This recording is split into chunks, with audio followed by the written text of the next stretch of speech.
Oh, that's the wrong button. Let's try that again. Alrighty, there we go. That's the right button. Good evening, everybody. How we all doing tonight? Sorry for a bit of a late start to the stream. I had meant to start a couple of hours back, but I laid down for a bit of a nap and napped for a bit longer than I had intended. So we're late streaming tonight. Ah.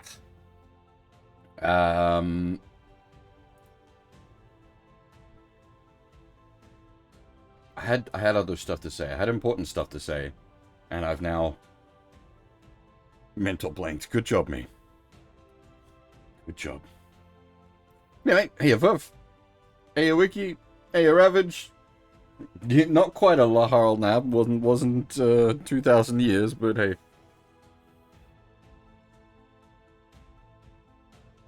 I don't know, actually, I forget, how long was Lahar asleep for? It might have been that silly, it was a long time.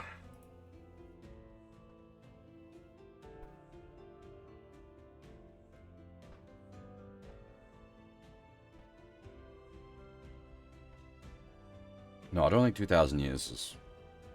That would be too much, because I think that's like how old Etna is. Anyway. The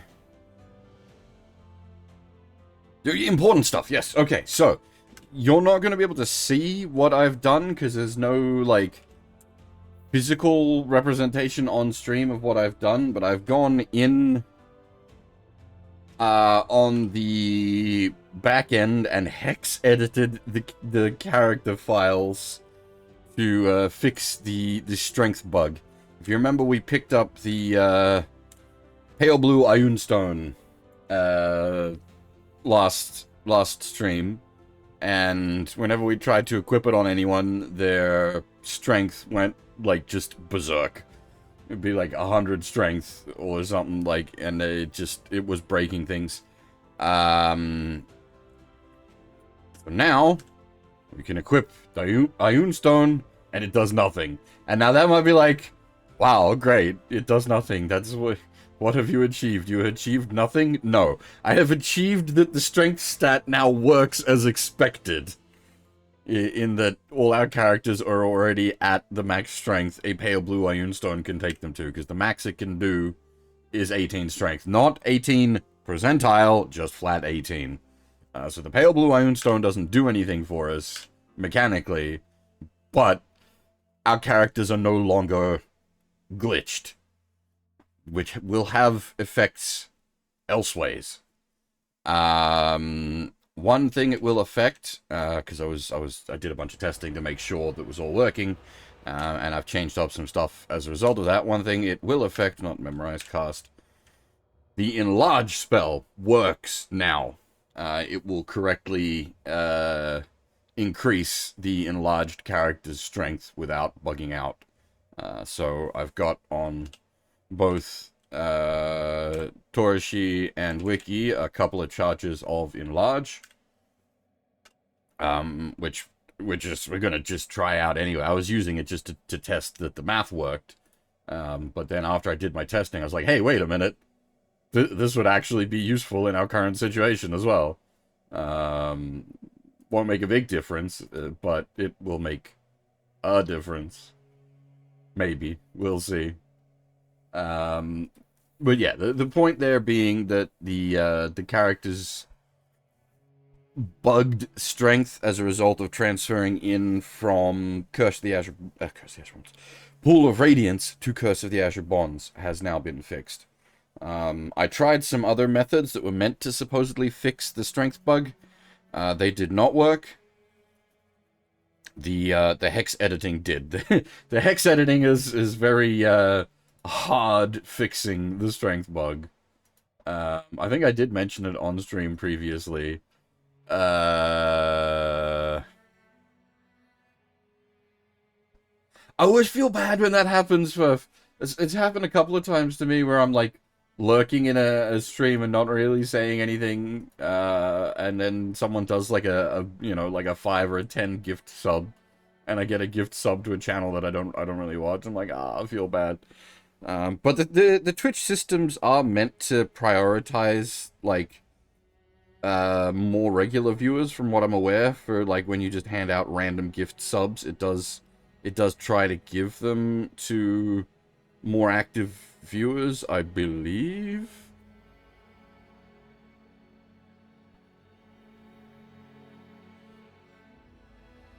Yeah, oh, that was exactly what like happened the last time that happened for me, Ravage. I'd had a stream open, and then I got raided through a couple of times, and then whatever stream I ended up on a raid chain into was doing like a big like celebration stream, so people were, you know, handing out gift subs all over the place, and ended up getting a stream to a channel I'd literally never heard of before, playing a game I had no idea about. Felt bad about that one, but that's not my fault. Well, I suppose you could argue it's my fault for leaving a stream page open, but then that's generally considered somewhat polite to do anyway. But that's getting a bit off topic. So, Drow. I hope you like Drow. I certainly don't. These bastards are really proving to be quite a challenge. I actually really like this in a pure mechanical sense. The Drow are really making us fight for it, and I really appreciate that the game's like challenging. I was worried when we did character transfer from the previous game that we were going to come into this like way too strong, but no, we're like fighting for our lives here. These are like quite challenging fights. Unfortunately, the HP tax, you always get this fight every time you come into the cave. 4 salamanders and 3 drow warriors. Is a bit painful.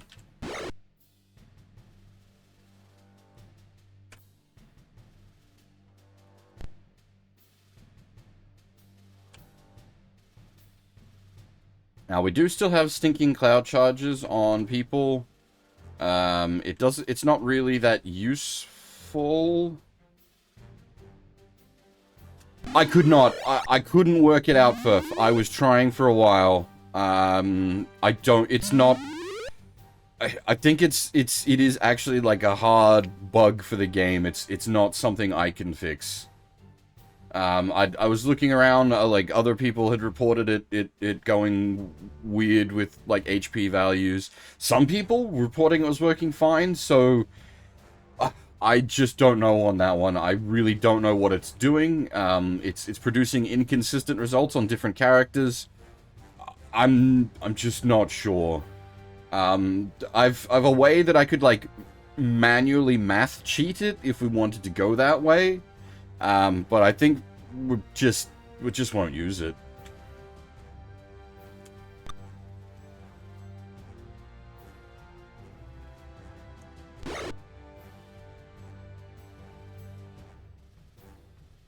Well, considering this is a DOS game, Windows didn't exist. It's from '89. As much as I'd like to blame Windows.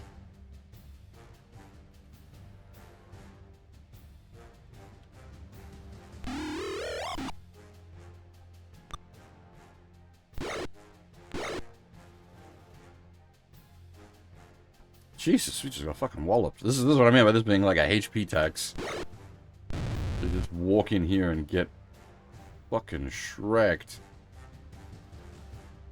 Yeah, but no one was actually using Windows yet. The games weren't being made for Windows. This game was made for DOS.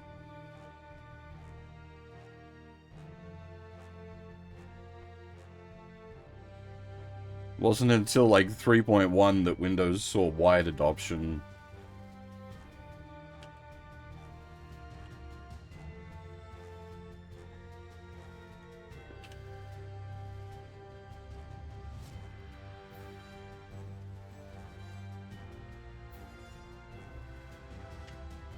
We did identify all of that funky gear we were holding on to, so we know what we're working with now as well, which is nice.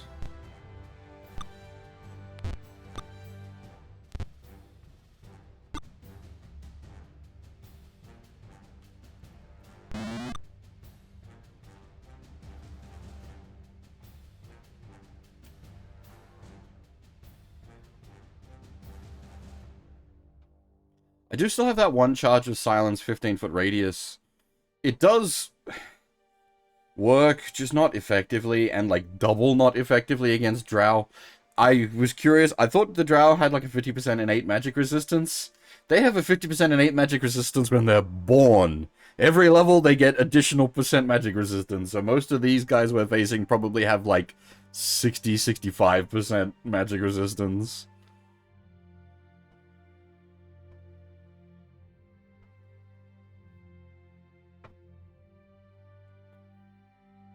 So there's a reason our spells, they just do nothing.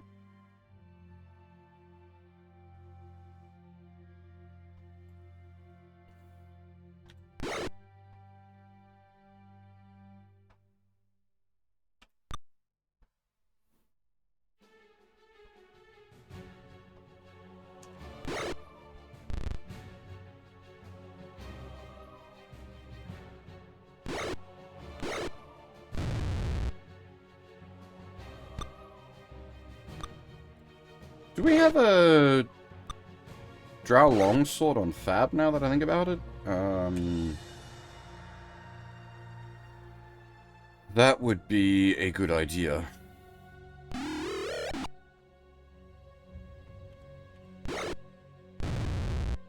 Because that would be +3 instead of +2.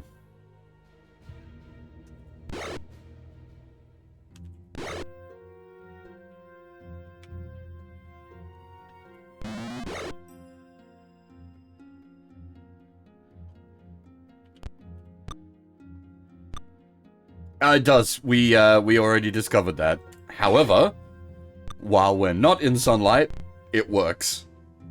So we will absolutely take advantage of it. Every extra bit of thaco we can get to hit these bastards, I will take use of. Even if they're gonna turn into dust later. We can make use of it while we're in the underground.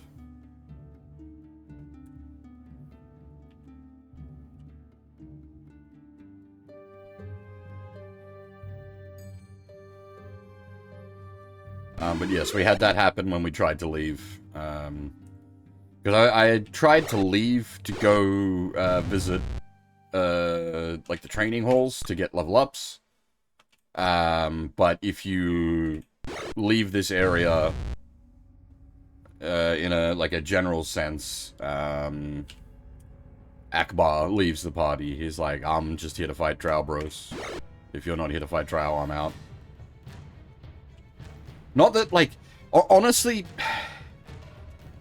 getting the level ups is probably better for us than having Akbar around. But the fact that Akbar's had, like, some minor amount of personality, I kind of want to keep him around.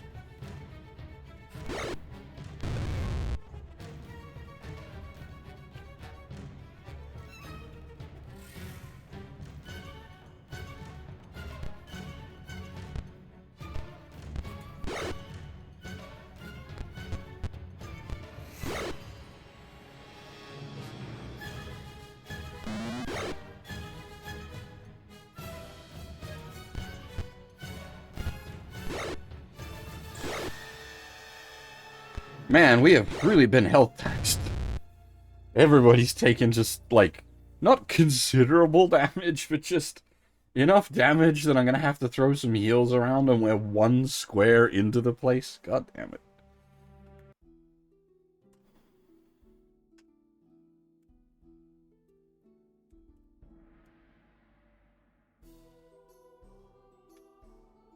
You know what? We're gonna go down south. We haven't tried going down south. Going up northwest has led to pain, hurt, and suffering. Let's try looking down. Well, I guess we went down south a little bit and we found Silky and her friends.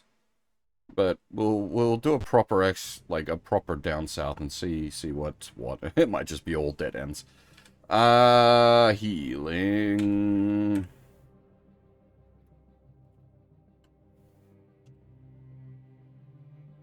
Oh, that's right.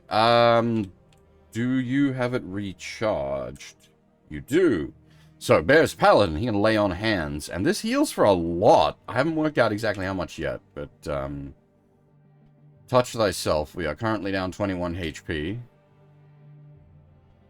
Okay, so we went from... So, we gave you like 16 HP? Level times 2, maybe? That's quite powerful. Especially since we've got, like, we're about to hit level 9. Like, that's a lot of, like, just instant healing. If it is level times 2, that's... It's not, like, game-changing, but as just a reliable source of heal, that's quite nice.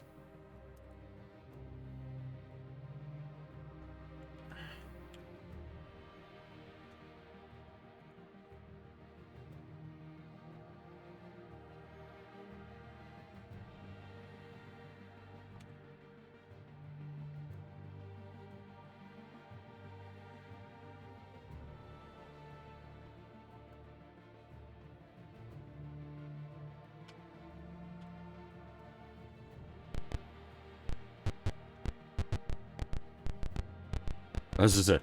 There might not even be, like, a down south route. God damn it. Oh, I hate being right. I just hadn't checked these rooms.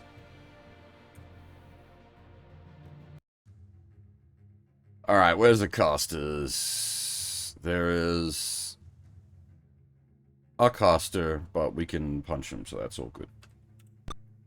Assuming we can hit them. If we can't hit them, then no, that is not all good. That is terrifying.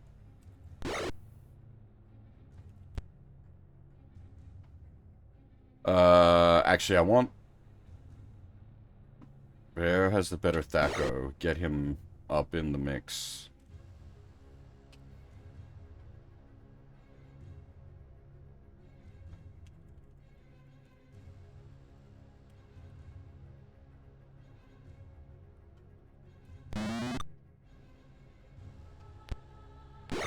There we go. Wallop the mage.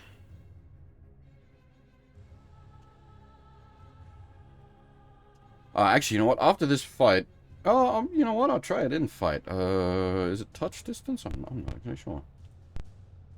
Those enlarge spells. I need to remember to actually use them.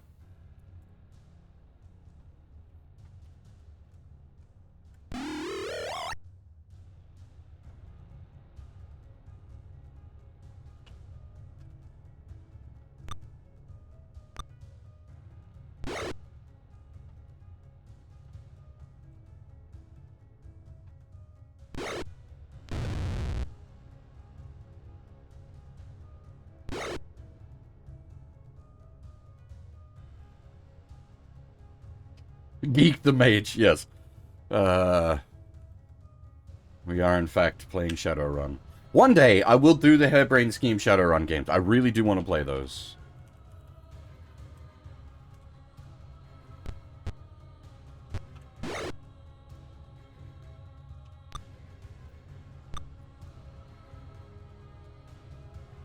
So you can see now, because our strength is not bugged anymore, we can actually benefit from strength boosting spells.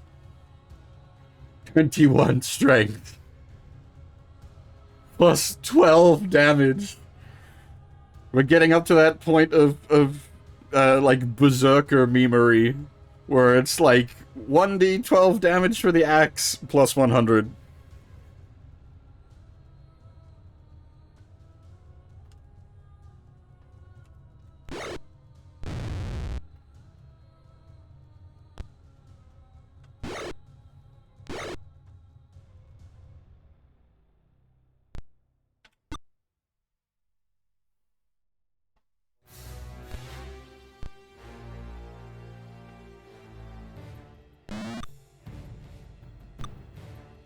And I think I did check the math on the enlarged spells. I think they last for 30 minutes.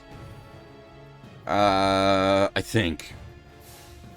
So we don't have to like re-enlarge every fight. Yeah, well, like 21 strength in AD&D is like actual god tier stats.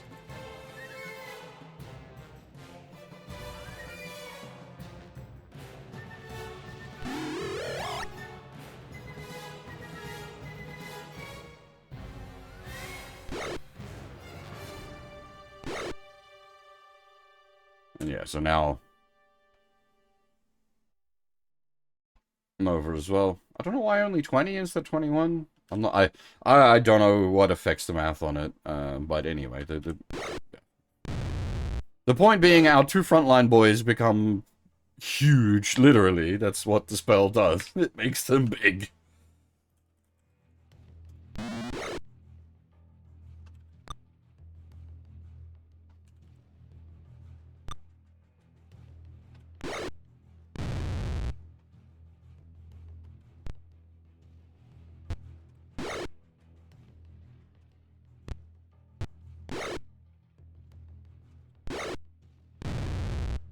Yeah, exactly. Make my monster grow.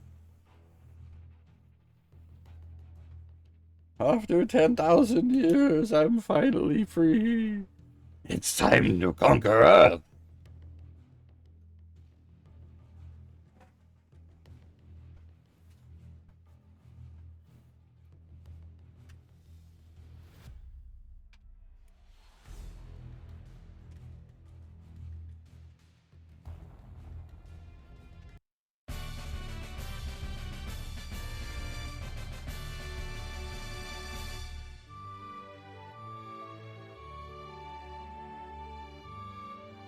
Oh, yes, actually, we do.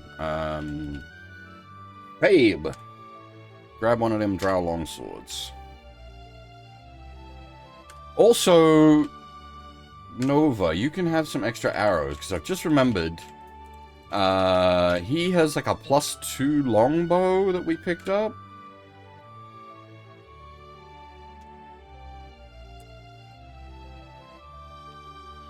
+1 longbow. So, just... generally speaking, we're gonna want him up in the front lines chopping. But we've seen situations where things have gone mega tits up and we desperately need to hit the enemy mage. We have the option of the +1 longbow.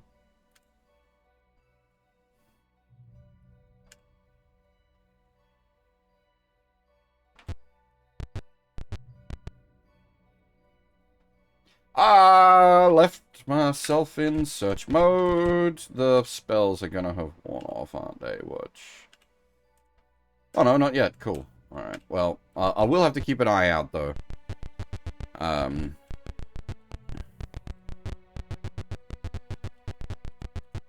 What was... oh, that's the room of, the lava pit. That room in there is the, Drow cleric room with, like, 15 Drow clerics. We ain't dealing with that shit. That is just death.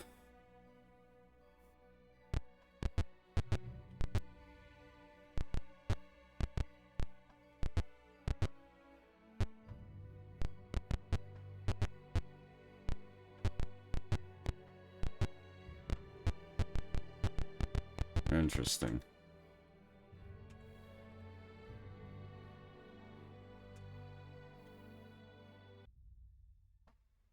Okay, that's actually not too bad. This is, I mean, this is probably going to hurt a little more, a salamander pack. But a salamander pack means we're not having to, like, freak out about mages. Are we still buffed? Yes. I am kind of glad. I was a little worried that the enlarge spell might make us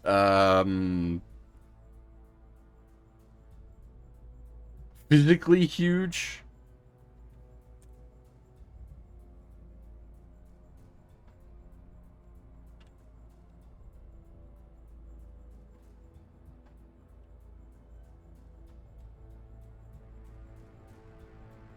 As in, like, take up 4 squares. I don't know if it's engine limits, because 4 square monsters exist, but yeah, it might not be, they might not be able to do 4 square PCs.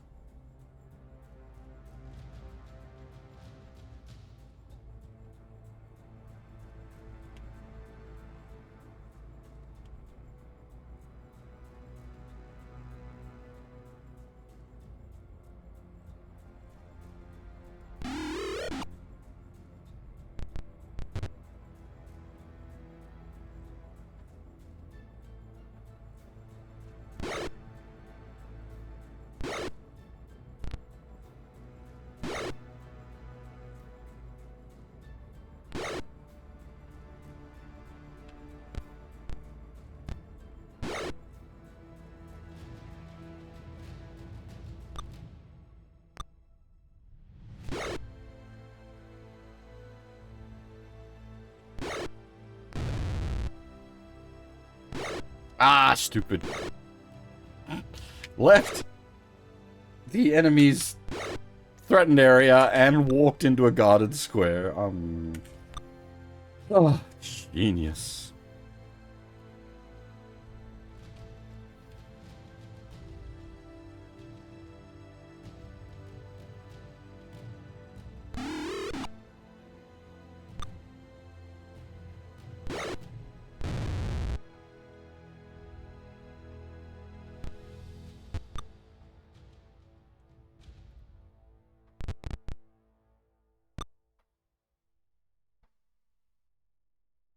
Now, we could,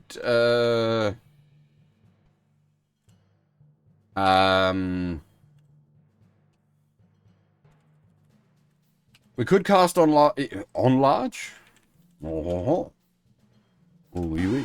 We could cast enlarge on other characters as well.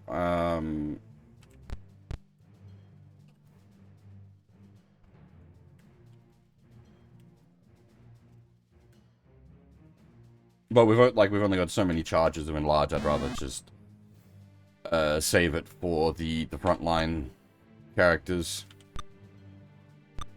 Well, ostensibly frontline characters. We have other characters that are also up in the front lines.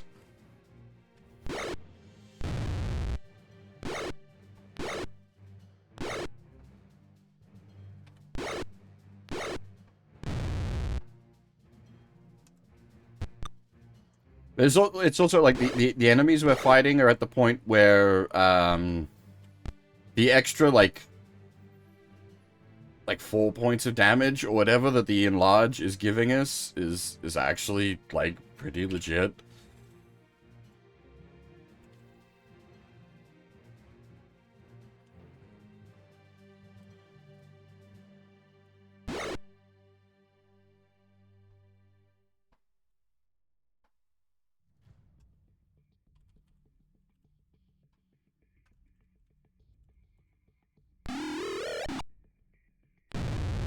And like especially with like just how much fighting we're having to do in this place. It's yeah.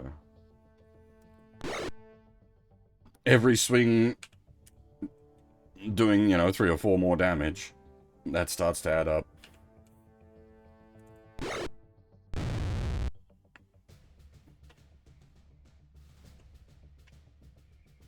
Got to equip Fayeb with that +3 sword.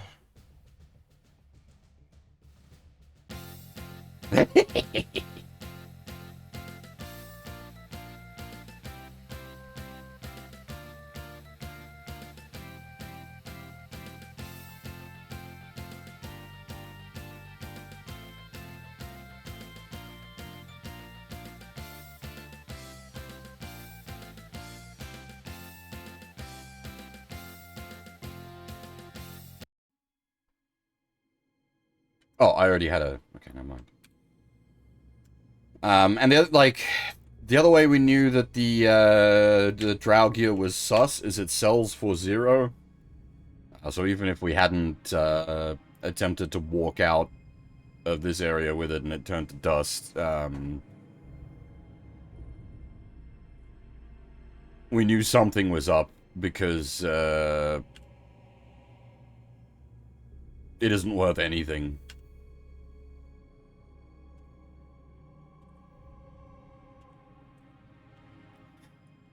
Something to consider as well.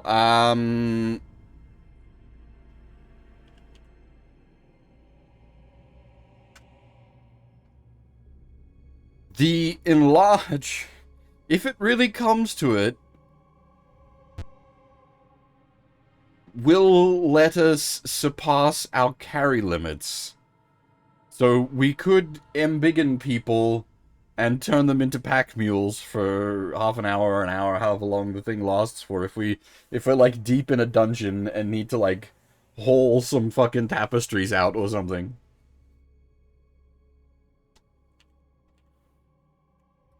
I doubt we'd ever do that. We don't have like the need for that kind of like petty level of money hoarding. We've basically already hit the point of money is superfluous.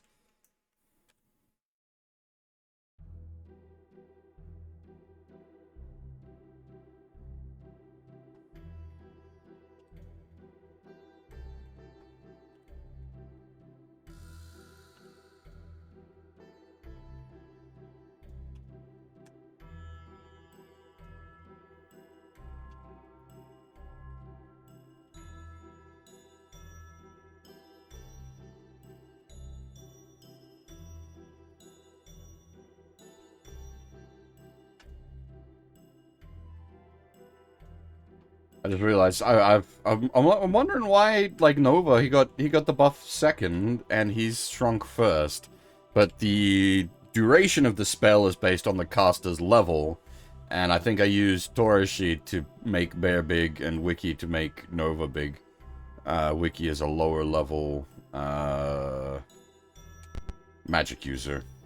Mystic symbols adorn the walls. Mages are here meditating and... I should have saved before opening the door. Mages are here chanting and meditating. One speaks. You tread on dangerous ground, sister. Retreat now, lest we be forced to raise our hands against you. Do you retreat? Alright. Thankfully, because we've got the mark, we've been given a reprieve.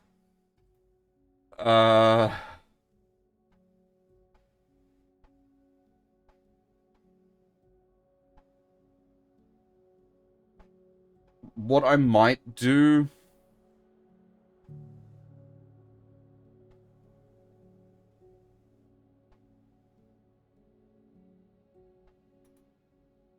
Did we gain AC some?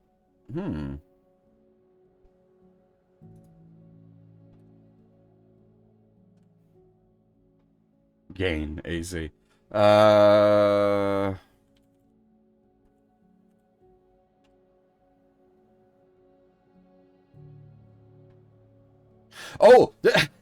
Okay, I was gonna say, wait, we haven't got the awesome gear. This is the second game. Time glitch. This is the sequel. Curse of the Azure Bonds. We had amazing +3 plate mail with like +3 shields and like other accessories of awesome. Unfortunately, the starting plot of this game, we can transfer our characters in, but the starting plot is you're all like knocked out and have lost a month of time and your memory, and you have no gear, so you start fresh. So we don't have our lovely awesome magical gear that we finished the previous game with. So Bear's currently in like banded mail +1, just like non-magical shields. We don't have any magical shields yet. Some of the characters are boosted because they're using Drow chain at the moment. The Drow gear will turn to dust once we return to like the non-dark areas. So Bear, I think, should still technically have the lowest AC. It's just that some of the other characters are sort of quote-unquote boosted. Due to sort of temporarily better gear. Yeah, Paradox House things. And I find these really, like, actually, yeah, these are comfy games to me. I have a great time with these. I'm just, like, plugging away, enjoying myself immensely.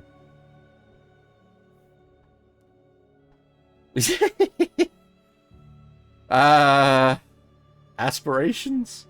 You can't do, the insane player character races that you can in later games in advanced D&D.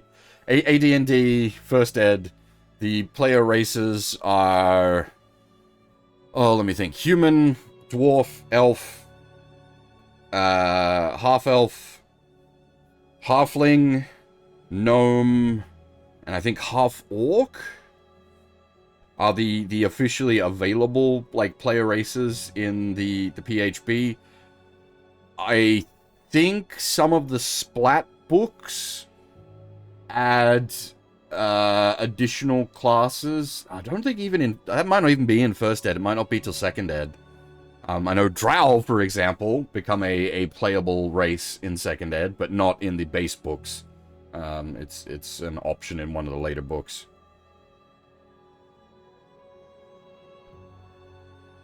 No worries on the lurk mode. Hopefully work is not too bad. No, and the reason you mentioned my AC, like, and I was like, wait a minute, there's something wrong, because we're currently under the effect of an enlarge spell on Bear, which is making his strength absolutely massive. I thought for a second that it was doing something weird to his AC as a result of the enlarge, but no, that is what his AC should be. We are almost certainly going to die. But I will attempt to fight these mages. We don't have to. And thanks to the, like, having the mark, we get the option to retreat because they think we're allied.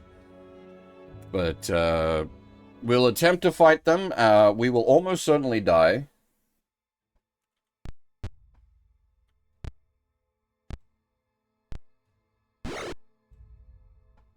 Because they get, like, basically they get one cast off and we're done. And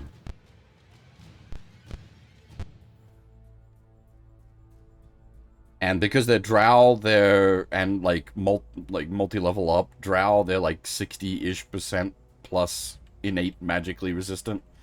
So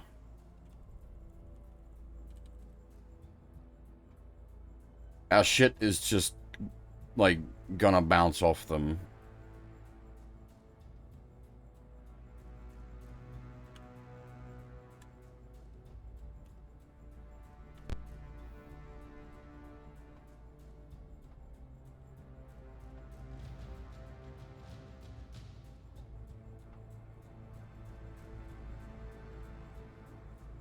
I'm trying to line up a good lightning bolt. Might even try the old 15-foot silence, see if we can't get anything. Basically, we're just throwing as much shit at them to hopefully...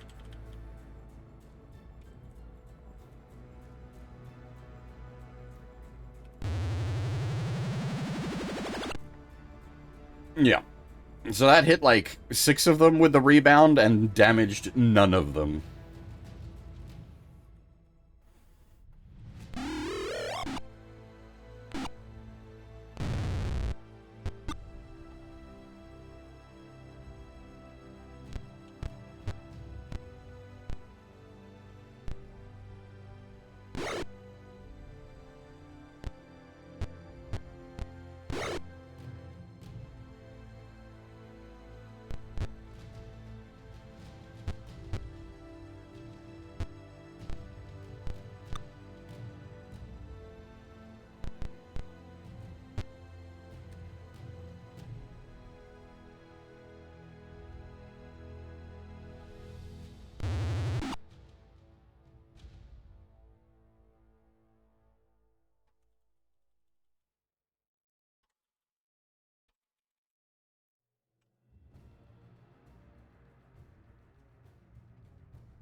Oh, the bounce back on the lightning.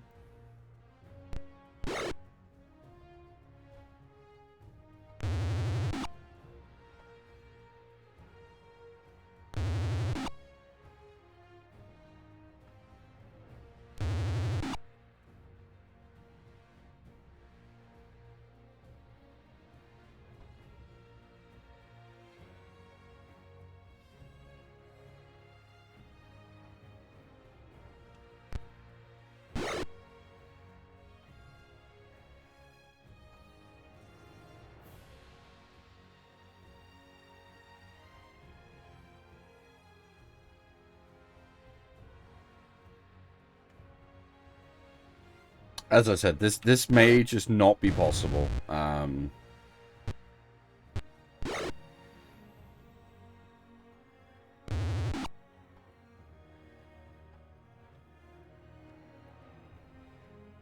Because they're just gonna be chucking so much, and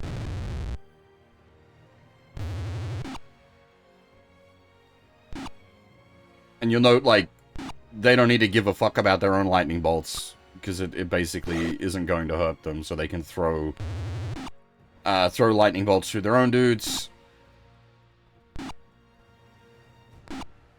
Hey, finally, one of them cooked themselves.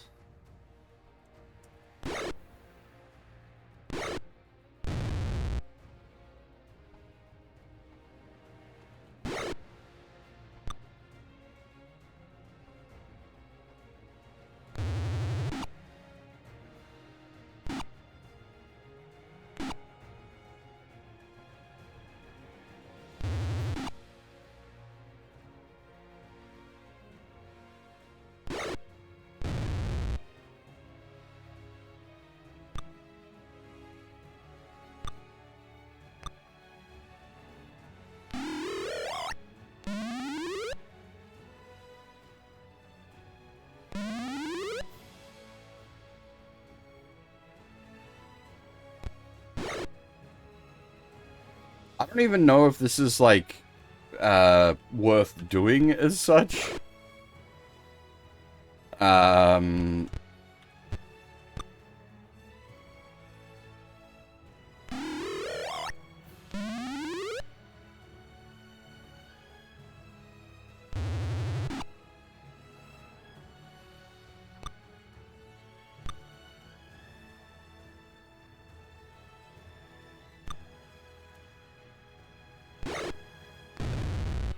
Like, we can probably win this, but, like, at the cost of all of our healing and having to limp back out of here.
That that might justify it.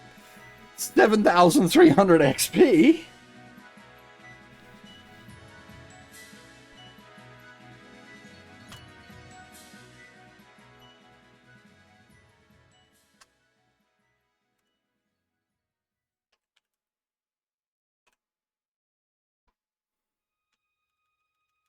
Really? No cool toys?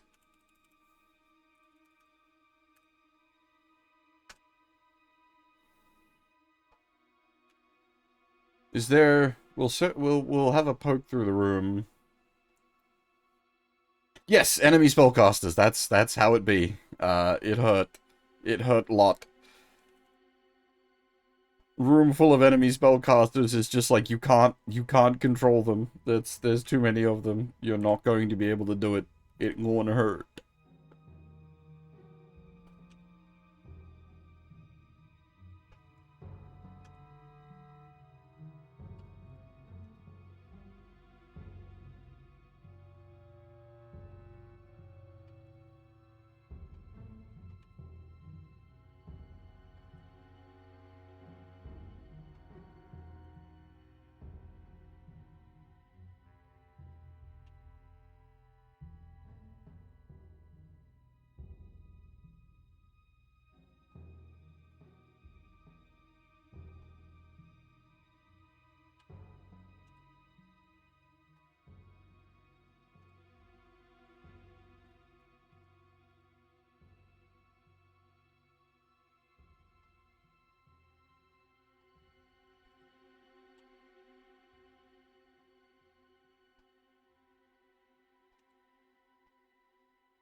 Alright, well, we are sufficiently oofed.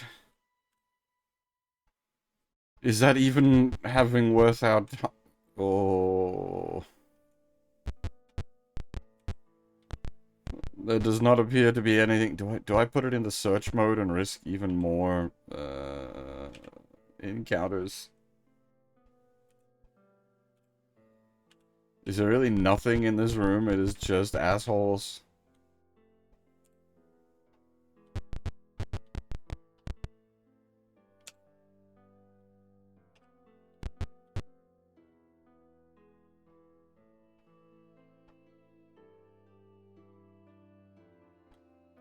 Alright, what I'm gonna do, I'm gonna pre-buff.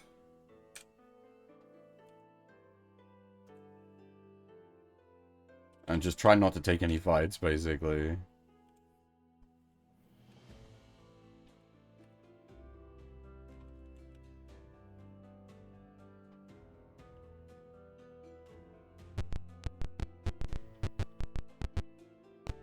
Like, not...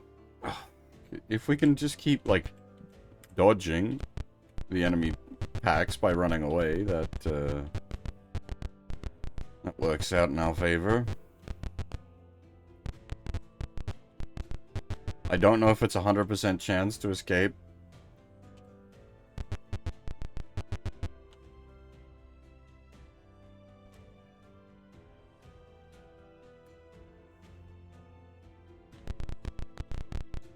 Oh, okay.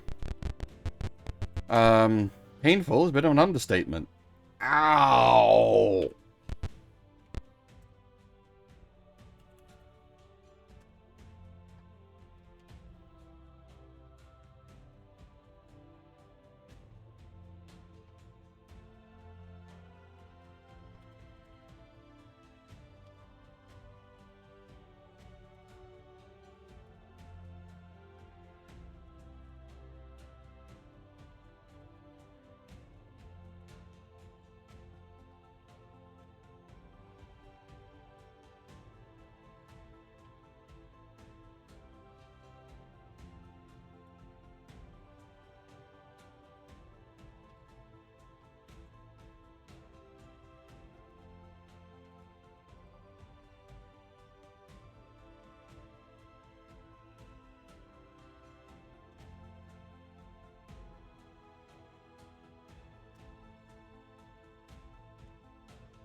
Actually, I wonder, because I just realized I forgot to update his spells.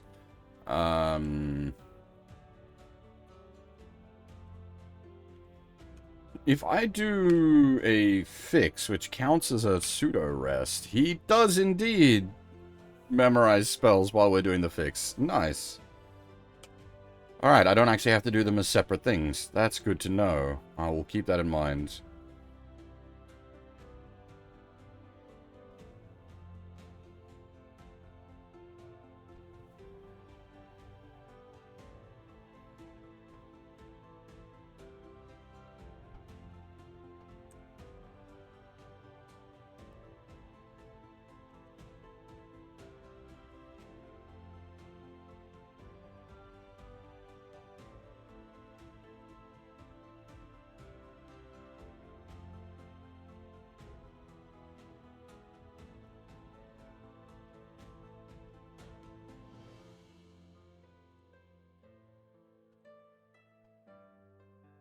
Akbar. Akbar will actually be, well, he'll leave us. He's a non-permanent party member. We know he leaves us as soon as we're done with this area, but he'll actually be a pretty significant mage by the time we're done, just from the amount of XP he's like passively gathering from killing all these Drow, or well, being involved in the process of killing all these Drow.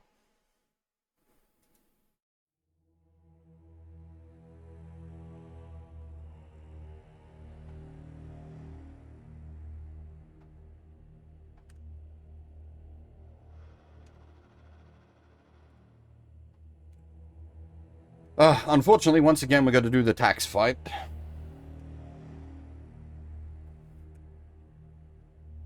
That, salamander fight it whenever you set foot in the caves.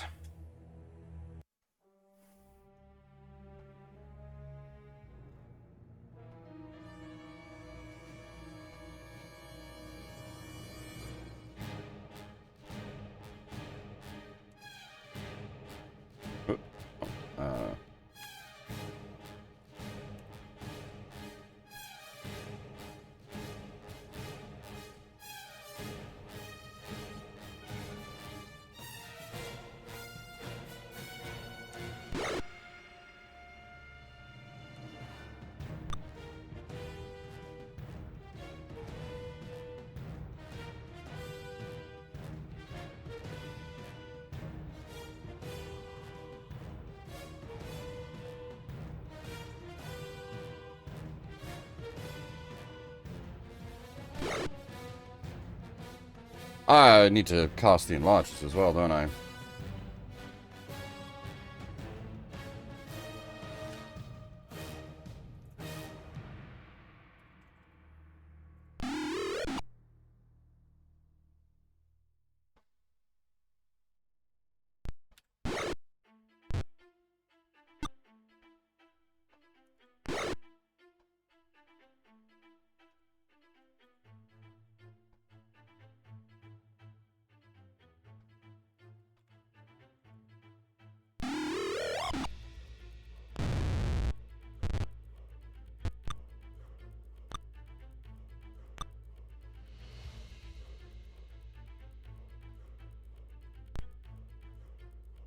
Ah, shoot, that's not gonna work the way I wanted.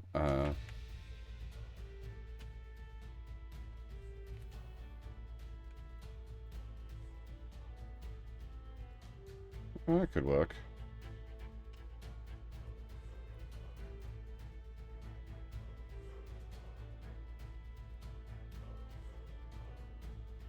Oh, wait, nope. Math hard? 1, 2, yeah, math hard.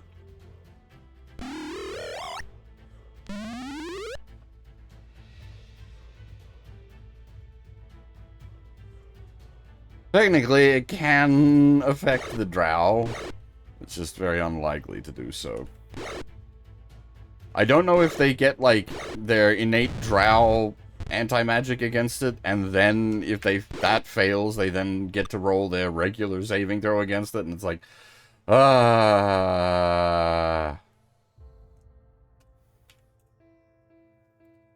long odds.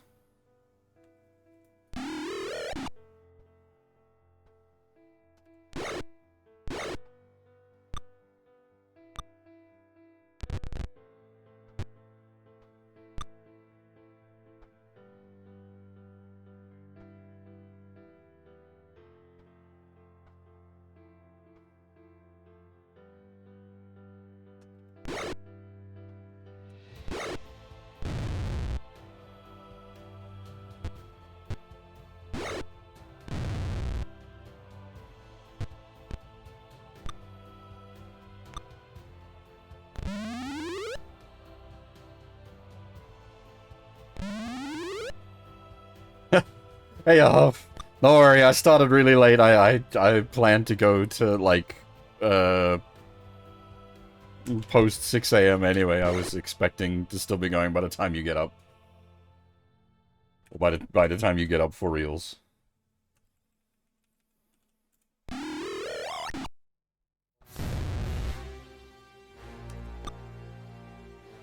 But thanks for checking in.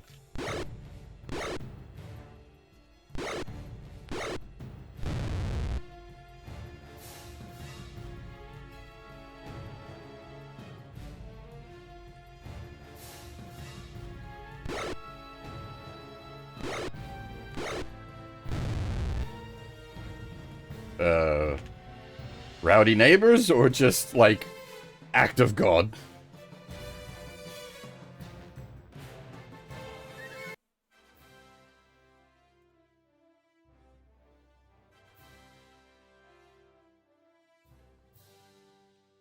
Well, the roaches are coming for you. They seek vengeance.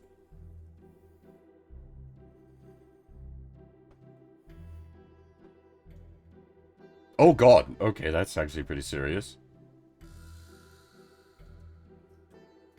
I don't even know. Drink lots of water.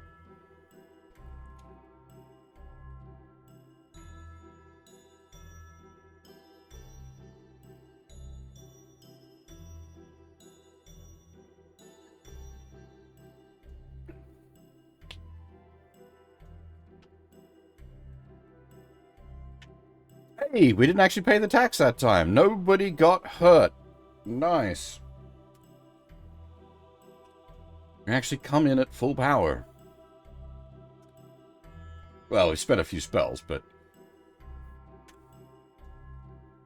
Speaking of spending spells, let's make my monster grow.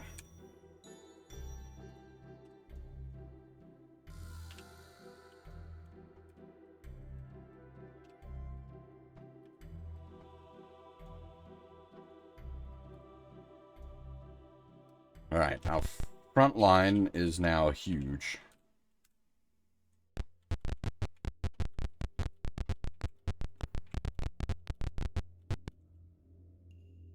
Good.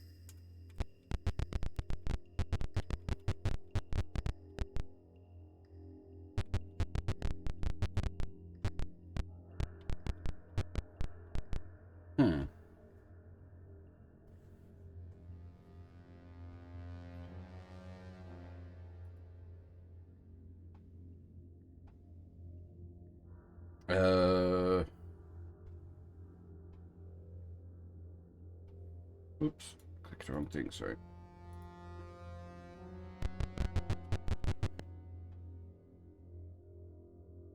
Hey, mix up, how's it going?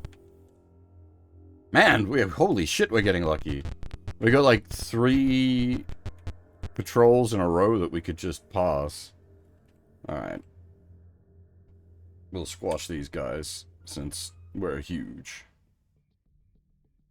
Oh, salamander pack as well, alright. This is... Okay. I got you mix up. Big aura is good.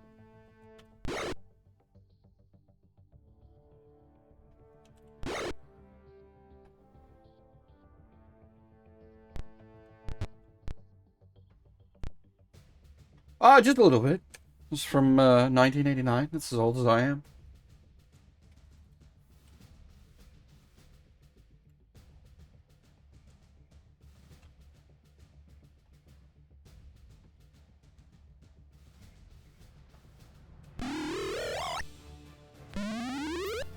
Hell yeah! Choked out one of the salamanders.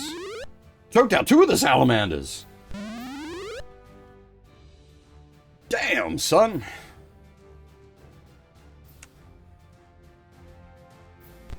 I don't know if this actually has crits, now that you mention it, Glitch. But, take it easy, man.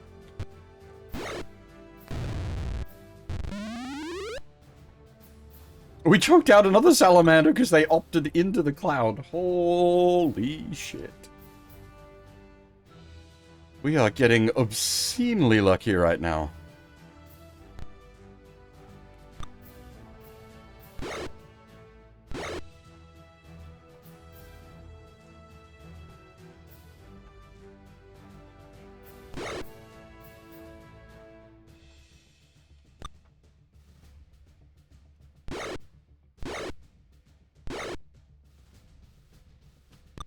And we just need to hope that they don't, like,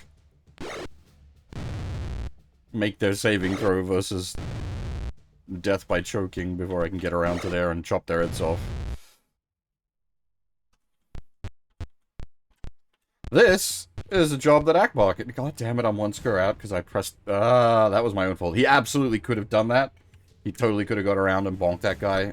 I stuffed up.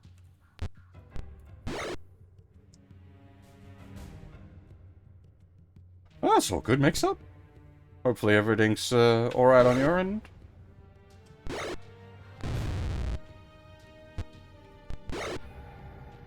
Ah, dang it, yeah, see, he... God damn it.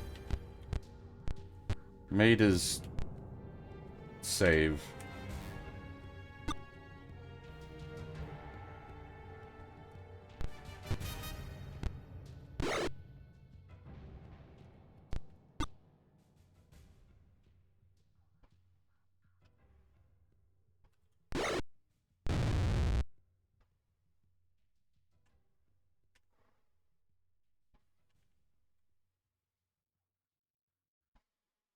I've seen, like, images of it, and that is all. I know nothing about it. I just saw there was a new mobile game, and I saw that the art for it was the dang it Ron Paul guy. That is the extent of my knowledge.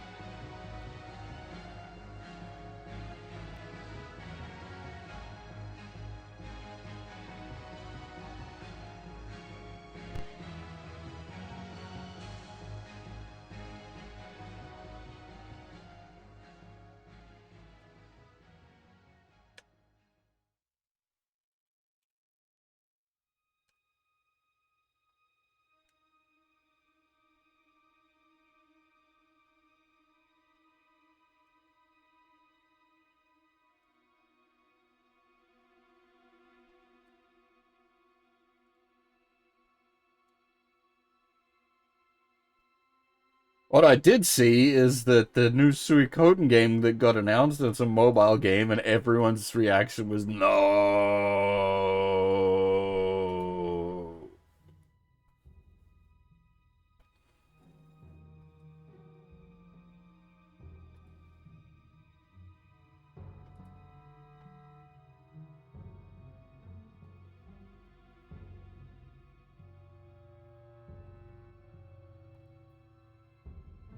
Suikoden, series of JRPGs from the late 90s and 2000s.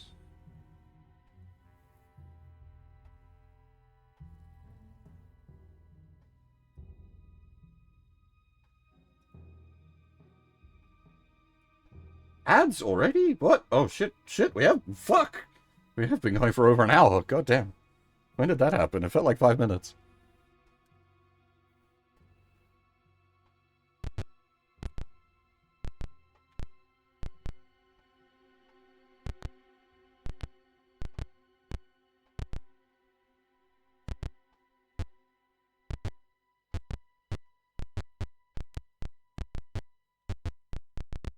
Hmm. Oh! An Ifrit. The way is guarded by an Ifrit and Dark Elves. Okay, they're fighters, so that's fine. And we can actually hurt the Ifrit with magic, so we'll probably try to throw some spells at them. I might also drop a prayer. Just to give us a nice buff to begin this with.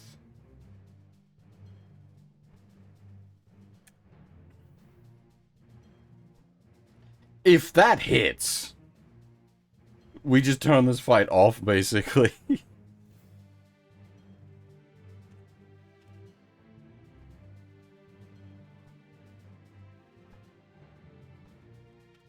I'm not, like, the biggest Suikoden fan, and I don't mean that in a dislike it sense. I've only played Suikoden 1 and 2, and I thought they were both brilliant.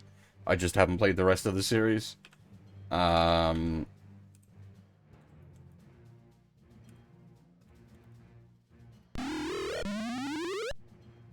If we get a quad held, this fight is already over. 2 out of 4 is still pretty damn good.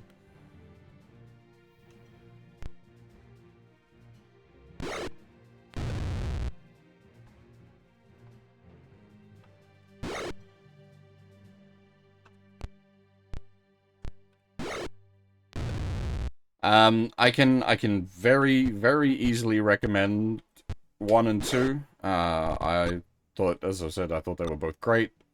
No hesitation in recommending them.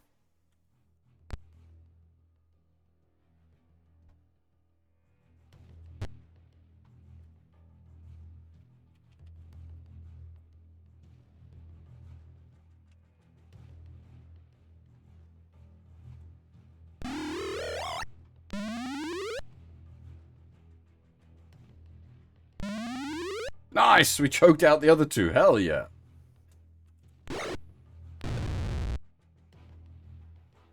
Well, it's Konami. Like, it's... I can't even be mad, because it's Konami. We literally... If you are expecting anything good from Konami, what are you... like, what hole have you been living under for the last 20 years? Okay, not quite 20 years, maybe like 10 years, but still.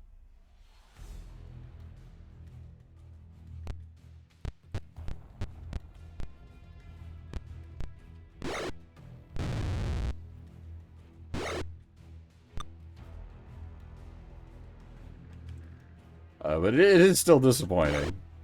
Like they've been pretty good about doing like ports and like pseudo remasters of their like standing stuff. So like Suikoden 1 and 2 is getting a HD release like now? Question mark?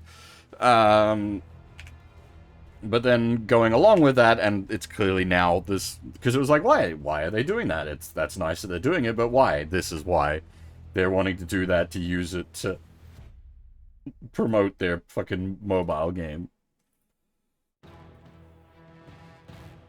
The other thing with Suikoden is the talent that made this series no longer works at Konami, which is pretty much the case across the board. None of the original talent is left at Konami.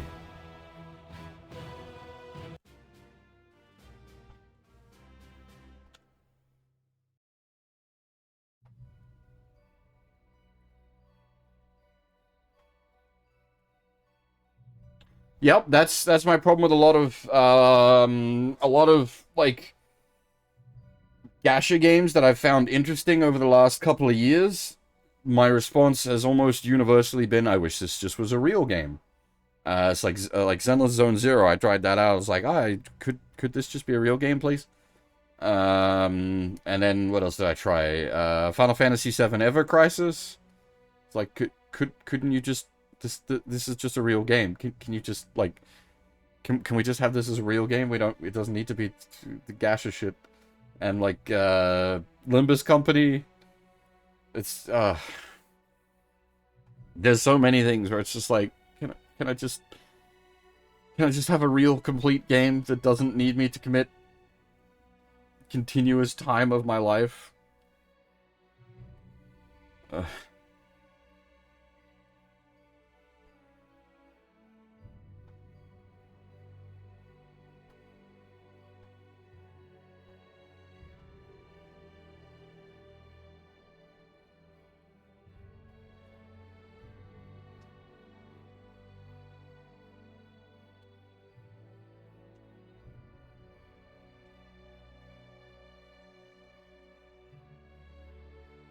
Was it?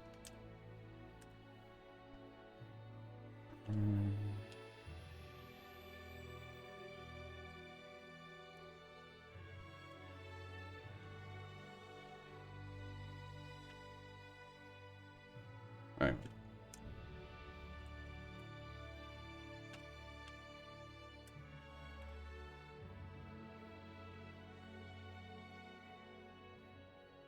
I'm just gonna nab a couple of these composite short bows. I don't think they're gonna be magical, but just in case.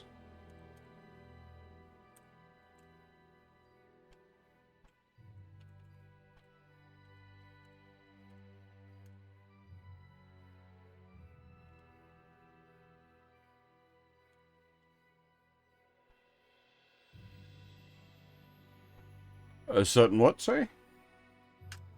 I haven't been following matters closely over that end.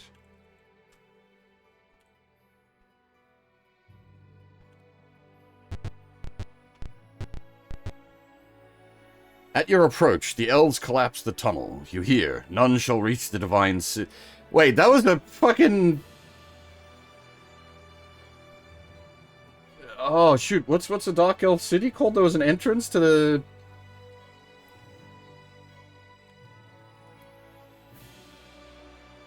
It's not, is it? It's not the Underdark, is it? That's...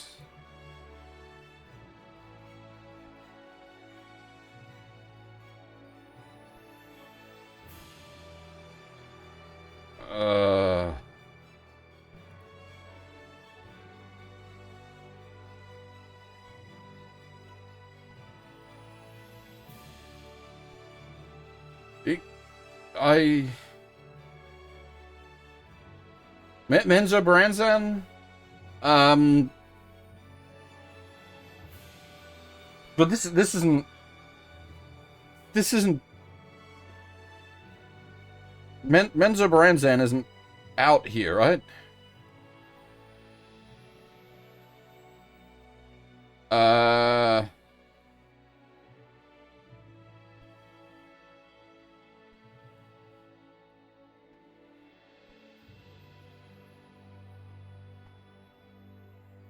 I don't know my Drow lore too well, sorry.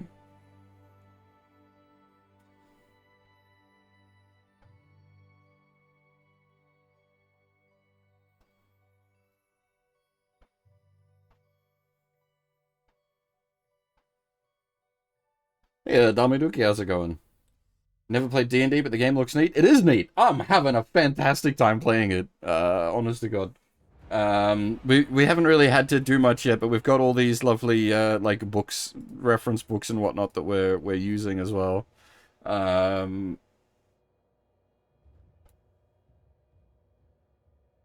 having just an absolute heck of a time playing these games.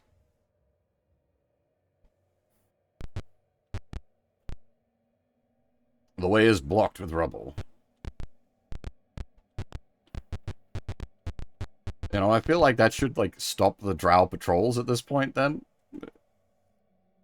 So this, we literally have some actual, First Ed AD&D books, so, like, I got the DMG open here. I grabbed, like, a full collection of the AD&D books, and we've been referencing them here and there, where we need to look up different rules, because it is basically a one-to-one adaptation of the rules.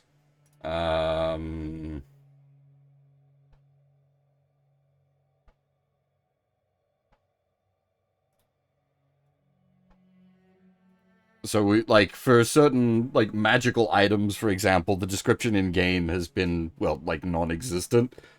So we've had to, like, look up what these magical items are supposed to be doing. It's bad game design, but it's actually adding to the experience for me. But you should not be expected to be referencing, like, source books while playing a game. The stuff that's, like, in the manual or the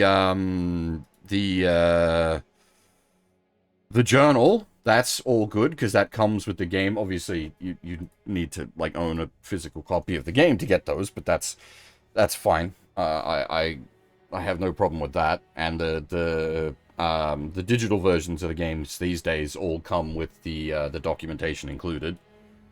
Yeah, literally get your rulebooks out. And that's been a huge plus for me. I've been having a great time, partly because of that. The games themselves, I really enjoy playing. Lovely. More salamanders. That 42 is a cleric. That's a problem. That is a problem. But we've got enough people free that we should be able to, like, give him the business before he can cast Hold Person on us.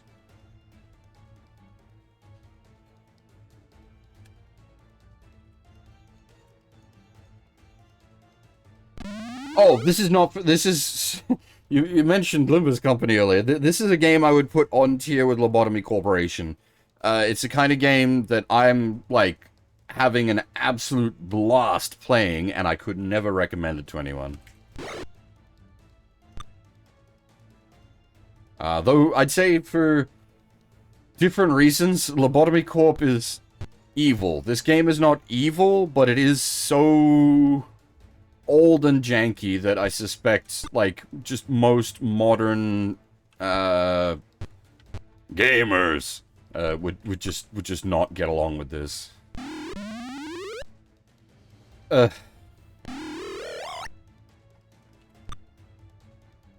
Oh, that's a huge problem. That is a huge problem. We need to now save the wiki. And copying op attacks on the squishy caster man is not the way we save the wiki. I'm just making stupid mistakes now. Yep, no, okay. Just gonna take that one from the top, folks. Sometimes that happens. Yeah, we probably could have fought through it. I probably should have kept fighting it.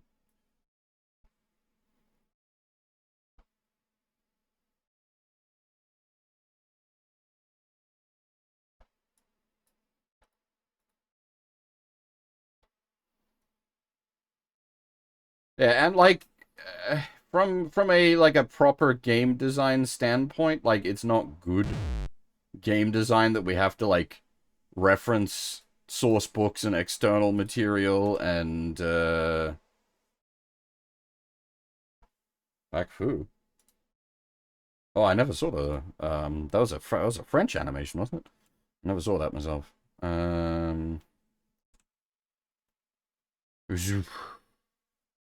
Oh.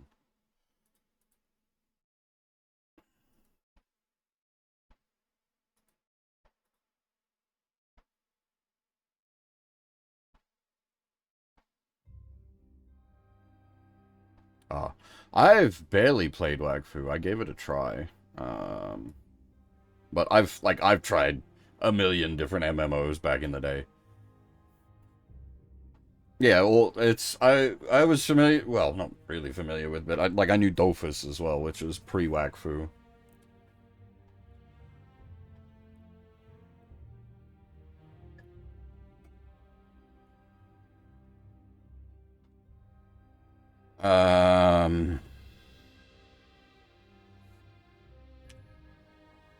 Alright.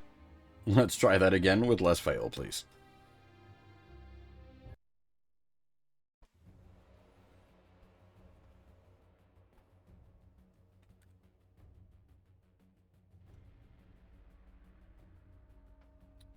Yes. Hey, there we go, okay.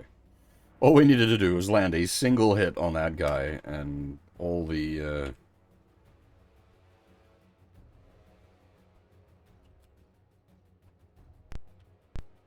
the trouble is solved. Because the way this works, casters, if they're hit, they can't either if they were casting, their spell is interrupted, or if they hadn't started casting this round, they cannot cast this round. So that's how you sort of control enemy casters, is whack them on the head.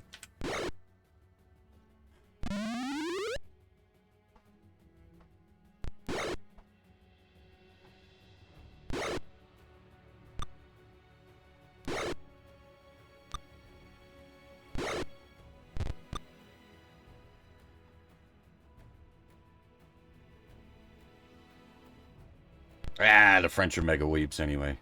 It's all good.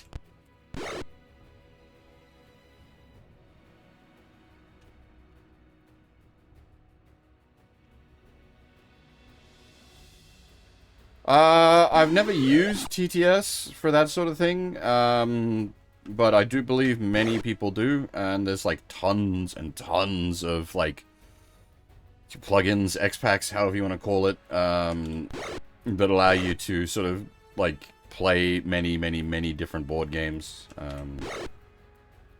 which I think is pretty great, but it doesn't... part of the fun of a board game night is just sitting around a table with mates, like in person, not just digitally. That's the same issue with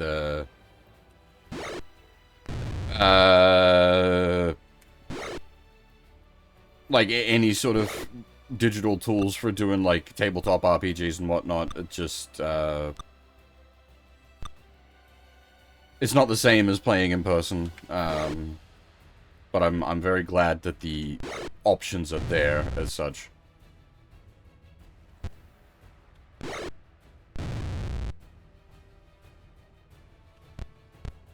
Actually, speaking of tabletop games, very, very on theme. I didn't realize there's a digital version of Lords of Waterdeep.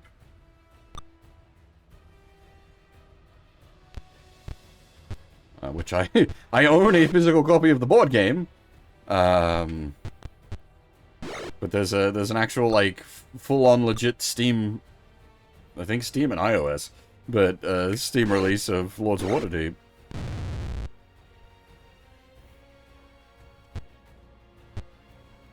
I have the base Lords of Waterdeep. I don't have the 2X packs for it in like physical.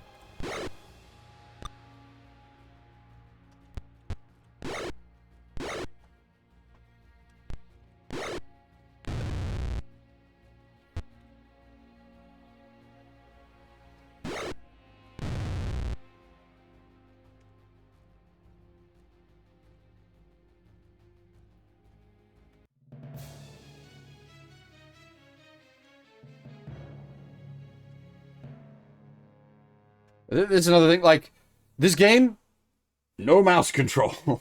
The actual interaction with the game is all done through the numpad and the keyboard. There's a lot, like, I'm sort of flying through things at this point because we've gotten used to how the game works, playing, like, you know, played the whole previous game. It'd be a bit of a brick wall to someone getting into it the first time. Like, when I was playing the first game, before I was, like, doing it on stream, like, I literally had to have the manual open to see what, like, fucking buttons did what. A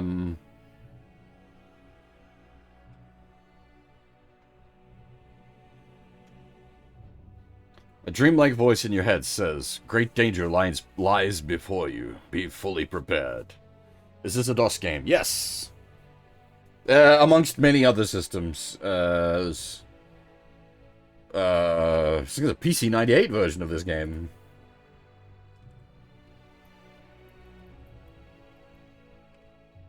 This is the home PC.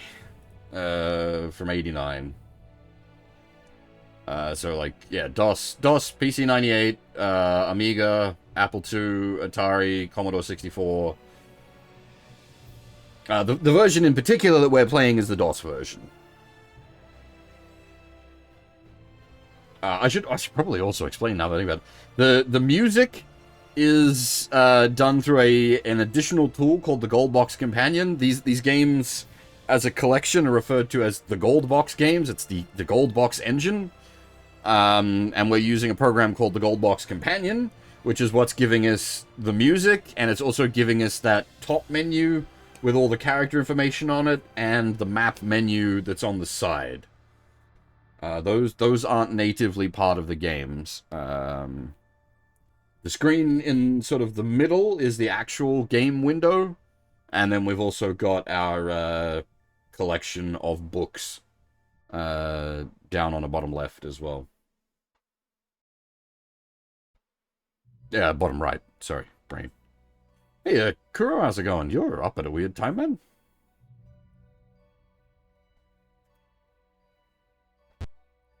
Alright, so that warning, does that mean shit's about to hit the fan right the fuck now? Or can we, like, explore before shit goes tits up?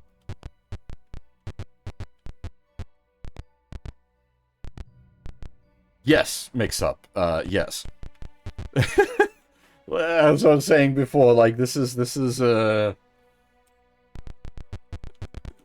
I'm having an absolute blast, and part of that is because of all that.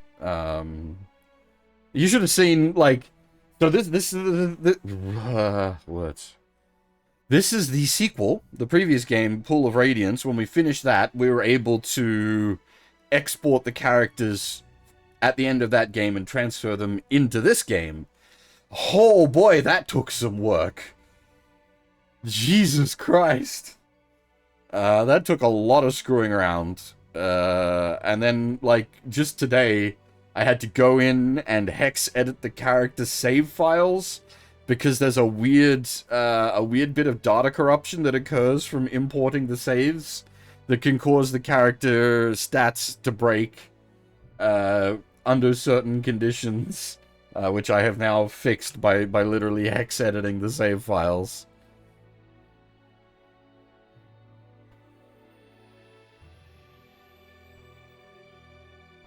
But for me, that's all part of the fun. But yes, that would be, like, again, I am not sitting here recommending people go play these games.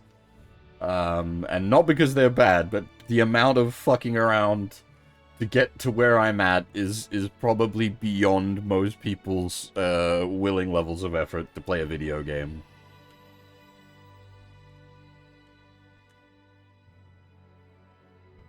And I totally understand that. I am a madman.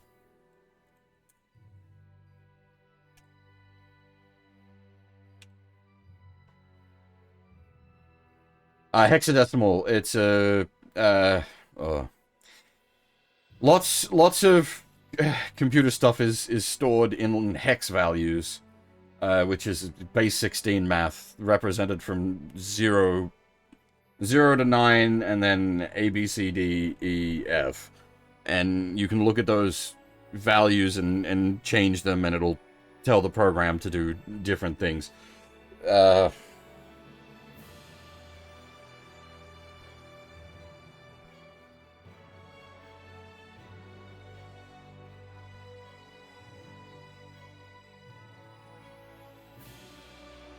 In the case of, it's, I can't really give a good example. Oh, you know, give me a second. Do I still have it?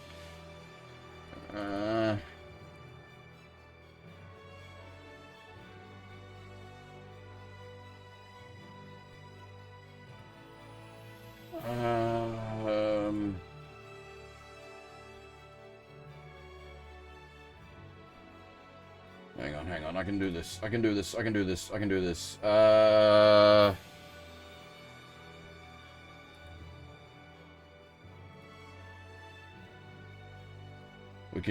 do some. Teach me, Bear Sensei. Give me a second.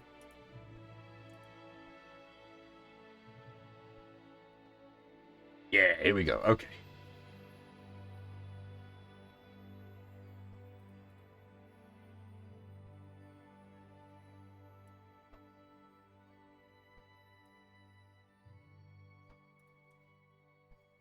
Let me pull this over here. Yeah, cool. Okay.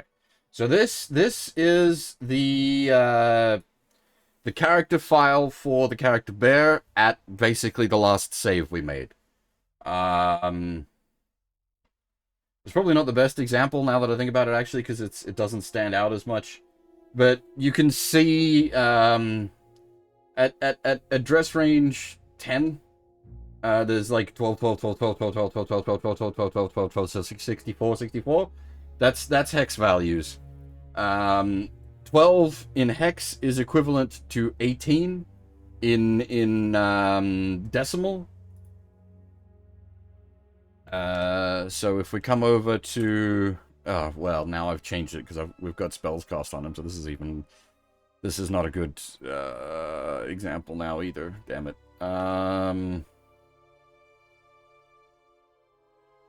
You know what? Hang on. I'll change my plan here. We won't use Bear as the example. Grab someone with a slightly more varied stat line. Yeah, Fab will do perfectly.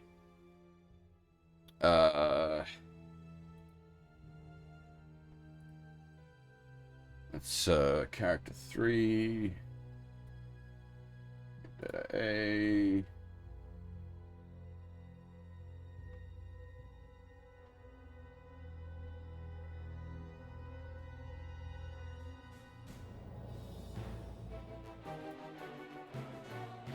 Oops.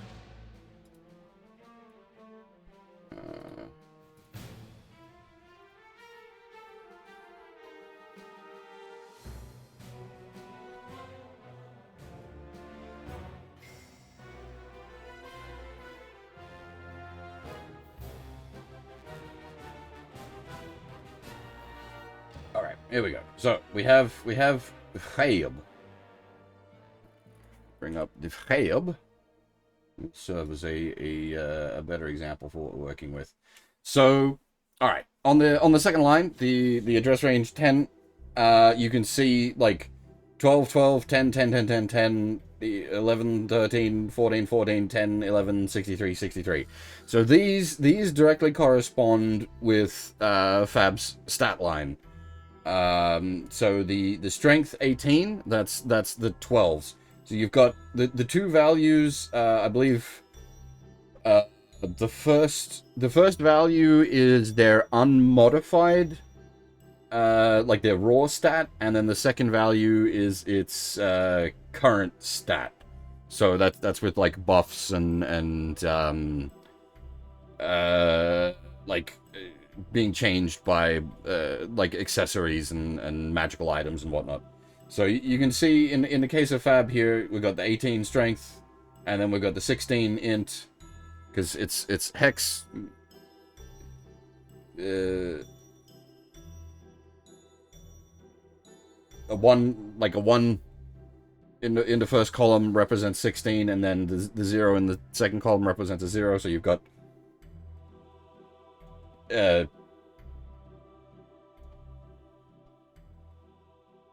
16. Sorry, I'm not the best teacher. But yeah, so you've got the 16 and the 16 for his int and wisdom, and then the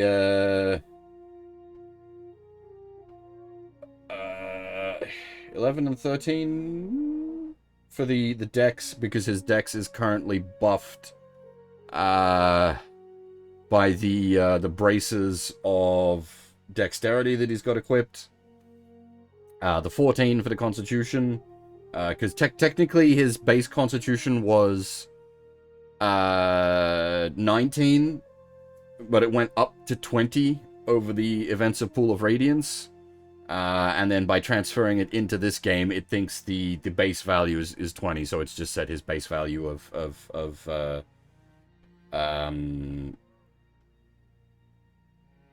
like con at 20, and then you've got the charisma as well, which is also modified up slightly because of an equip. So you've got the 10, which is his base charisma of 16, and then the 11, which is what's current value 17, and then you have this 63 here, which represents the percentile value in the strength. The 63 being the 99.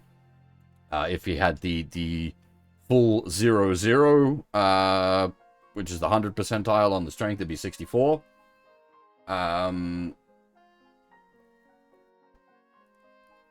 You can't see my mouse indicator now that I think about it, so this is I'm just talking crap.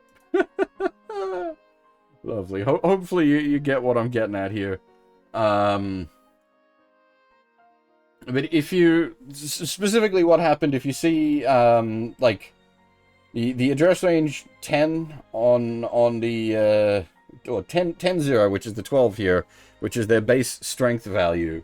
The base strength value got fucked up if you loaded a character save in from Pool of Radiance, but the current value did not get fucked up. So their strength would be fine until it tried to call back to what the base value was supposed to be. And then it would read the base value as like, it was some huge number that it couldn't be, which caused a character's strength to underflow and be effectively 0, and your character is now bricked. So by going in with the hex editor, we can fix that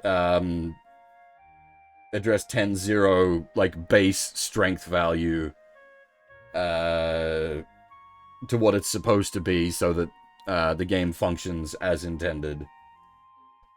There is You can also see, like, further down, we've got all sorts of other values. I haven't played with those. I don't know what they represent. Some of it, like, it's going to be, like, stuff we've got on screen here, like their XP value, their movement value, their THAC0, their damage, their AC, their HP, and their, like, character class levels and race and whatnot. But I haven't tried to dig into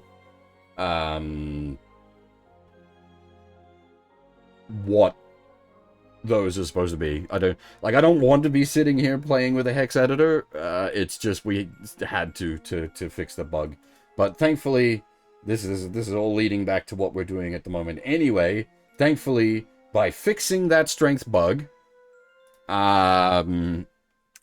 are now able to take advantage of, like, the enlarge spell. So by buffing Bear and Nova, they now have, like, strength 20 and 21 while the enlarge spell is active, and it doesn't cause the game to bug out and underflow their HP. Hopefully that was of interest to someone. Sorry if that was too much shit no one cared about. Hey, Dead Tail, how's it going?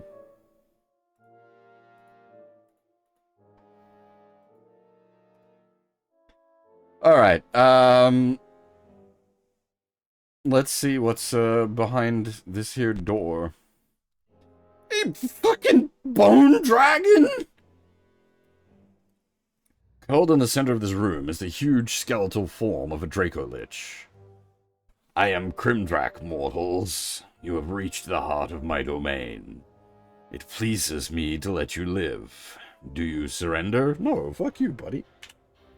Foolishness was always in a mortal's heart. Hey, that text went by too fast. We are now fighting a Dracolich.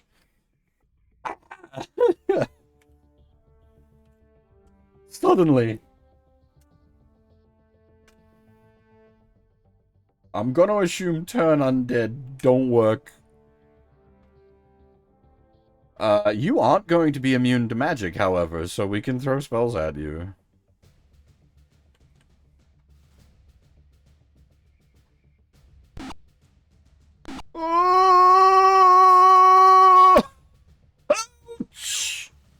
Alright, same strategy as the last time we had to fight a dragon. Scalper, lads! Spread out as much as possible.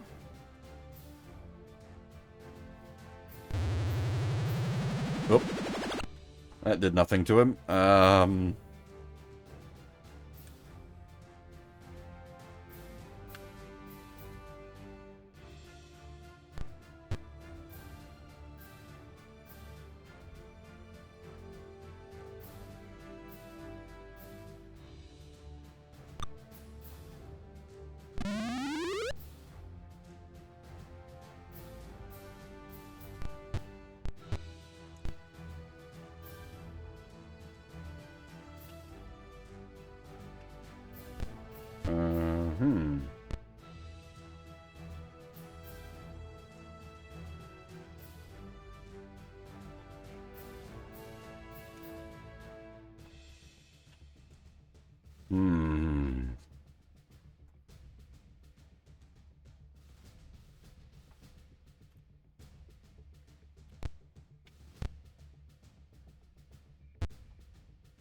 Oh, I'm gonna get my own way. I'm trying to position things. I'm gonna try to stinking cloud him. I seriously doubt it's going to work.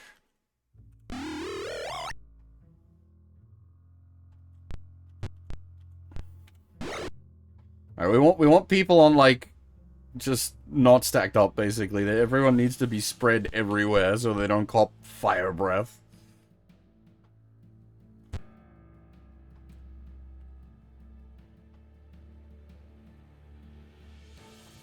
I've seen the first episode of Daima. I actually thought it was quite good. I do plan to watch it all at some point. When that point is, I don't know.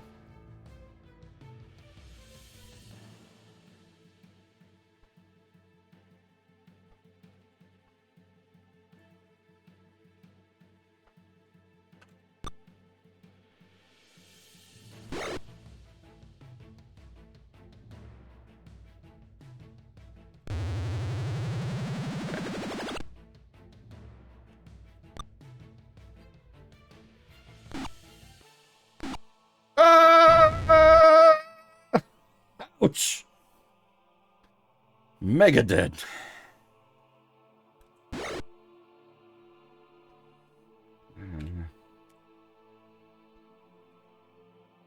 Incredibly dead.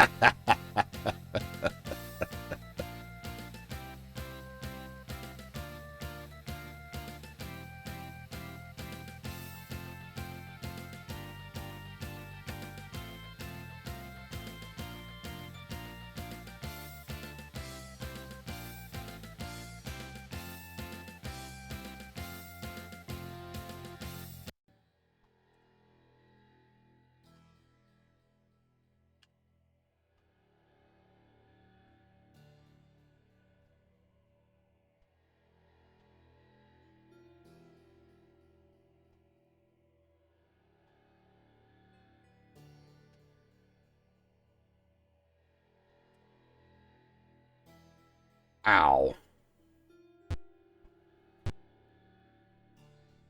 Ow. Pain. That means we gotta go properly hard revive Torishi, which is unfortunate because that's gonna reduce her constitution. Ow.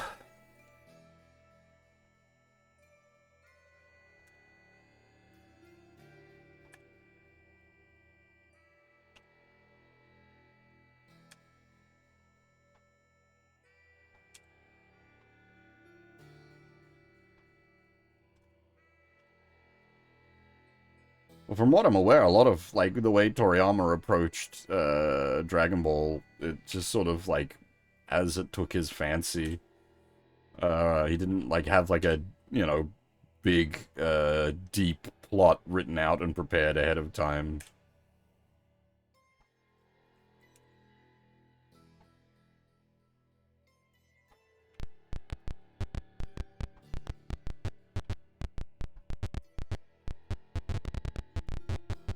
Oh, ouch.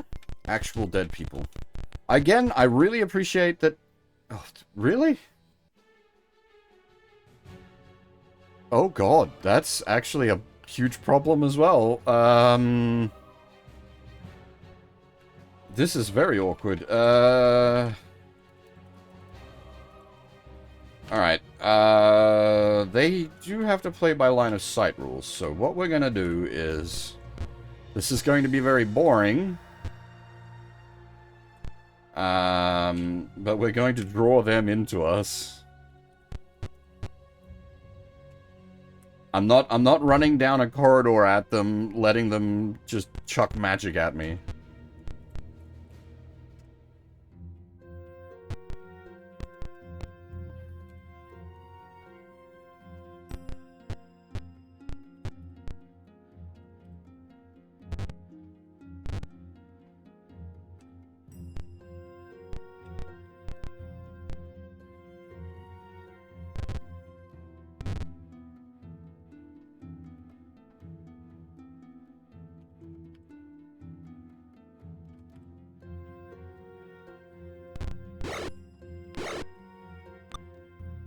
They are more than welcome to walk into, op attack range. I'm okay with that.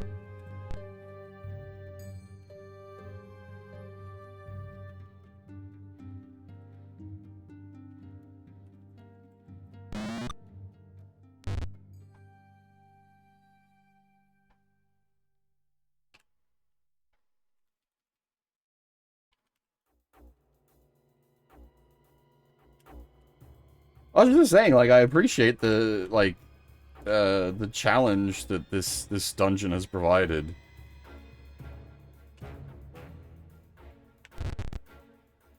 It's actually been, like, a for reals challenge. I will probably look into that. You're referring to the source port? I don't even know how you describe it. The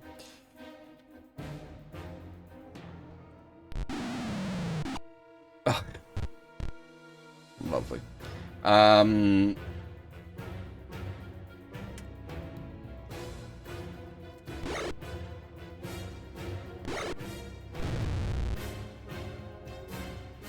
There's a proper word for it. The recompile. I'll probably look into it. I don't particularly have like that's extra over furry. That one, that's Sonic the Hedgehog the Furry Edition, which that's a scary descriptor. I don't particularly have any interest in playing the game, but just on a technological level, I'm interested in it.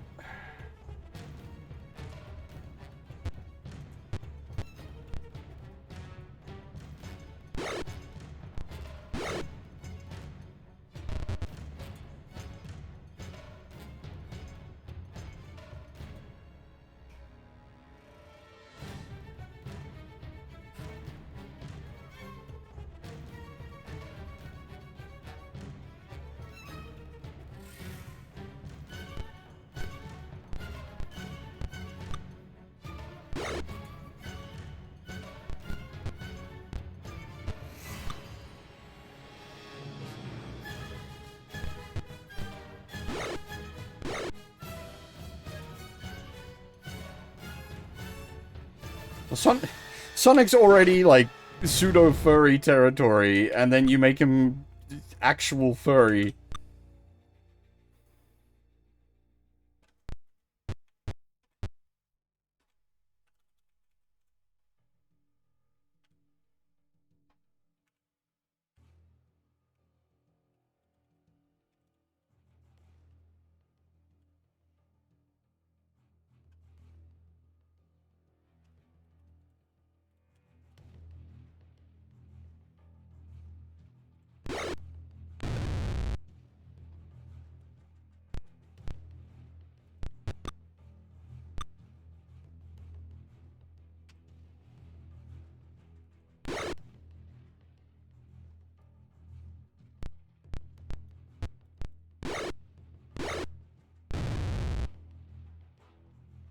Okay, yeah, as I was saying, I really appreciate this dungeon.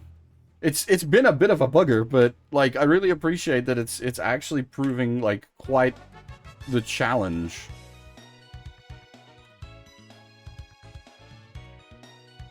I do wonder though, what would happen if you didn't come in with a party from the previous game? Like, we're limping by with a powerful party. Admittedly, like, a lot of it does come onto gear, but still.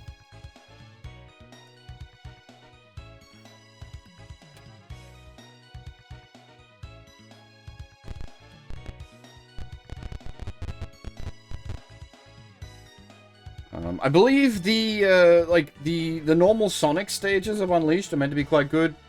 But the furry stages are a bit naff. I believe is the general consensus on Unleashed.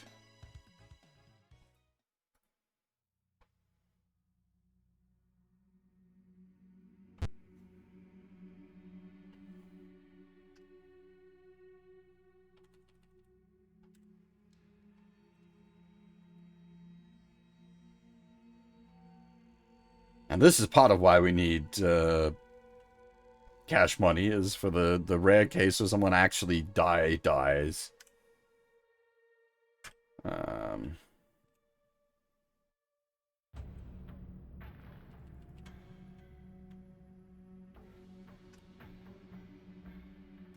Alright, so that is most unfortunate, because you permanently lose 1 constitution every time you're brought back to life. Bit of an oof, as they say. That's not... Okay, so there's dying, which then goes to unconscious if you bandage them. When they're unconscious, you can get them back up with, like, regular magic or healing potions or whatnot. There's dead, which you need to then cast Raise Dead on to bring them back to life. And that, yeah, that has the associated loss of constitution from being raised back up. And then, yeah, well, that's... Disintegrate is not dead. Disintegrate is gone.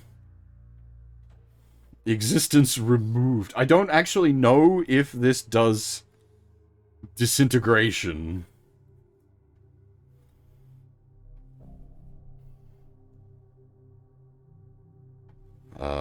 But that the problem is if you're talking disintegrations, that means we're dealing with like beholders. And there's like disintegration is certainly a scary thing, but there's lots more scary if we're dealing with a beholder.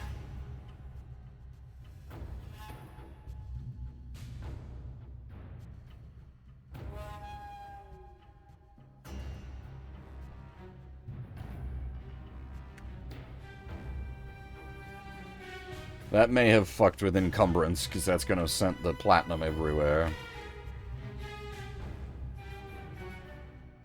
Yeah.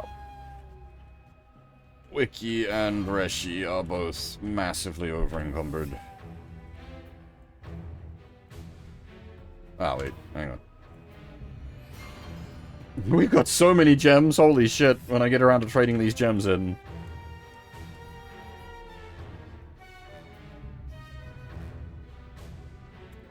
The music, there's a bunch of, like, open source music, and then there's a bunch of music from other games in here as well. So if you recognize some of the music, if you're familiar with, like, the Baldur's Gate games, I've nabbed some of that music. The Victory music comes all over the place. You'll probably recognize some of it.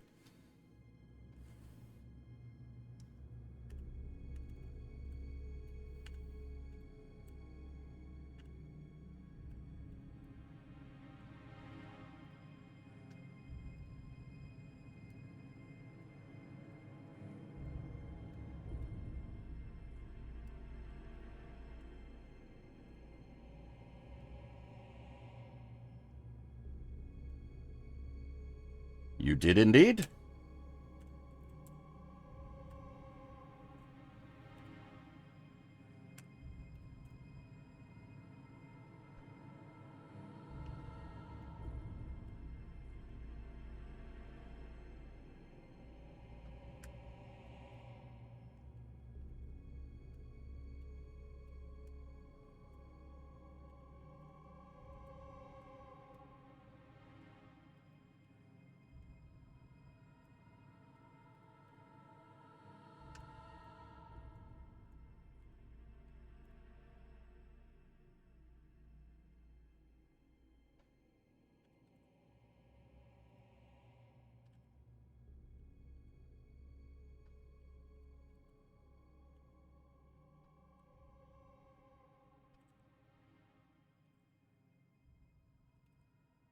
Jesus, that's... goddamn. He's not carrying anything wacky? Nope, just got no encumbrance.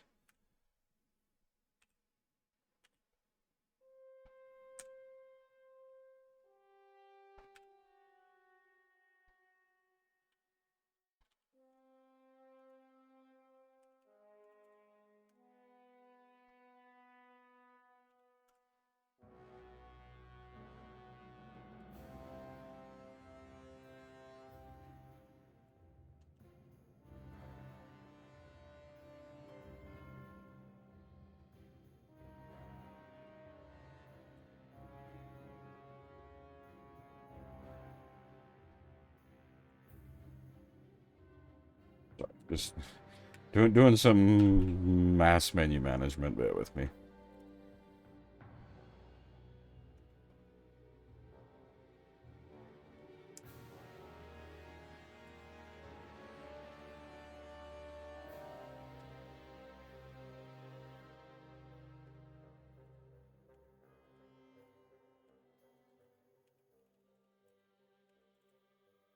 That's better.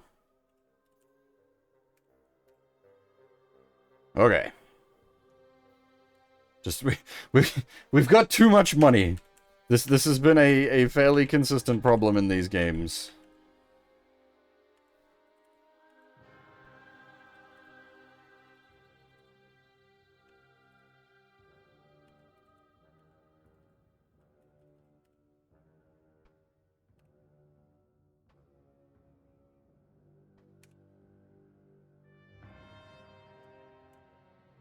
Alright, let's get our spells back.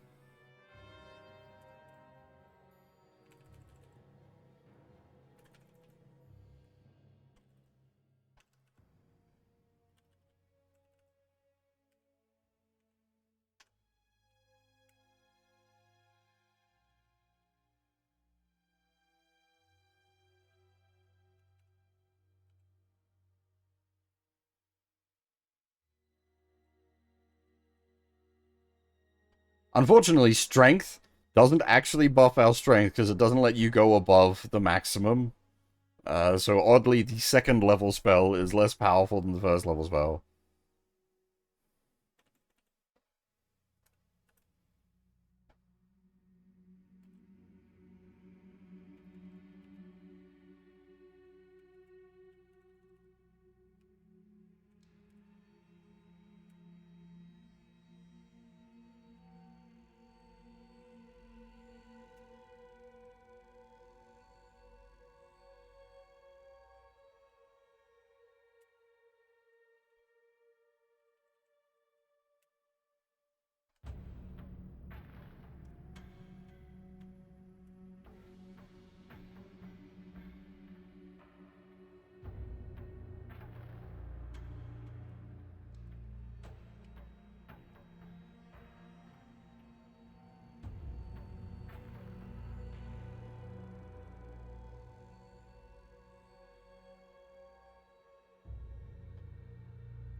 Oh boy, okay.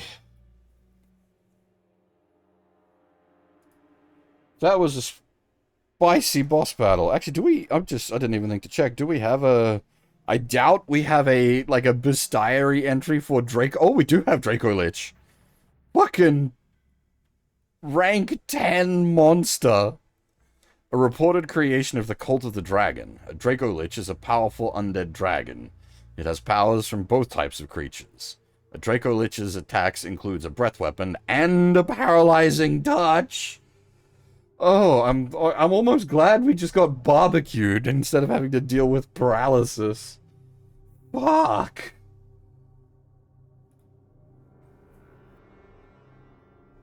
That said, now that I think about it, we did have like items we could have used to like deal with that, and I just kind of forgot because I was like, oh shit, Draco Lich.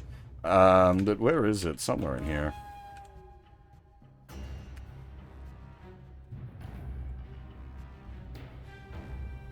That's just the description in this book, Ravage. That's not the full, hang on. Where would you even find Fiend Folio? I don't think Draco Lich would be in, like, the base.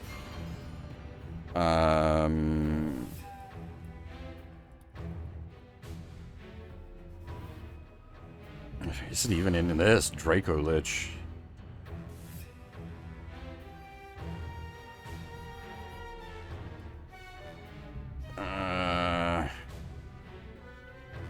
Not like Lich Draco?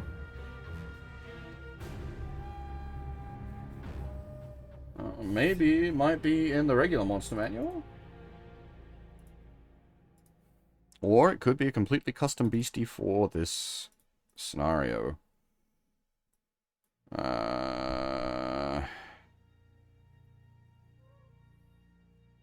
Might be subset dragon? Or subset lich.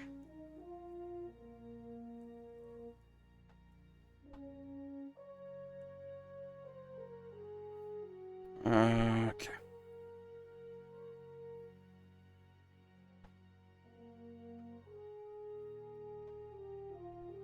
I was gonna have like a billion different kinds of dragon in it.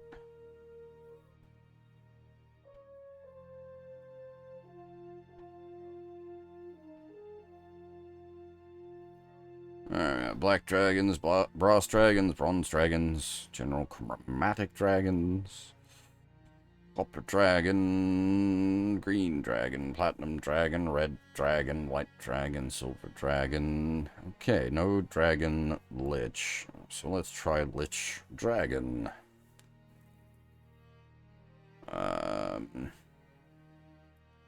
Lich Draco we don't have either. Interesting. Might not be, it might be, go. I don't know where I'm looking at this point then.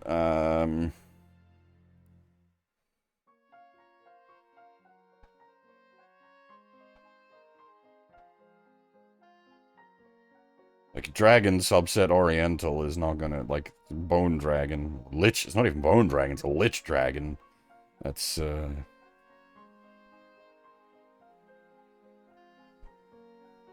There isn't a Fiend Folio 2? So, well, the Fiend Folio is technically the 2. The first one is a Monster Manual, the second one's a Fiend Folio.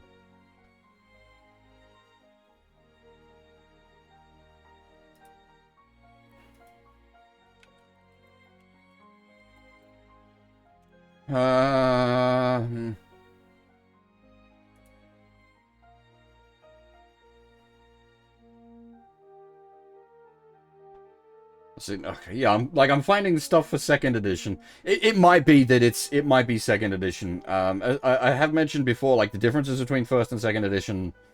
You can pretty easily like pass like back and forth between first and second edition. Though one thing second edition did do is add a lot more health to dragons. I feel like Mr. Draco Lich there did not have like a considerable amount of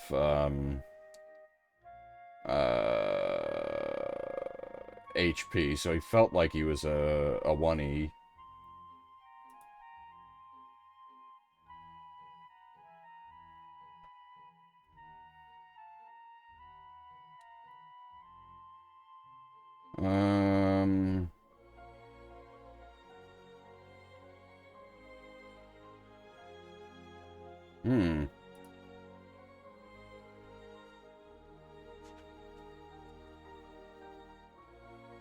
Yeah, I'm finding like AD&D second entries for them. I don't know. It might be that this wasn't like based on a like a splat book. It might have been like it could be something they cooked up themselves. It could be something they got out of like a magazine or that kind of like pseudo splat book stuff.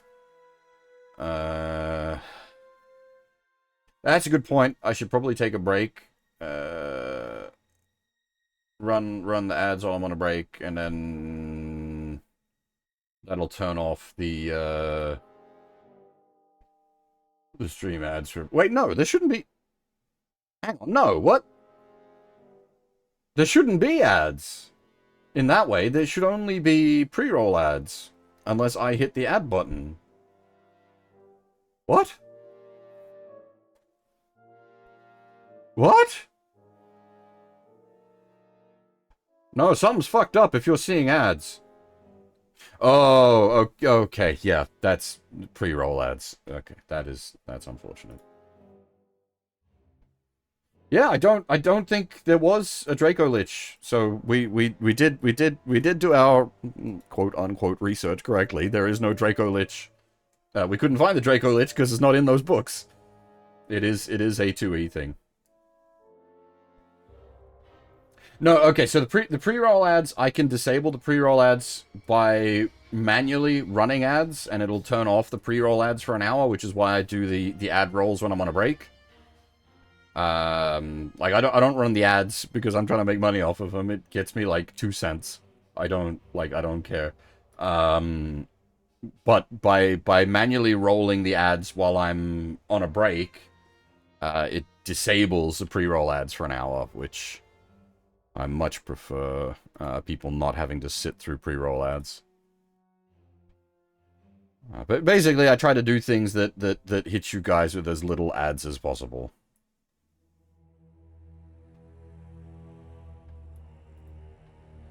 It's quite possible that there's one in a an adventure module or like in a magazine article or something.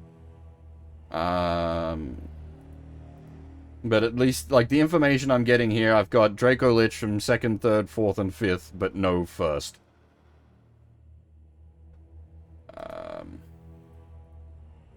And again, as I said, like for the video game, there's no reason they couldn't have cooked something for themselves.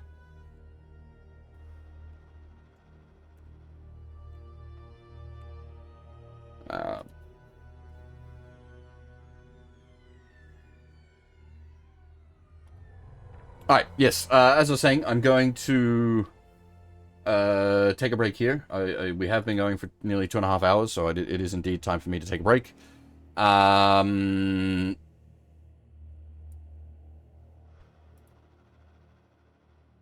yeah, I will I will roll those ads so that we disable the pre-roll ads. I'm just gonna, yeah, go get a coffee, stretch my legs, all that good stuff. I will be back in a few minutes, and then we'll see what lies at the end of this fucking dungeon, because holy shit, that boss fight, like, this dungeon has been hard, and that boss fight was just, like, you know, character dead.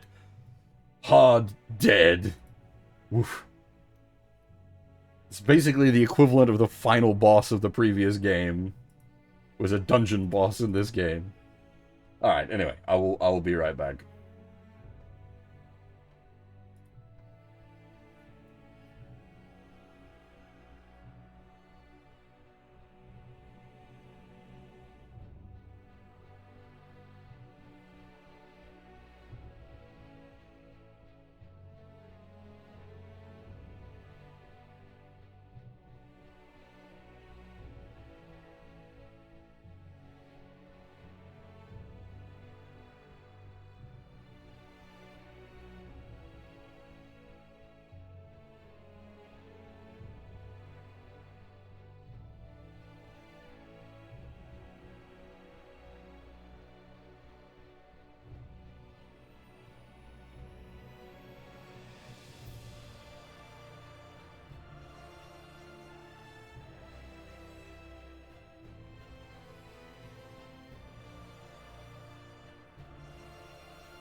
Alrighty.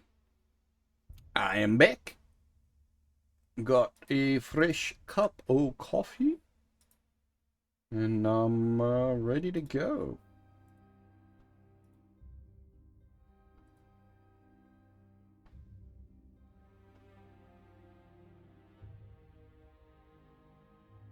Give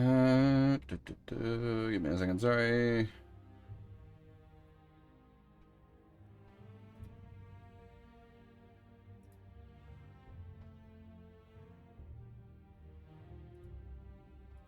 I click on a bunch of things.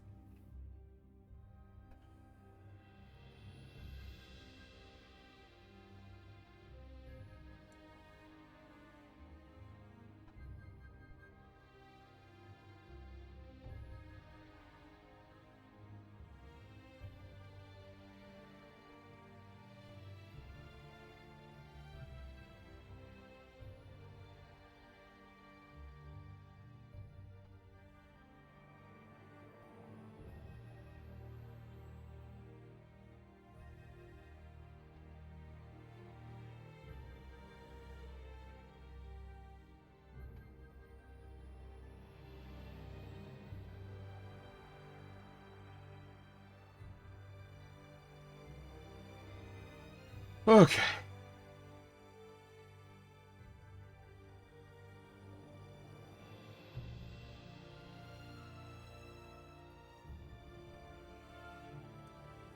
The town, by the way, shouldn't be like playing this kind of music as such. It's just that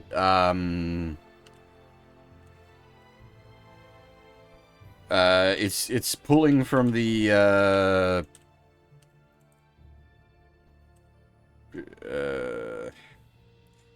dungeon music instead of the town music, because technically the town counted as a dungeon initially. And it's still, I guess, flagged as a dungeon type. Which is why the music doesn't change when we go from the town to the cave. Do we still have to pay? God damn it, we still gotta pay the freaking salamander tax. Okay.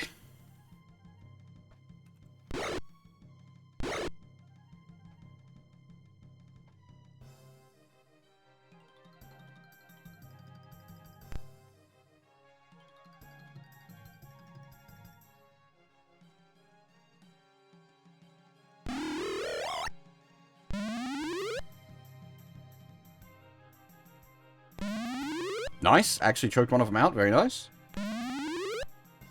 We fucking got one of the Drow. Very nice.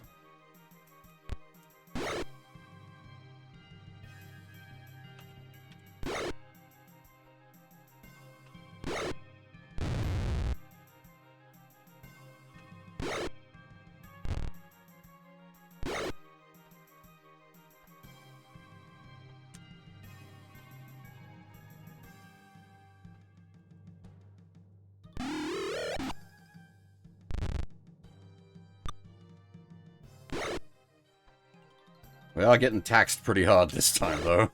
We got very lucky with the last run. We got no taxation on entry. This time around, however.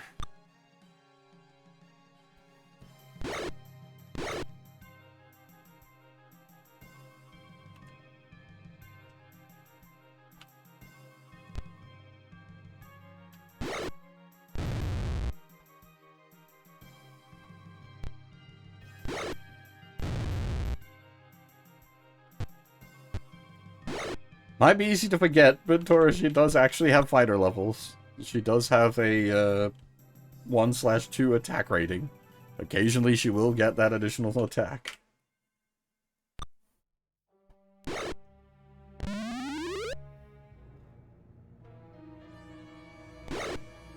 Ow! That's why we don't usually put her up front, though!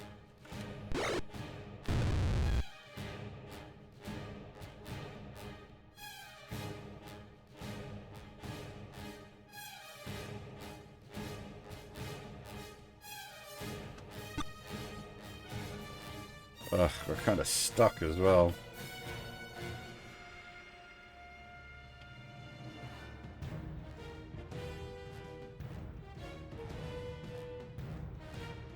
I forgot to identify those bows. They might be garbage. 0 damage? What? How do you hit for 0 damage?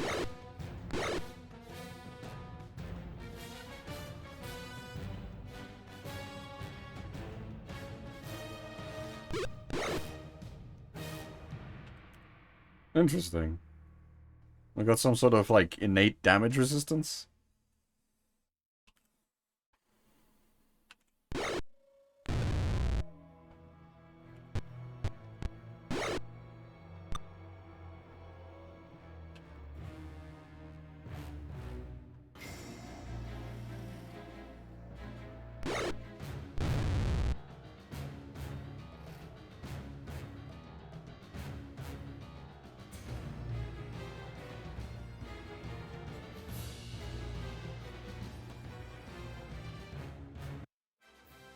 Oh, coffee's hot.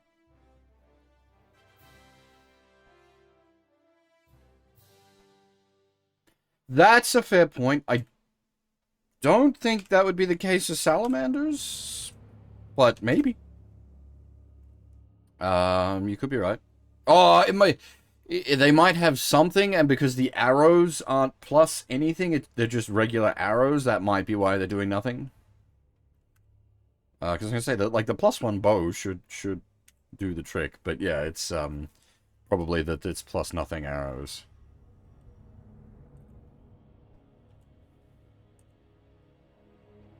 Again, I wouldn't have thought salamanders.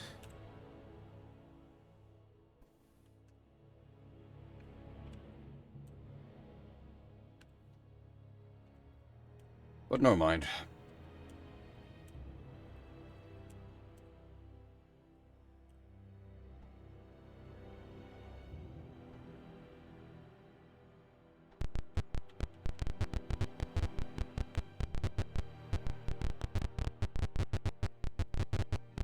Hopefully we don't get harassed too much on the way down. Jesus Christ, boys! Wait, attacks? That was a... Oh, okay, interesting. Now... Can I do this in that kind of way? I think I can, yes.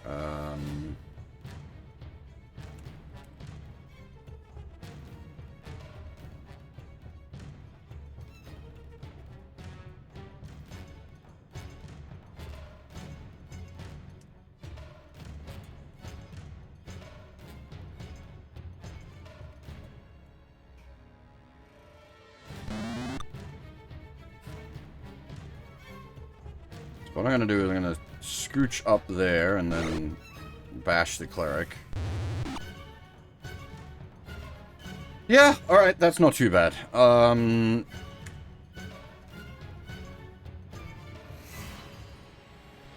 That's not too bad.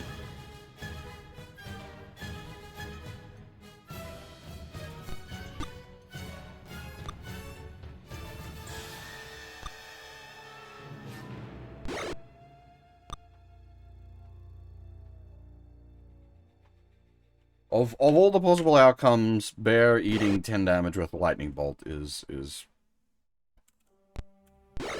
not bad.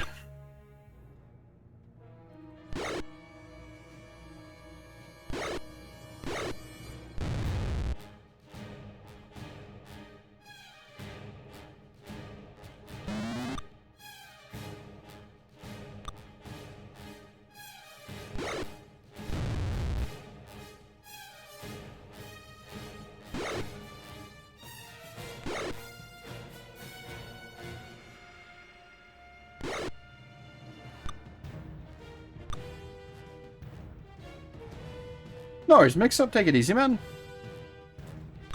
Hope you're able to get some rest.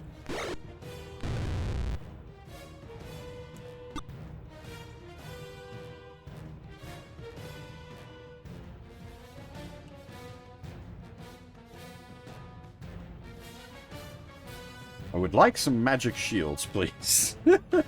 That probably is where we start getting into, like, OP territory, though, when we start getting the +2 magic shields. And our AC goes massively negative.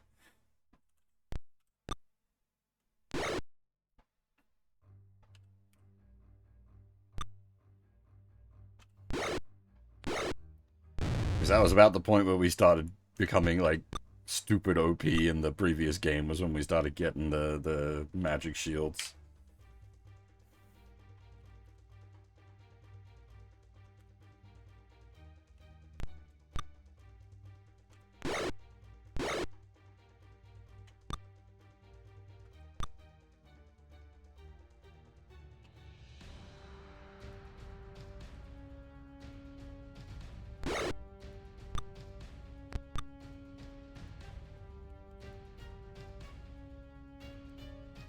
Where you going, buddy?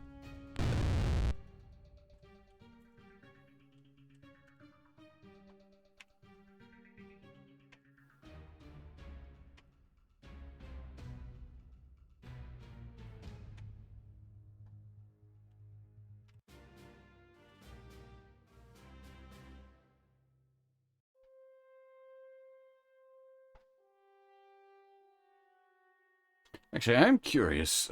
Do I have a way to... There's a thing I want to look up.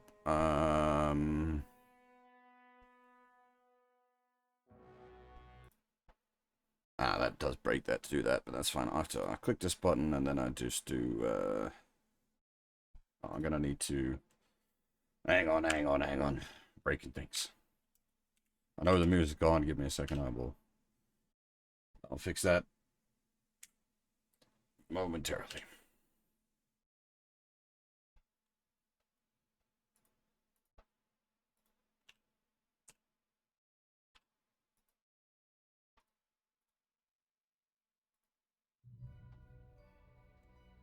I just want to look something up. Heb level 8 cleric, a level 8 fighter.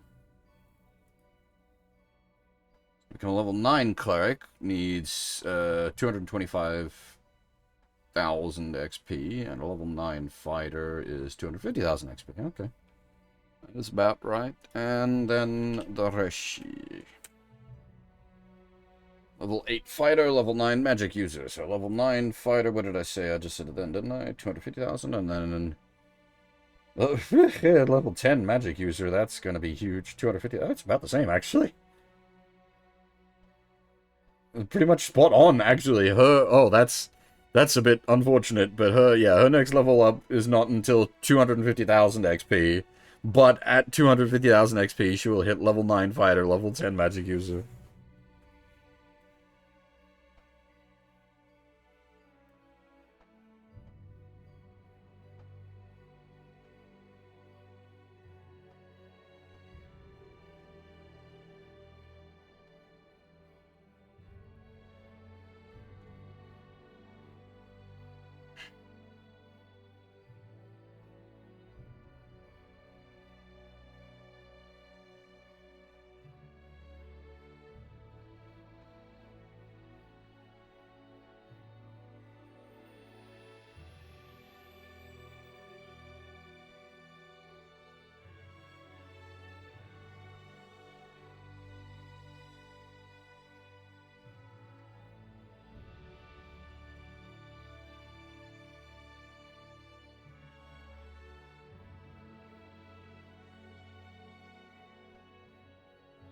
What was I doing? Math. Unnecessary math.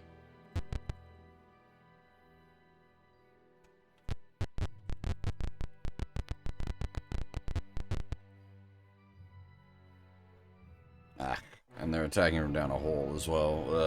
That's yuck.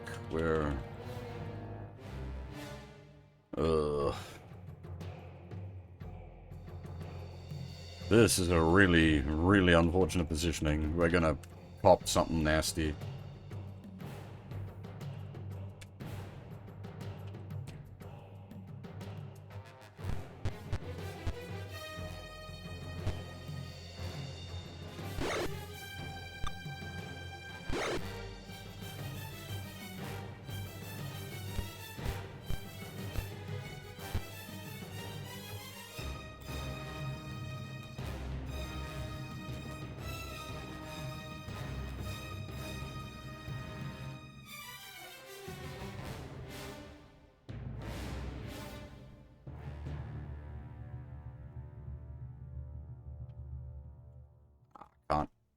Dang it.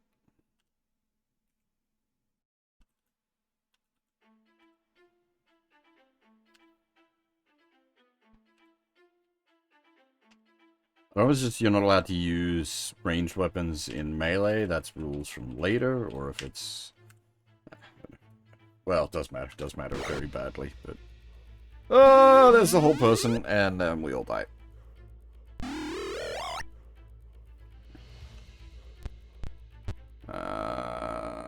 I don't even have a way to, like, save that.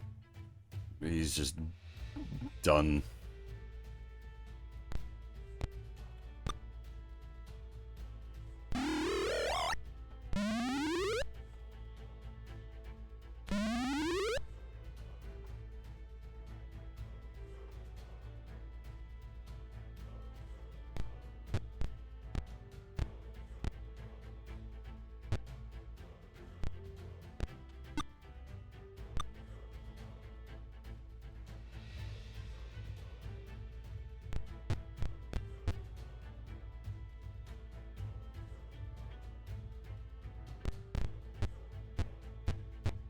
I'm probably just gonna load the save. Like, it's...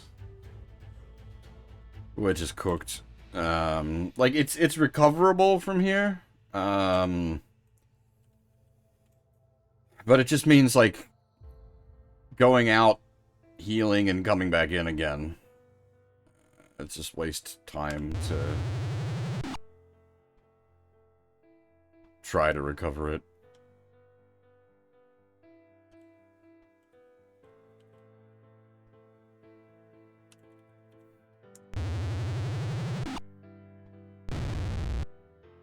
That one guy failed his, like, don't die to magic rolls.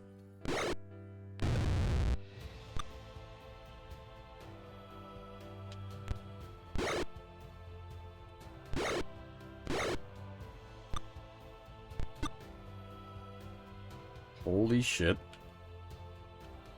We're still in this. We shouldn't be, but we're still in this.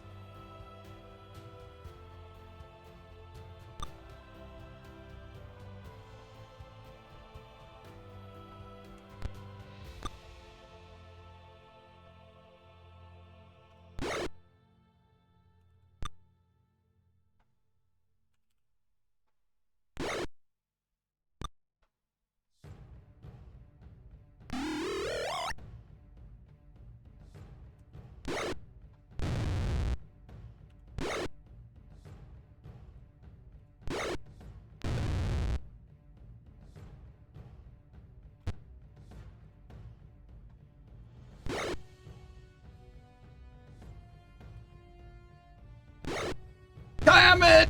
God damn it! You fuck!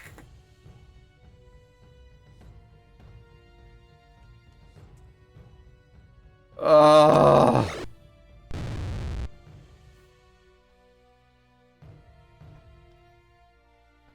Uh...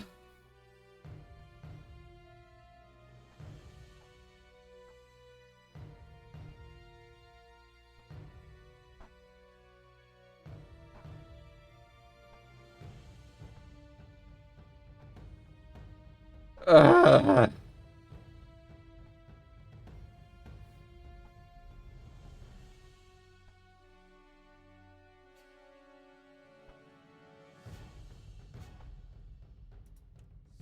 Uh...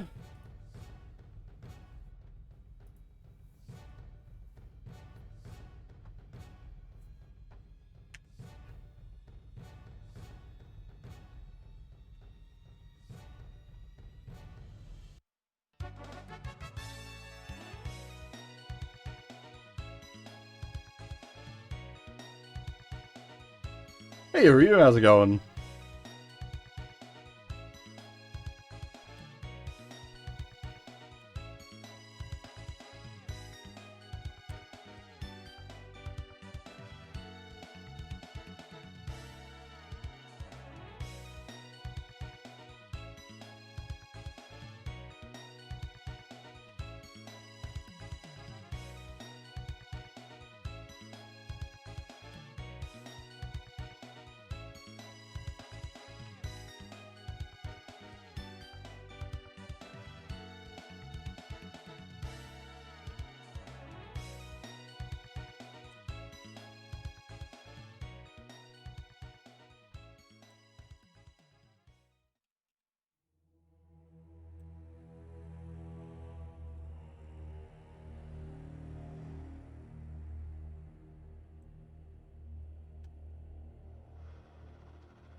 You know what I should also do now that I think about it?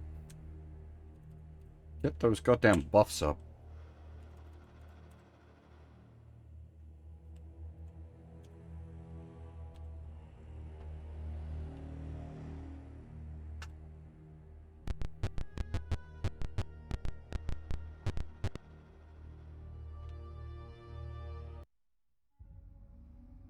I think this is just going to be the way of it now. There's no, because we killed the Draco Lich, there's no, like, trying to, like, approach and parlay, which then we use to stab him in the face. It's just pure face stabbery, which means they get to start at a huge distance from us.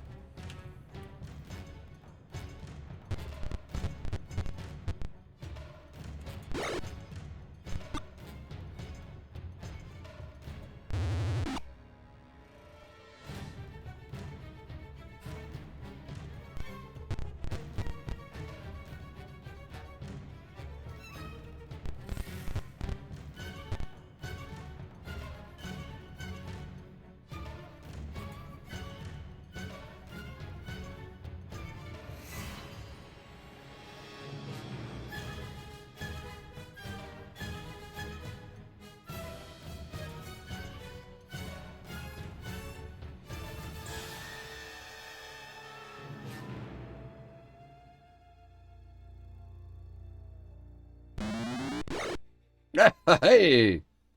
I hit the wrong target. God damn it, I think I did hit the wrong target.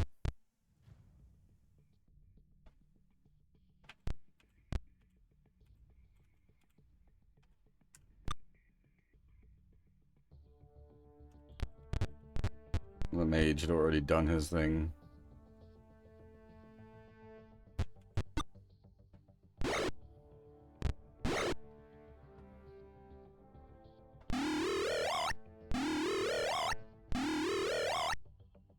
Oh, we made our saving throws.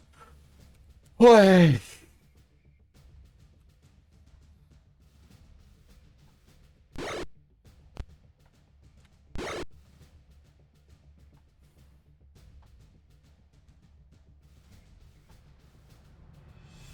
Shitting bricks there.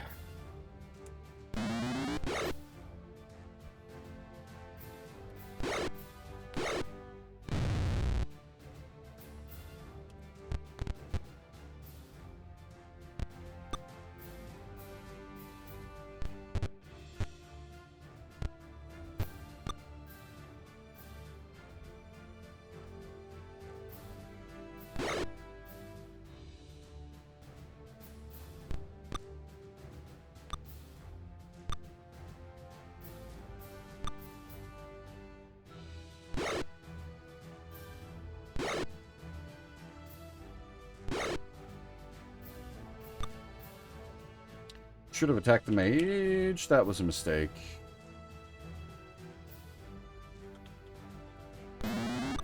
Oh dear. We're gonna need a lightning bolt for our trouble. Ow. Oh dear, excuse me, sorry.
I wonder. Is this, since we're past, like, the boss room, is this possibly a safe spot to rest?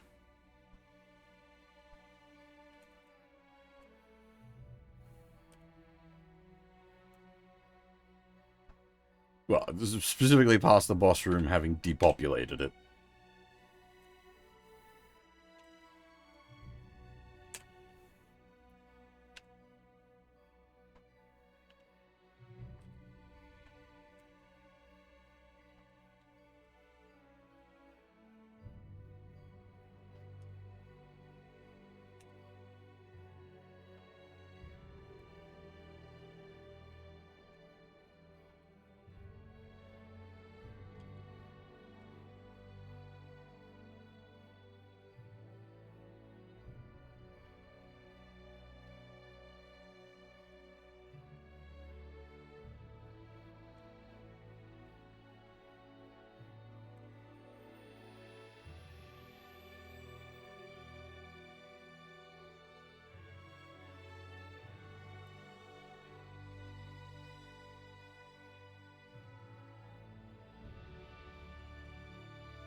Now we find out the hard way.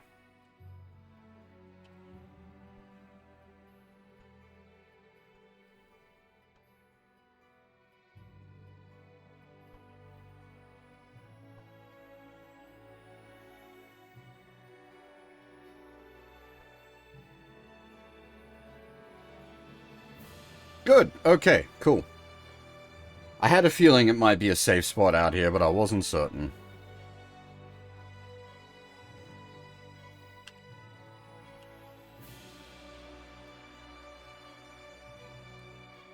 Alright, what the hell is out the back of this place?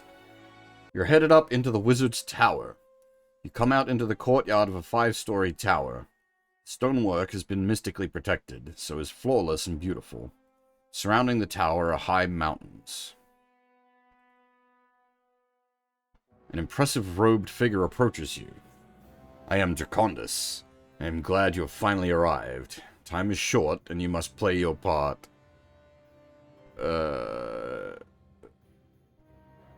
This is one of the, like, big bads, is it not?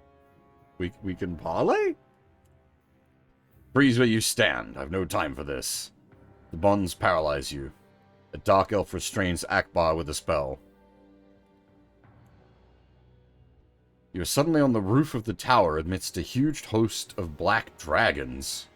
Holy shit! We got fucking art going on. Look at that. It's animated and everything.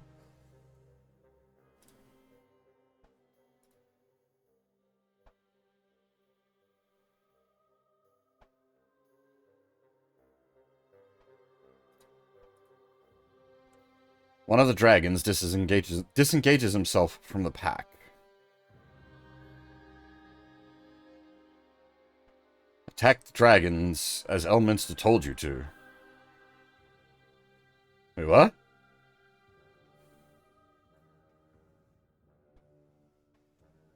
Under the force of the bonds, you rush forward and attack the dragon, but with a blow, it disappears in a puff of smoke. The dragon was only an illusion. Elminster is involved? We could be in trouble. Freeze. Base slayers of dragonkind, cries Dracandros. Dracandros. You're immobilized.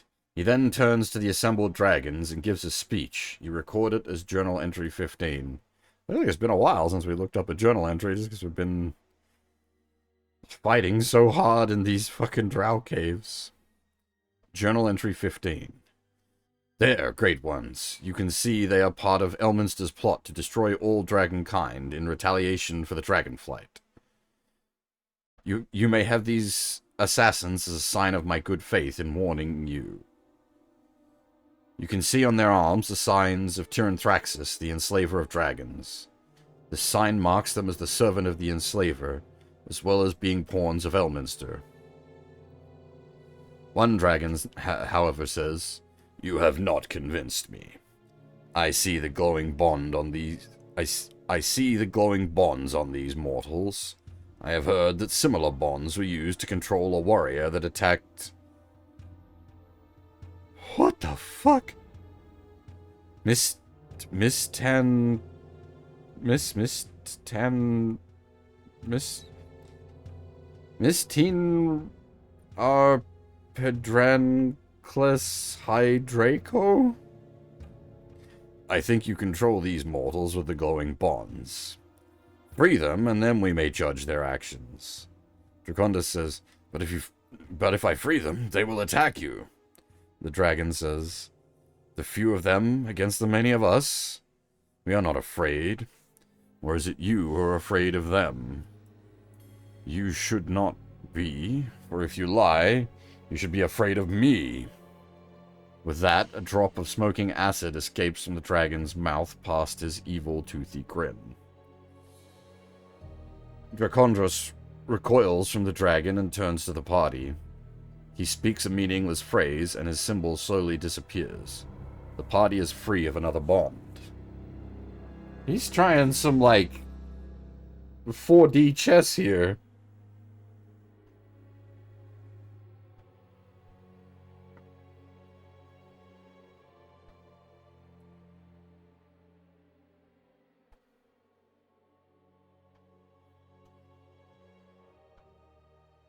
Dracandros' mumbled phrase causes your bonds to fade. Okay, so he was the Crescent Moon.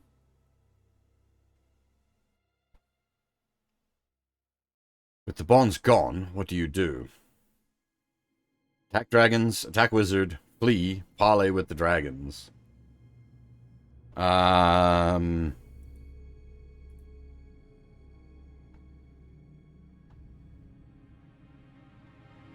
Sticking the sword in Dracandros is pretty tempting.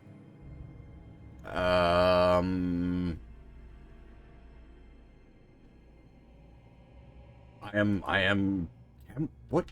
Can we talk with the dragons and, like, get them to squish him?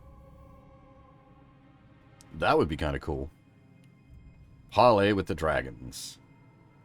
Let's not be dicks to the dragons.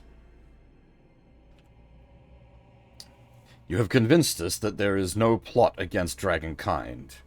We leave you now to settle your dispute with Dracandros.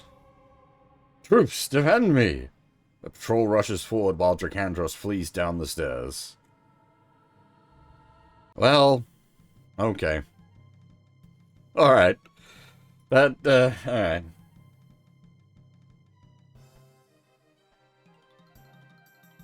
I'm assuming the troops defend me would have happened regardless. We wouldn't get to, like, avoid these fights. Okay. Fab's gonna cop an op attack from the Ifriti, which could potentially hurt a lot. But we need to stab that mage. Okay, didn't hurt at all. Failed to stab the mage, though. Great.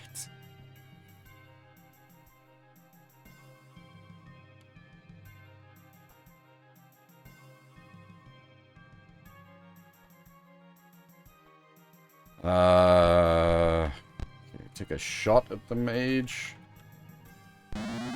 Hey, there we go. No spells for this turn.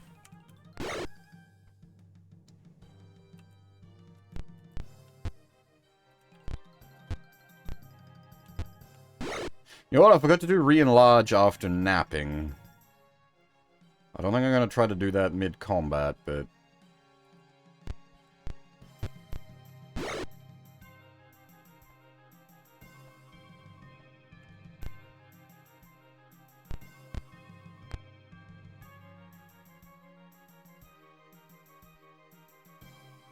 he says.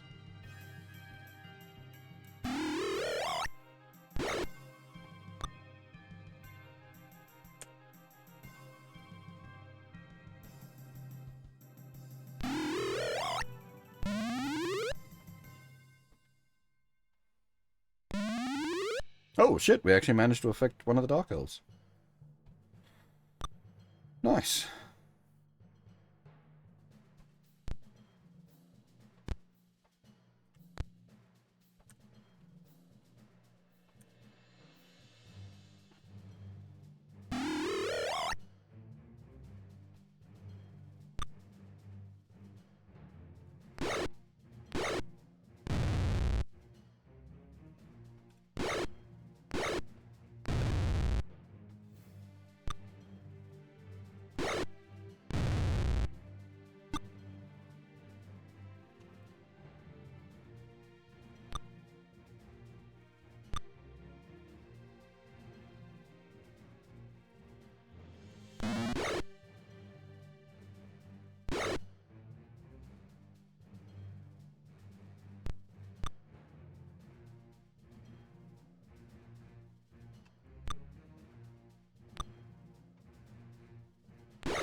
I do like that the dragons just weren't having it. They did not believe his shit at all.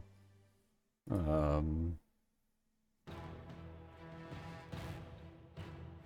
was a nice touch.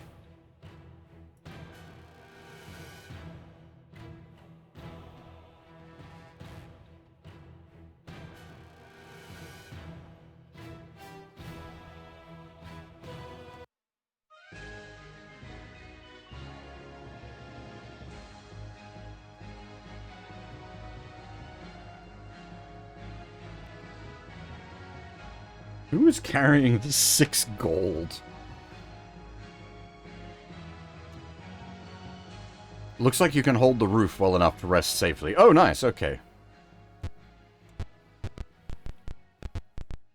So we can use the rooftop as a rest point. Nice.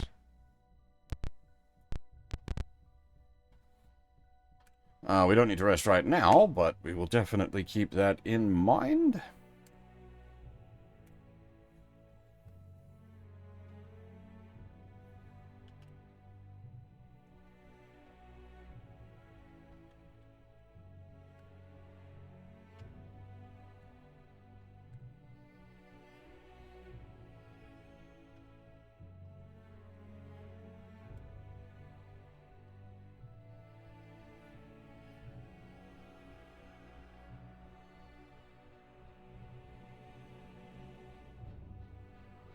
Rechecking gear.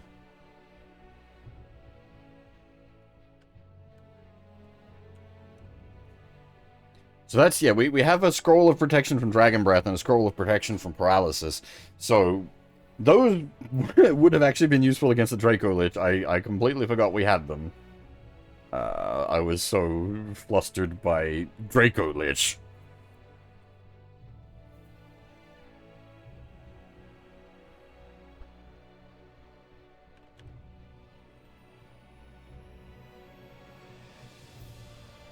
The stairs lead down. Do you want to take them? Guarding the stairs is a burly dark elf in plate and shield. He raises his shield at your approach, revealing a symbol of pain.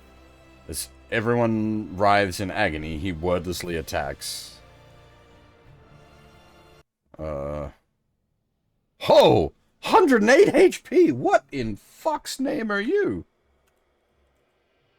Dark Elf Law AC -7?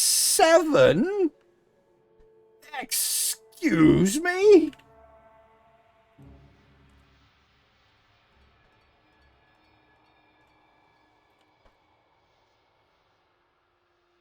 We can't even, like, cheese his ass with magic because he's a fucking Dark Elf.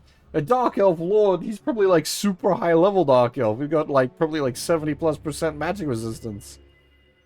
Fuck.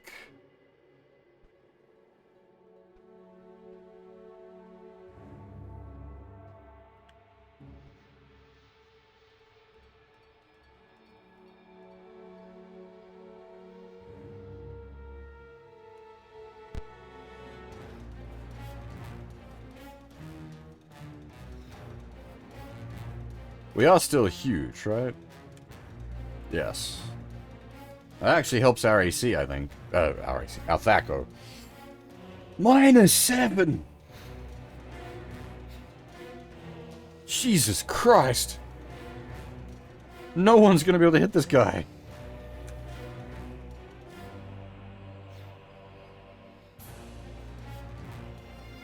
Like, we just take some, like, YOLO magic missile shots at him? Because we don't have to roll to hit with the magic missile, we just gotta get past his innate magic resistance, which is probably just as bad. Nice! She actually did it, damn.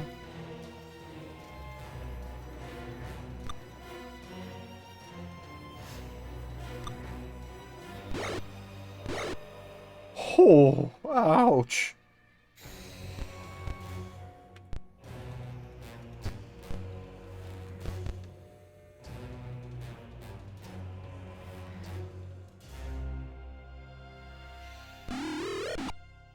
Damn!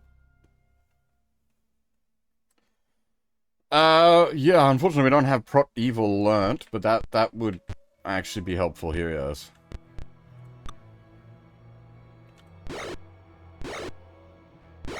Now we've got the prayer out, so we've got some buffs up.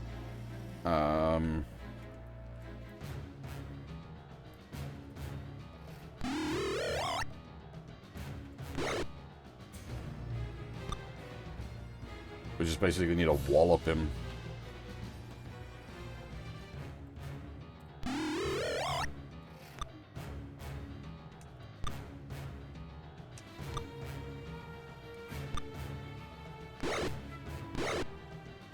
Before he grinds us into dust. Oh.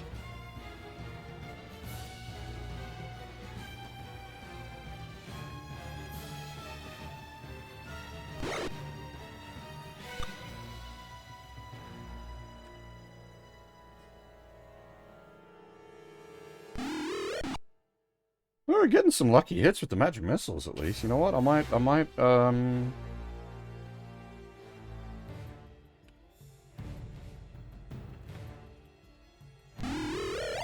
try to hit him with a wand of magic missiles. Alright. Wow, that hurt. Holy shit. One guy chopped up like half the party. Jesus.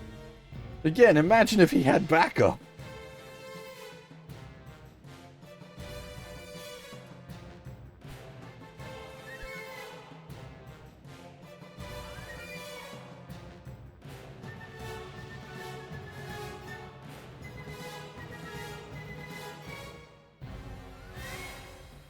Oh.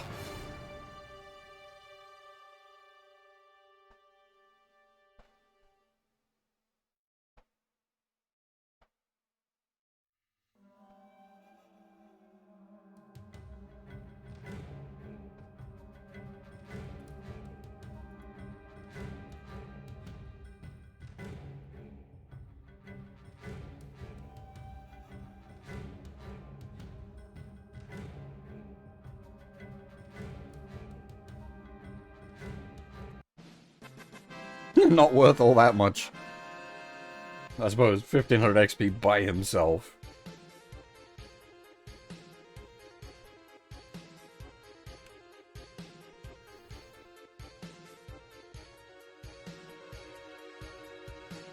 Ooh. Do we have Sniff Magic learnt? If that's Magical Plate or a Magical Shield... Oh, that's why he had AC -7. Dude was fucking loaded.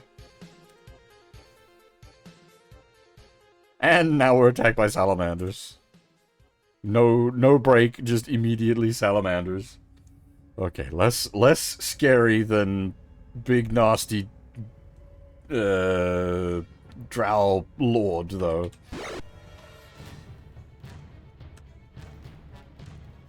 Let's do some mid-fight shenanigans. Alright, so we're at AC -2. If we switch to what we think is a magical shield, well, it's definitely a magical shield.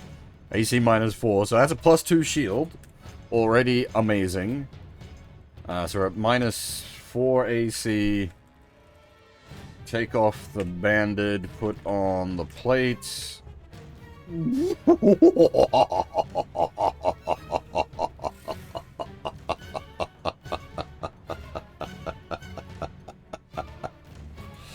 I have become Death, Destroyer of Worlds.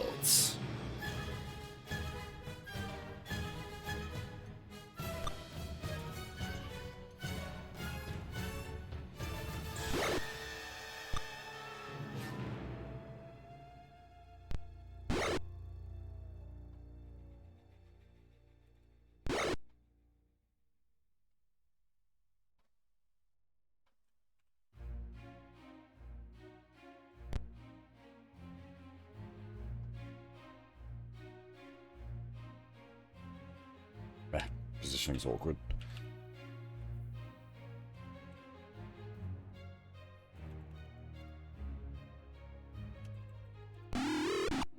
Yeah. Get blasted.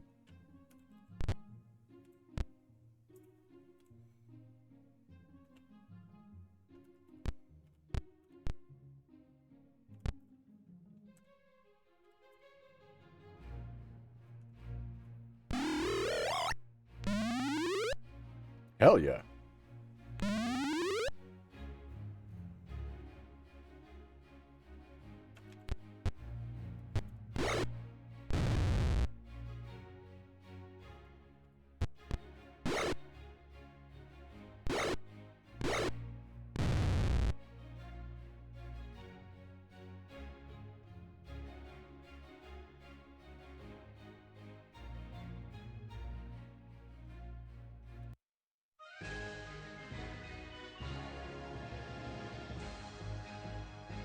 Alright. We need to do some more inventory foo. The bandit +1 needs to make its way down.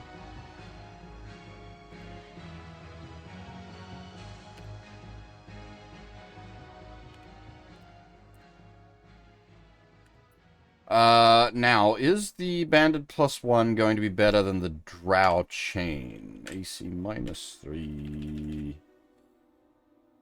Drow chain. AC -2. Right, so we will lose the Drow chain. But once we do, we can just switch to the bandit +1. And it's only a 1 AC difference. It's not the end of the world.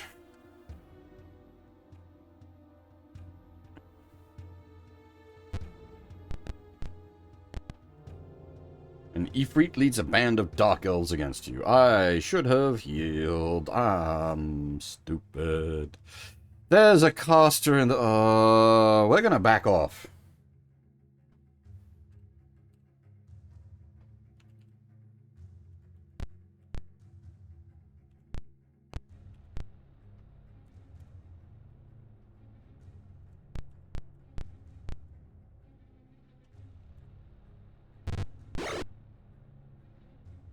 Oh, Christ. They're already catching up to us.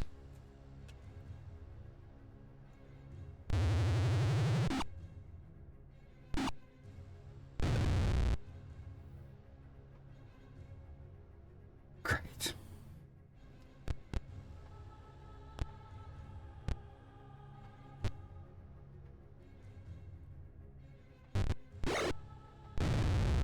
Wait, what the fuck? What happened there? Fab just got shanked?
wonder if I can, like, bend a lightning bolt.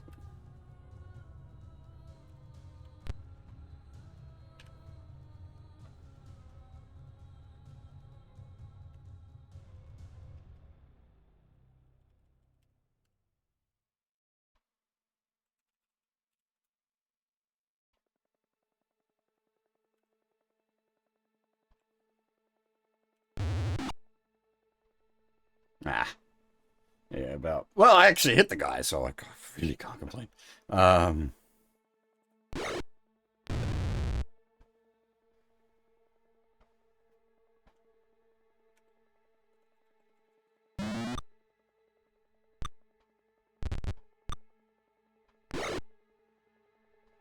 Hey, oh, welcome back.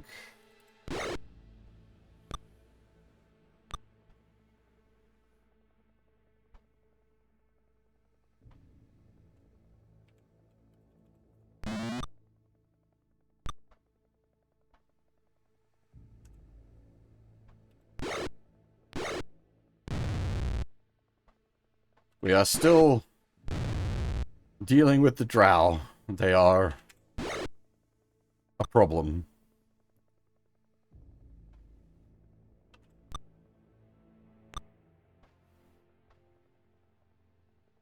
Ah, that's unfortunate. We have made progress. We got through the Drow caves.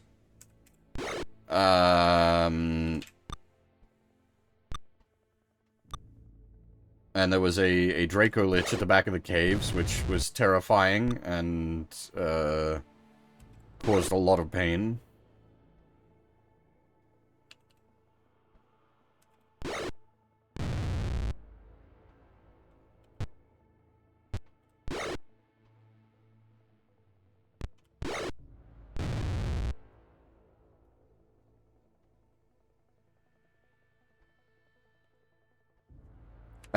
And now we're currently up the top of a wizard's tower, as this wizard was trying to pull some shenanigans, some political shenanigans, and get the dragons to turn on us, and the dragons weren't having it, and we weren't having it, and now we've got to fight our way down the wizard tower,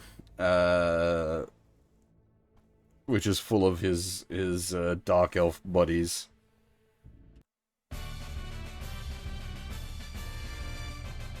It's been rough. But in a good way. I've said multiple times, like, I appreciate that this, like, the game is not unfair by any means. It is challenging.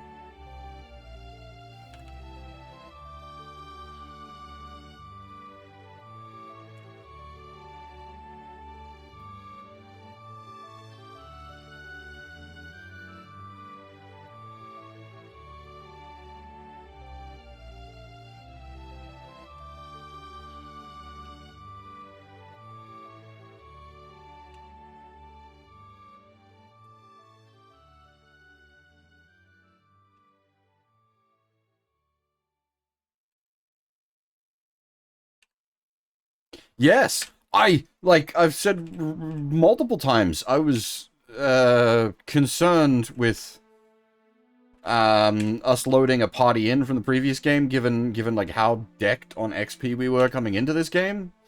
I was expecting that to sort of break the game, but actually,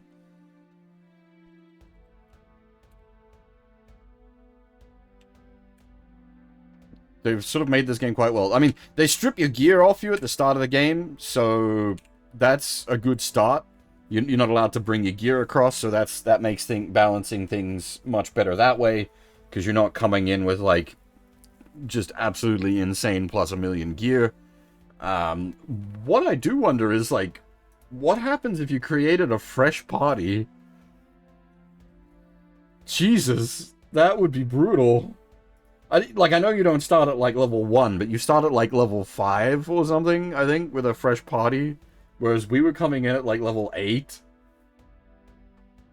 And, like, at the level where, admittedly, we haven't really leveled up much in this game. We will be able to get some level ups once we finish this adventure. This has been a very extended sequence of being unable to level up due to the area.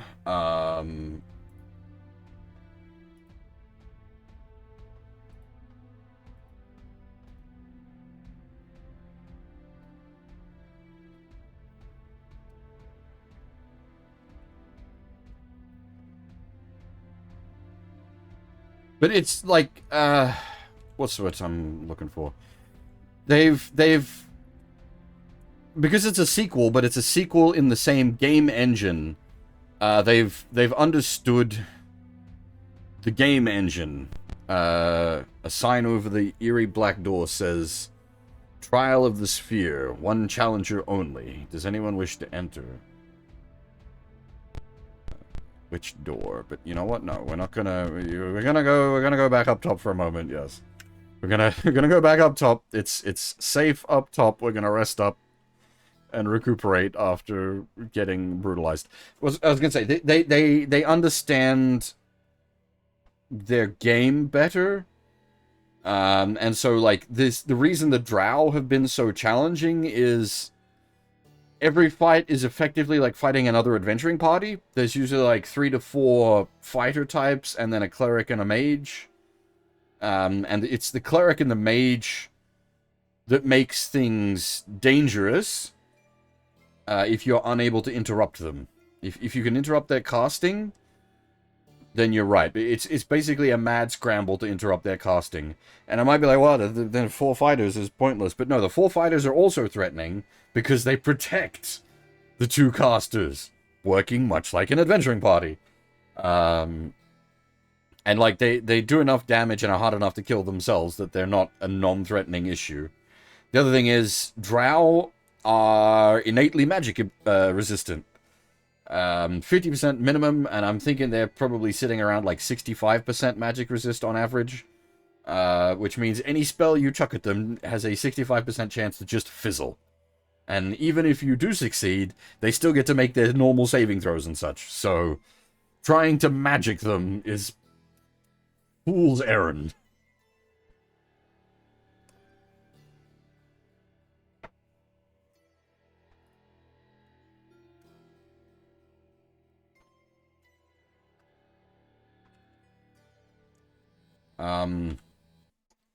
I also went in and fixed all the character data in a hex editor, so they're no longer bugged. We can like use strength buff spells without the strength breaking.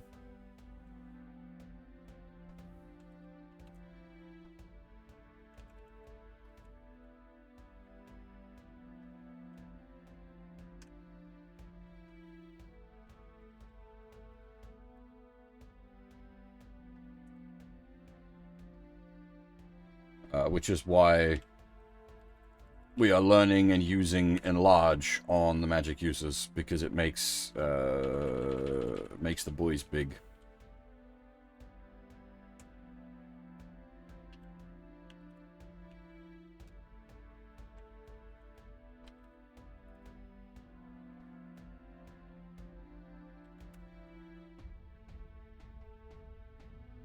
Actually, I don't think that's right. I'll need to double check that. Actually, exit. There we go. Charge of enlarge remaining.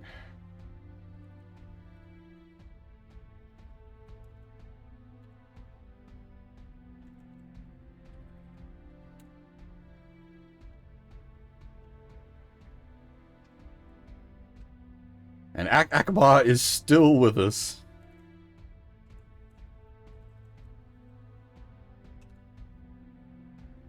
That's how long we've been on this, like, side venture for. We did just get the second of our 5 bonds removed.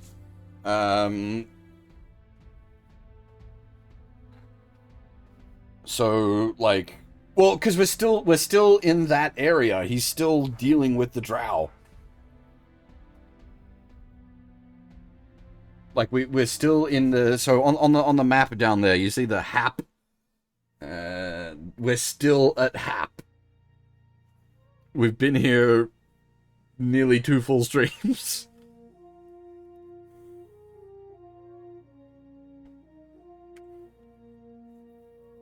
No. This is primary. This is main story.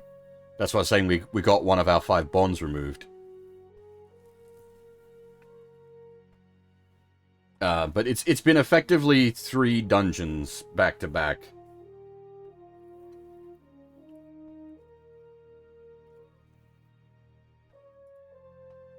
And yeah, they've been, like, challenging dungeons. You will note Bear is now at -7 AC. That just happened. We killed a Dark Elf Lord and took his armor and shield that were incredibly magical. So currently our at least one character is like uber geared. That's what he finished the previous game at. We got it's a +3 plate mail and a +2 shield, which is what we had on Bear at the end of the previous game. That was his end game gear. So he's finally at the state he was at the end of the previous game. And that's what taking the gear off, like, the difference is you don't have any of the magical gear at the start. Like, that's a huge way to, like, control the power curve. I don't know how going into the next game is going to work. I haven't even done any research on what comes next. I don't know how the next game handles that, whether it strips your gear again. Because this game, like, strips your gear, but it justifies it with the plot.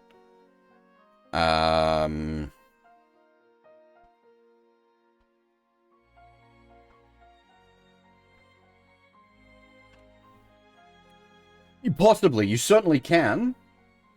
We didn't really. We did, like, futz around a bit, but not heavily. I'm actually going to futz around more once we're done with this section, because finishing this section opens up the futz. Once you clear Hap, you're able to do the optional dungeons, but the optional dungeons are not accessible until you've cleared Hap.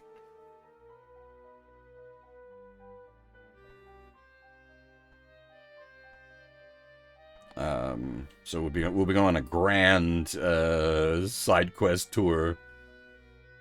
Anyway, that's never mind that. We've got a main story to deal with first. We got lots of Drow and a fucking Uber Mage to kill before we can think about that.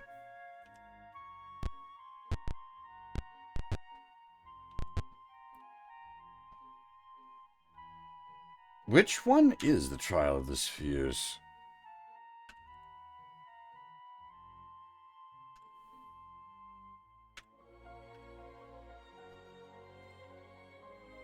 Sign of the Eerie Black Door says, Trial of the Sphere, one challenger only. Does anyone wish to enter?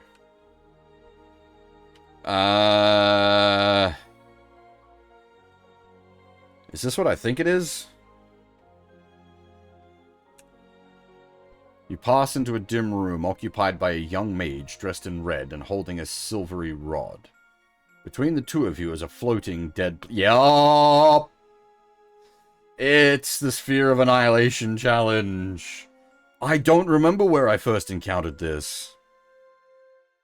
This is like you place a Sphere of Annihilation between two mages and they need to use their mental prowess to push it back and forth.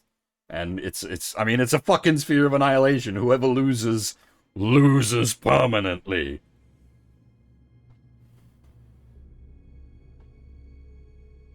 The wizard intones. This is a Sphere of Annihilation. Its touch means utter destruction. Only a mage can control its flight. You may surrender at any time. Your opponent focuses on the sphere. Concentrate on the sphere yourself. The sphere moves towards the opposing mage. It is now only 30 feet from the red wizard. Yeah! Yeah, unfortunately, Has that been written yet? The gazebo article? That was a Dragon article, right? But we're at 1989. I don't know if the gazebo actually exists yet.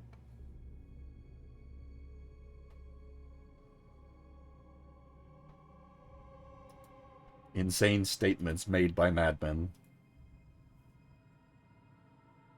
How's it going, boat?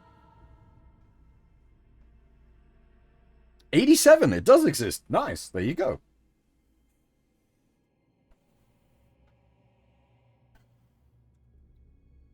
I don't know if this is based on our stat block or if it's just random chance. The spear moves towards Reshi. It is now only 40 feet. It is now only 30 feet. Moves towards the opposing mage. Back in the middle. Towards the opposing mage. Towards the opposing mage, now only 20 feet. Towards the opposing mage, now only 10 feet. Towards the opposing mage. As the sphere reaches the red wizard, he raises his rod in panic. The two meet in a tremendous explosion that rocks the building, leaving nothing of the sphere or man. The chests lining the walls contain many valuables. 11,000 XP is pretty fucking valuable as well. Holy shit.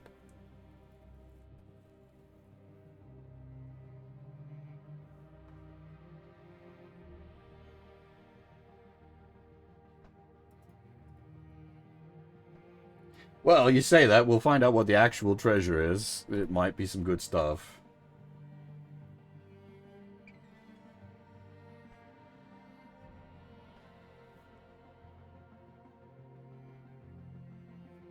What is these, like, jelly donuts?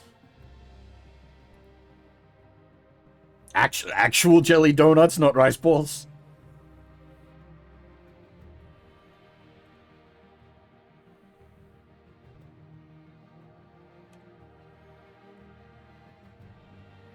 We can't take that much money.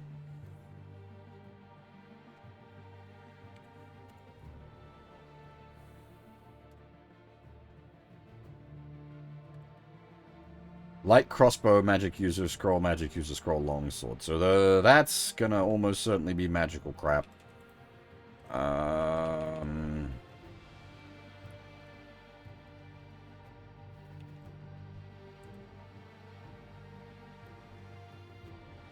Over encumbered. That's gonna be... yeah.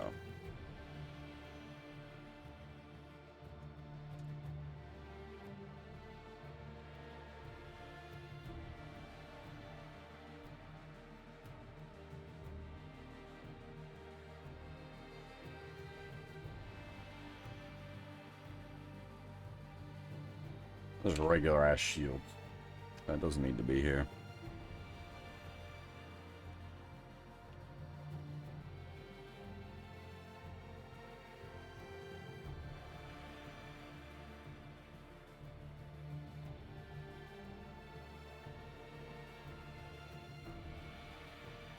Drow longsword we don't need. What that actual longsword is what I'm curious about.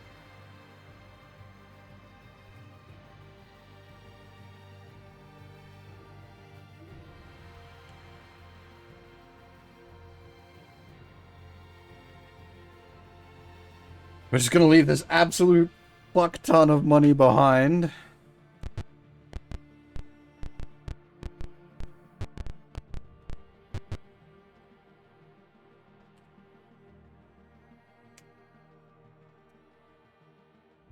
I don't know much about the Catholics. I don't know what Fat Tuesday is. Sorry.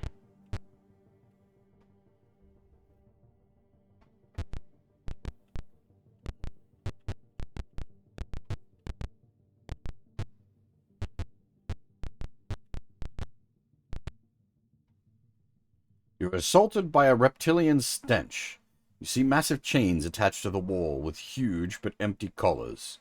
Across the room, you hear a deep growl.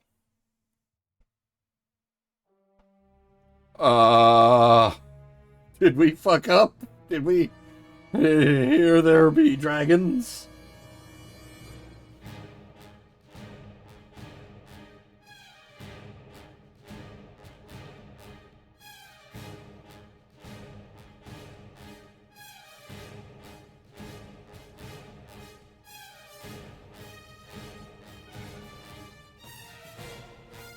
Wyverns.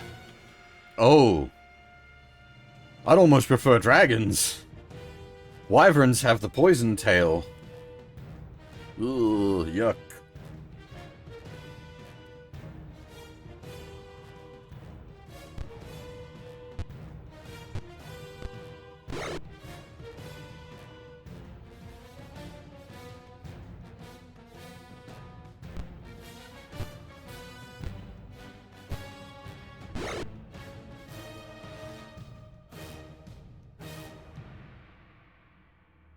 Now, we might actually be able to use some of our fancier magic.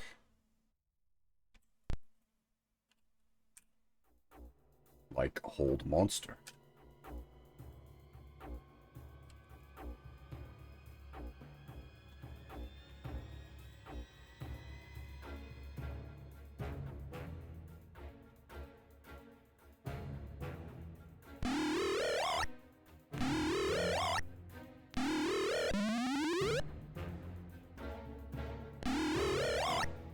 We got one of them, at least.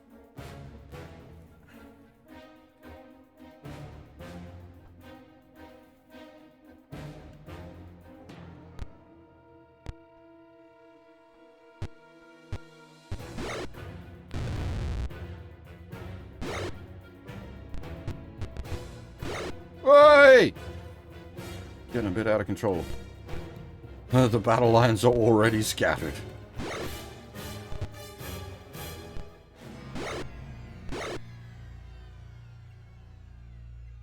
Now... Does Wiki have Charm Monster?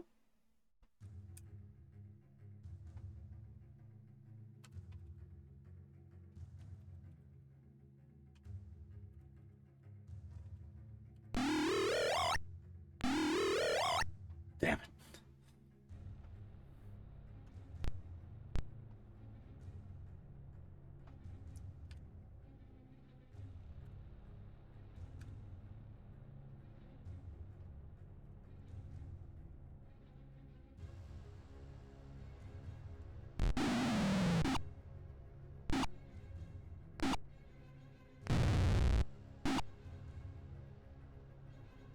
Okay. Not bad.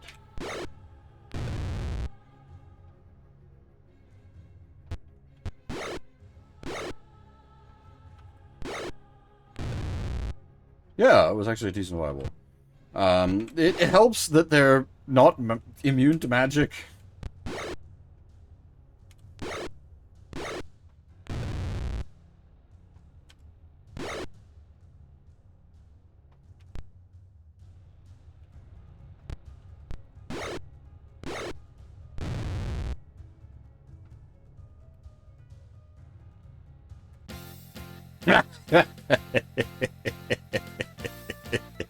No, don't do that to dragons.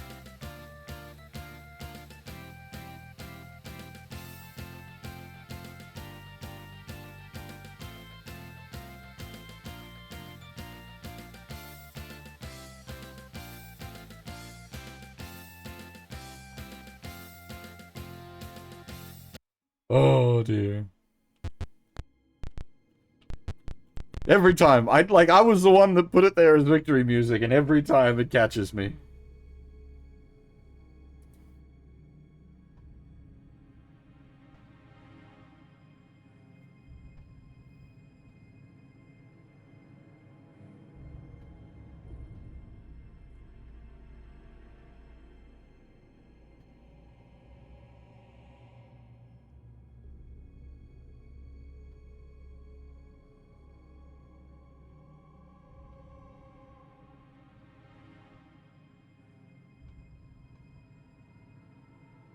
Okay.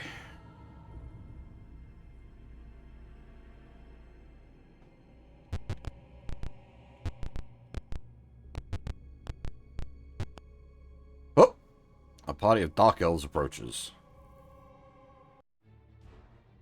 Okay, yeah, no, you boys are at a big disadvantage if you fight me up that close. Part of what the Drow had been engaging us at, mega distance, which was giving them a massive advantage. Because, I mean, they could, throw spells down corridors at us. Which, the counter to enemy throwing spells down corridors at you would be to throw spells down corridors at them, but they're fucking Drow. The magic just bounces off.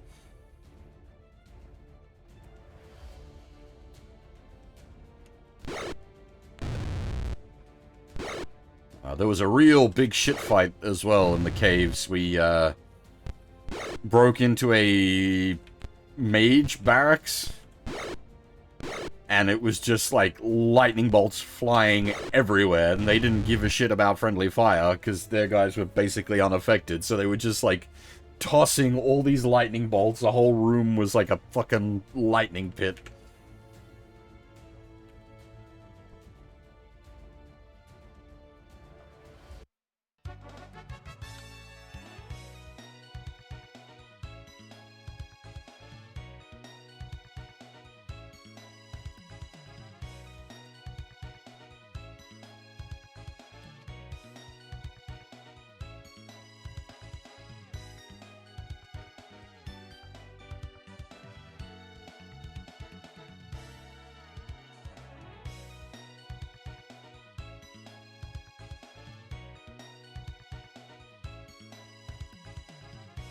Yeah, it's real good, isn't it?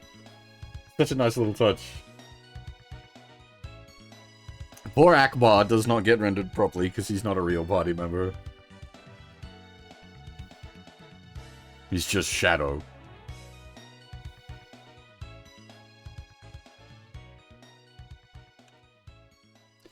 At the base of the set of stairs is a dark elf nearly identical to the one you faced at the last stairs. Oh, great. That's a dark elf lord. You may pass if I can select some of your items and money. Will you pay? Hey, this is cool. No, I'm not going to pay you. I'm going to like give you cold steel. But hey, the hedgehog. On topic. I do like that the Drow aren't like just unquestioningly loyal. You can just pay them off. Refusing to back down, you rush the dark elf, and he disappears in a puff of smoke. Another illusion. Oh, that one was... Yep, a party of dark elves. Okay, this is getting... Okay, well, again, they're up close, so that works fine for us. We just need to smack their cleric one.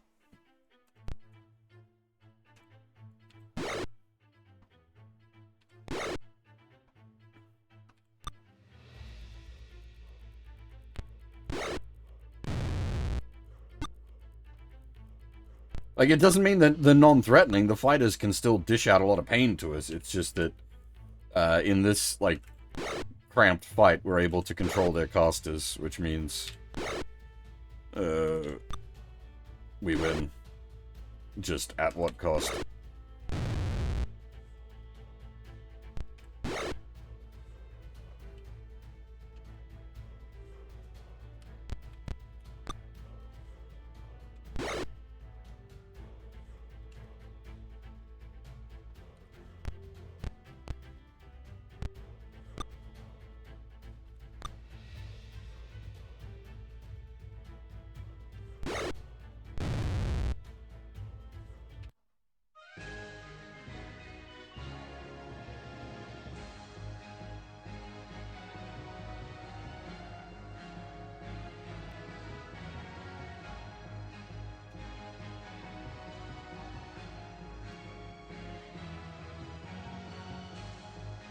Also, you remember how we have to, like, manually sell every gem and piece of jewelry?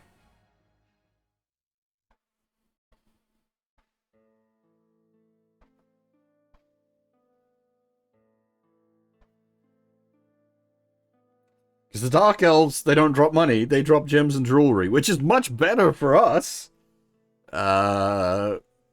Because they weigh much less. I would much prefer it being gems and jewels. But... oh boy, are we gonna have some time menuing when we need to convert that stuff up.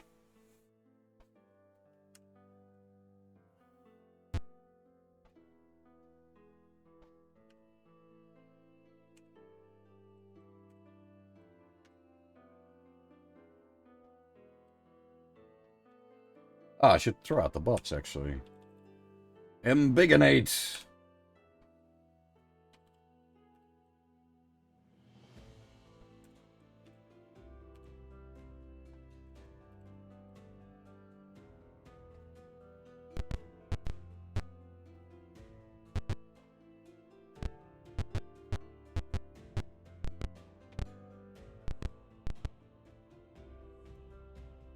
Ah, more salamanders. Yes, you can. Absolutely. And it's possibly, like, legitimate, because it lasts for sort of half an hour to an hour. So long as you don't, like, rest or search, you could walk in, embiggen, and walk out.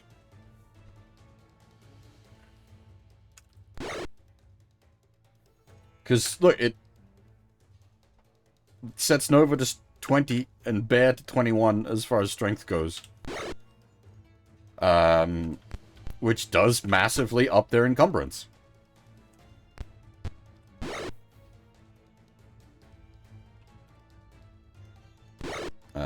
That was, I was talking before about the, like, fixing things with the hex editor.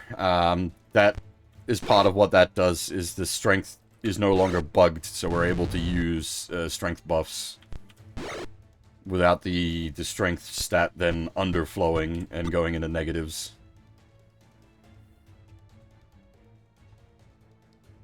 I actually did I did a minor lesson on hex and hex editing and reading the hex files of the characters earlier in the stream.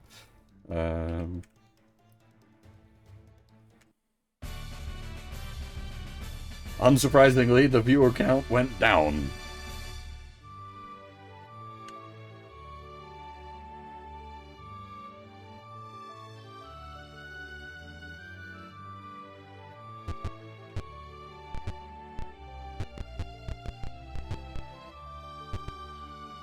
Oh, yep, what have we here? Pick not found. Whoop.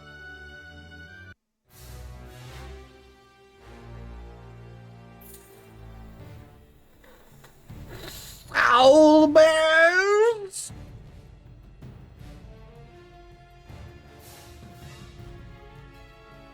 Ah, that cleric in the back there. That's going to be a huge problem.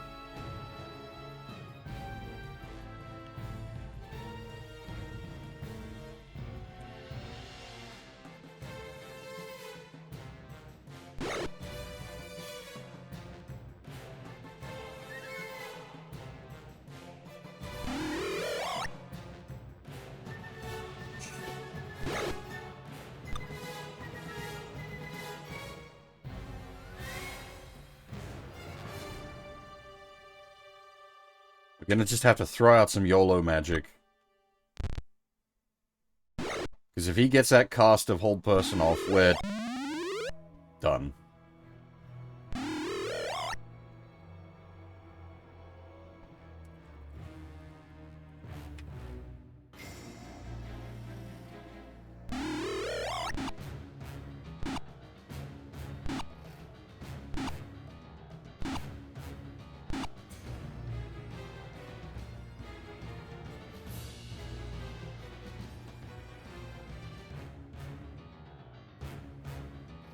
I wonder.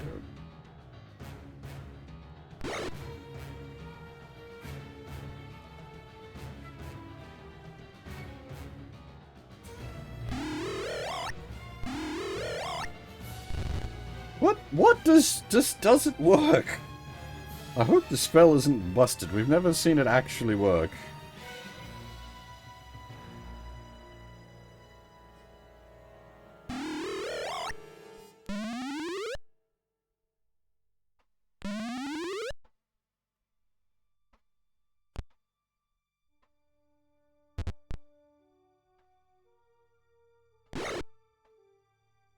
Hugs? Owlbear hugs? They actually have a hug attack.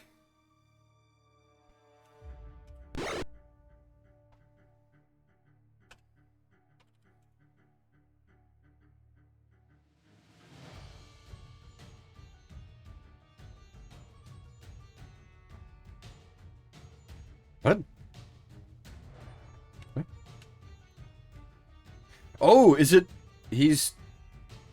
Because he's hugged, he can't move? That's fine. We can still attack, right? Yeah, cool.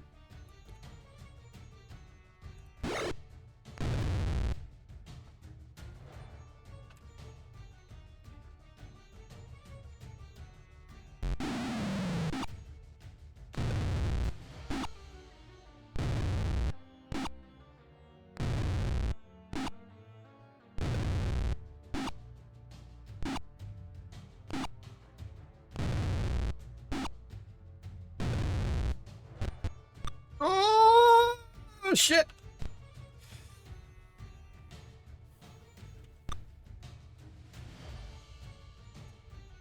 I'm shitting my britches right now. I'm trying, I'm hoping, I'm praying that they don't do the old execute on bear.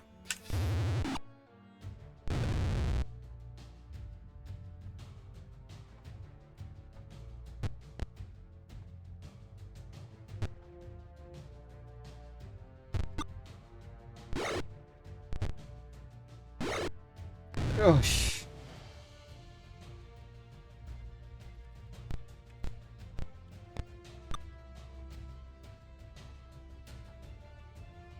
no, that wasn't Bear. That was Akbar. That's he can. That's fine. That's a non-issue. Yeah, from unconscious, yes.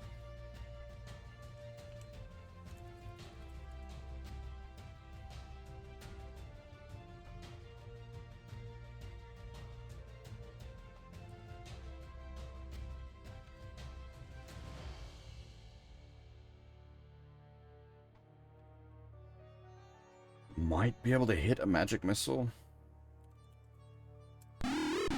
Oh.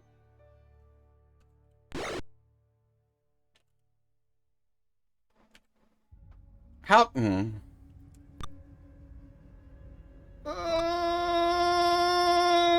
It's so bad.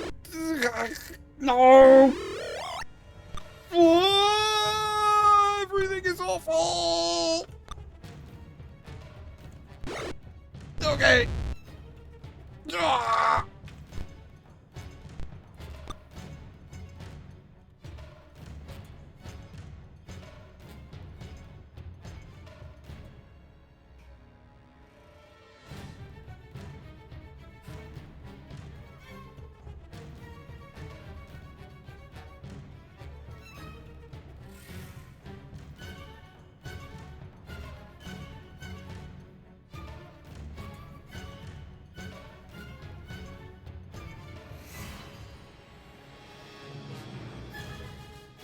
Yeah, we're just taking a nap.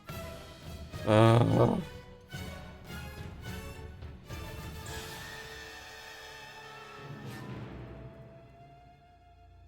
this guy, not contributing to the fight at all. What a dick.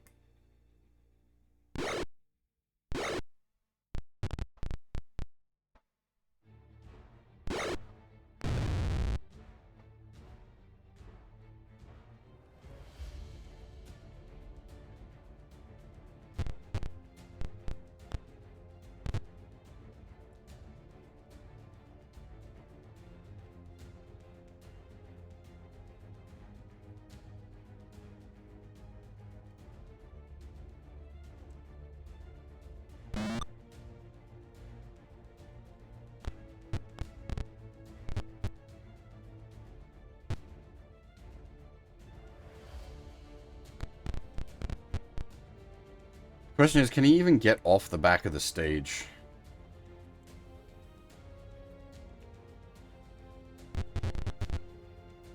Yeah, another thing is if I like put the characters into like quick act, they're gonna try to run after him.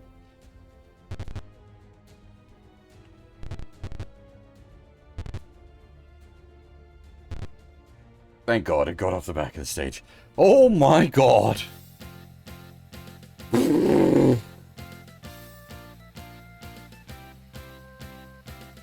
Fucking swarm of owlbears backed up by clerics.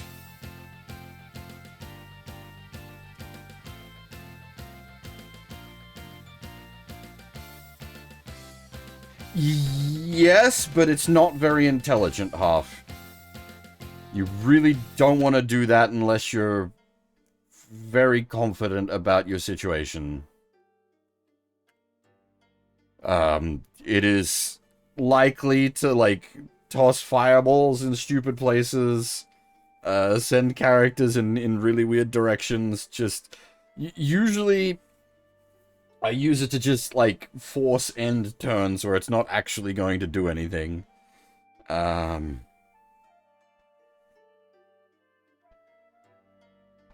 You don't want to, like, you don't want to be trying to play the game on quick act. It's, Yeah.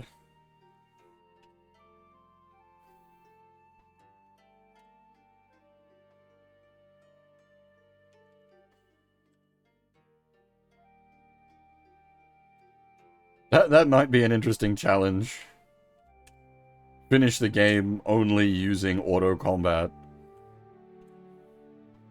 I suppose you could probably set up a party that, like, is reasonably auto combat compliant. If you're, like, largely, like, fighters with a decent spread of, like, melee and bow weapons. So that they couldn't do anything too stupid. That was the wrong person.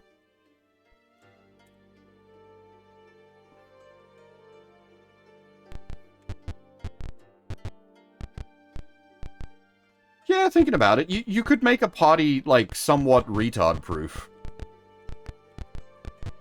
So that the AI would be able to, like,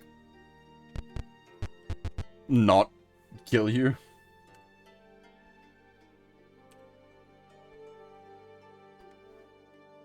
But at that point, I mean, apart from, like, the giggles, why? You're just not, like, actively choosing not to play the game?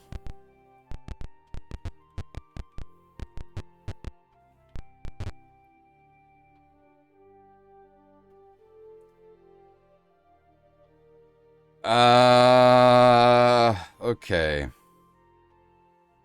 Do we climb back up the top and go lick our wounds?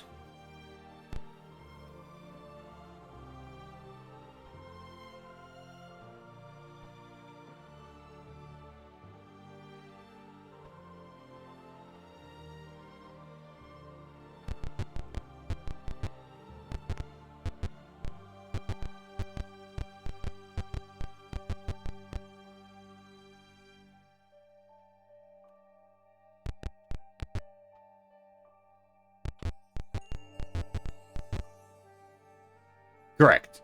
It's the hold person, like, can fall off even during combat. Probably not at the levels we're playing at. The hold person will last a whole combat at this point. But once you're out of combat, I think it just falls off anyway. But it wouldn't last long once you get into, like, real time rather than combat seconds.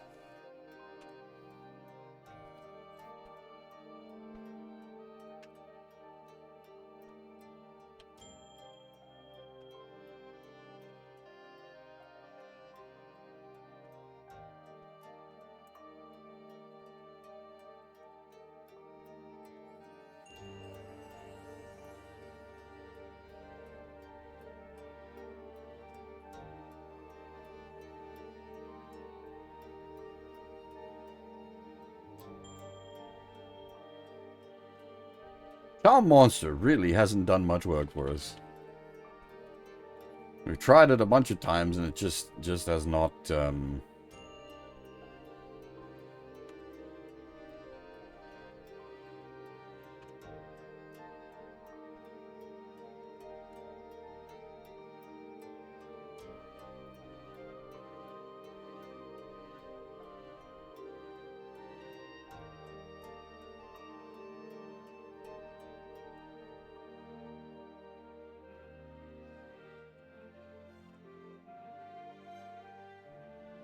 Hold Monster has worked for us quite well. Cannot complain about the effects of Hold Monster.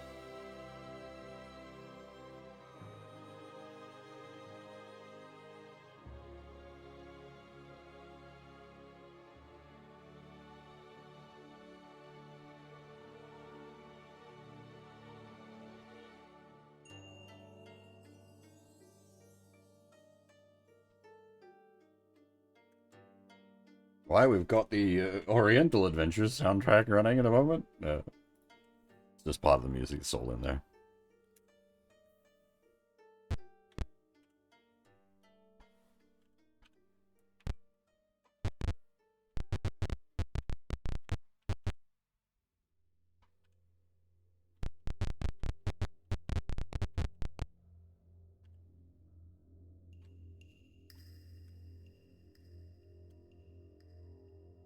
Okay.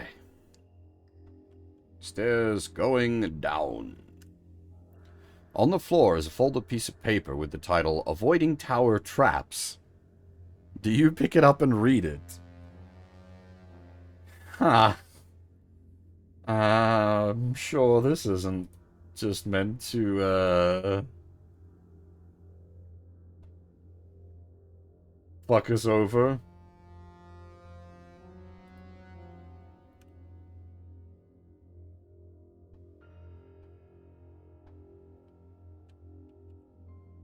What? The note says, 1, do... Wait, what? uh... 1, do not read explosive runes. The paper then explodes. Ah, that's a good gag, actually. You fuckers. That's funny.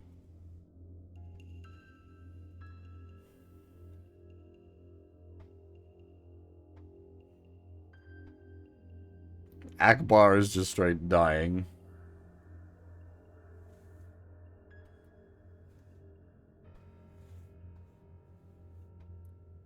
Yeah, no, we're gonna have to walk all the way back and heal back up again. Oof.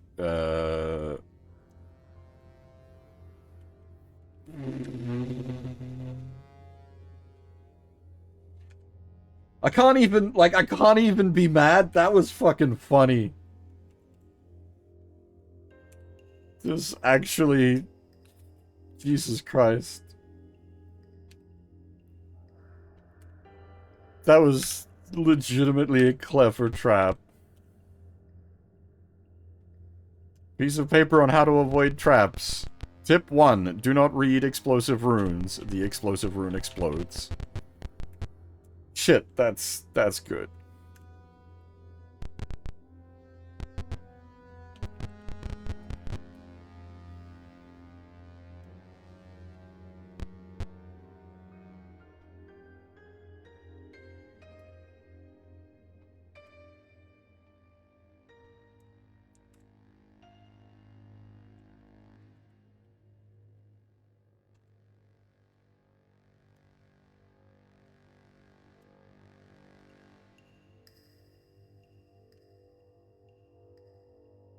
Okay.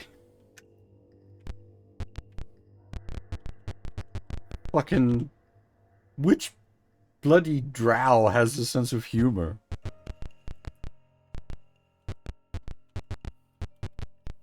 You just know someone's sitting there giggling themselves to death after they heard the explosion.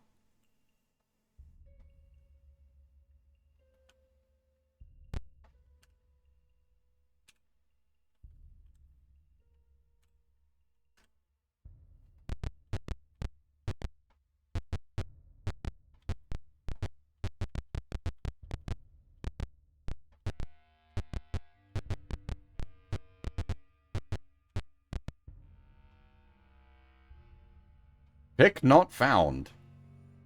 I'm wondering what pick not found is. I'm assuming it's supposed to have like a large graphic here. This area is guarded by dark elves with owlbears. Yes, so that's odd. I'm assuming then that there's a piece of like owlbear art, and it's not finding it. Very strange. I'm super sad that we're missing out on that, because that's actually pretty like cool. I like owlbears. I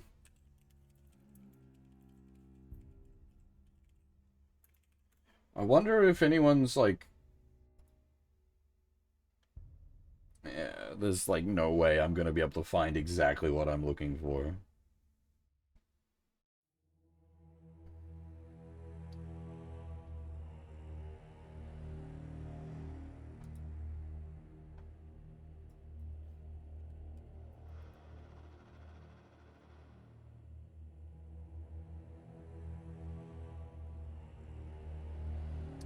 Give me a second, I'm just doing some research.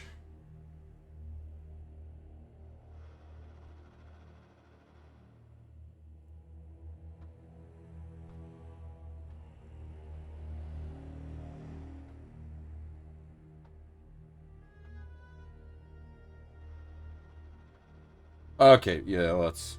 I mean, it's a known bug.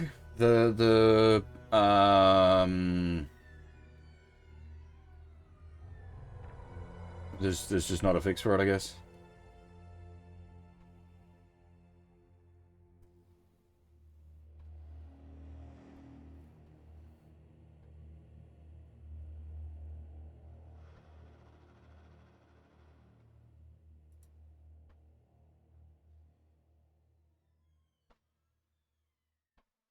And yes, like, since it's a known bug, I doubt anyone's got the image to hand. Someone would have to go play one of the other versions of the game to this point.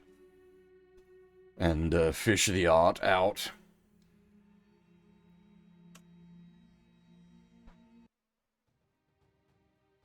Alright, so this is literally the same problem as last time. That cleric in the back is gonna be a huge problem. I might actually try to do this the wonky ass way.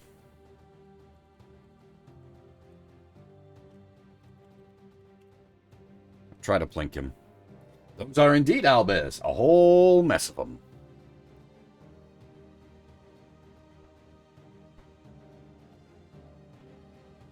You often see owlbears depicted on their hind legs.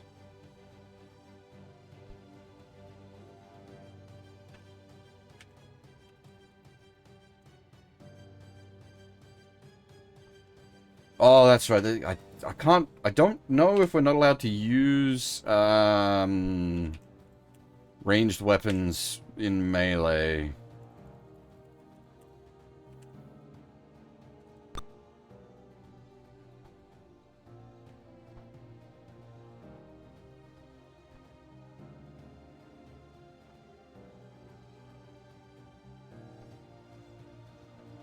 Well, hey, Kids Sabine, how's it going?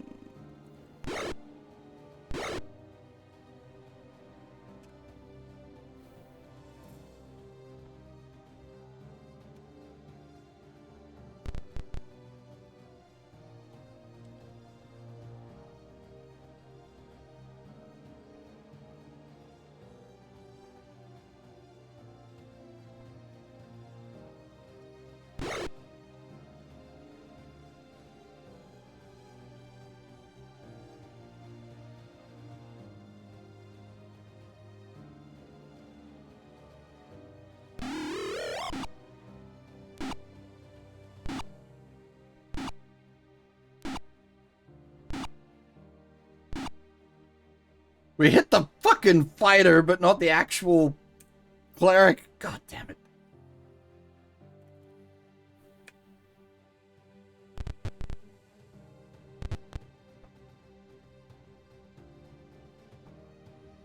Oh, we are getting long odds on this working now.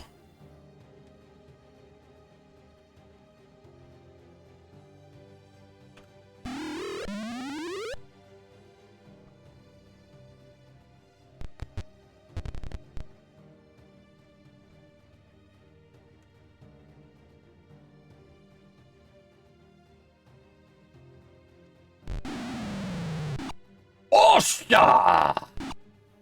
Holy shit, the fireball worked.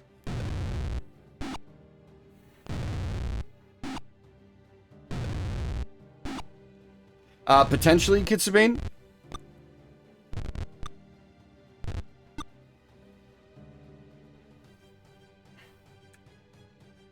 We haven't had any luck getting Charm Monster to work yet, though.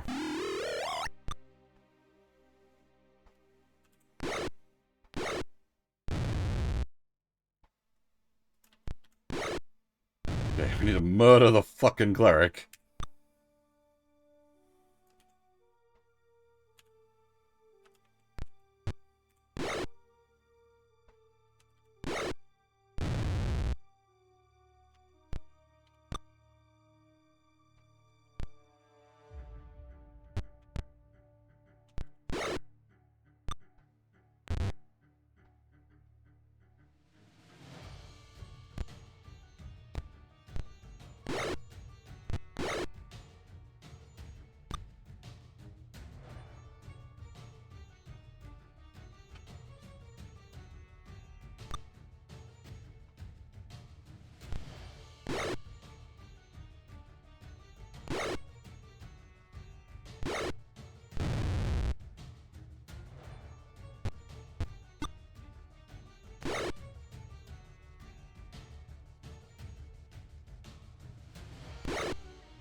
The cleric's hold person is, like...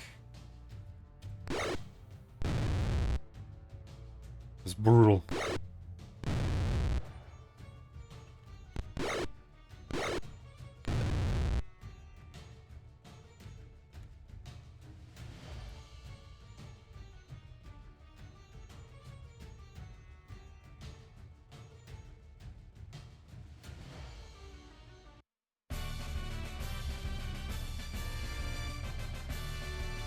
Oh.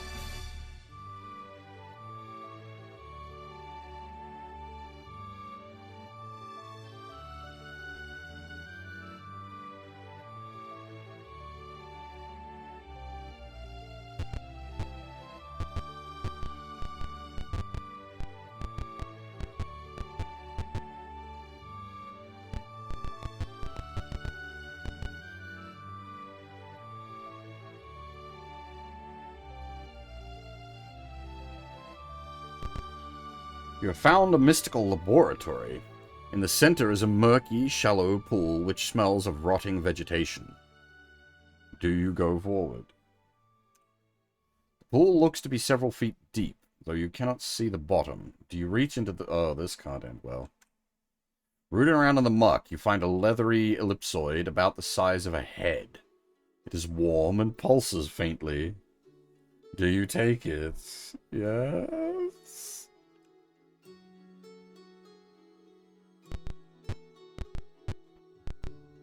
What? What? What? What did we get?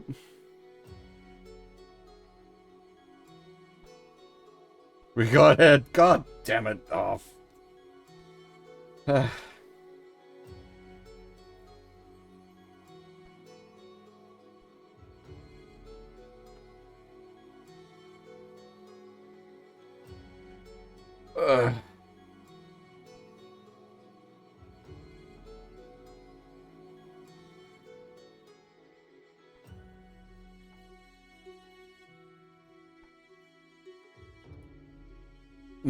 I don't... Wait, is it like a quest item? Because it's not in our inventory. It's one of them vague items.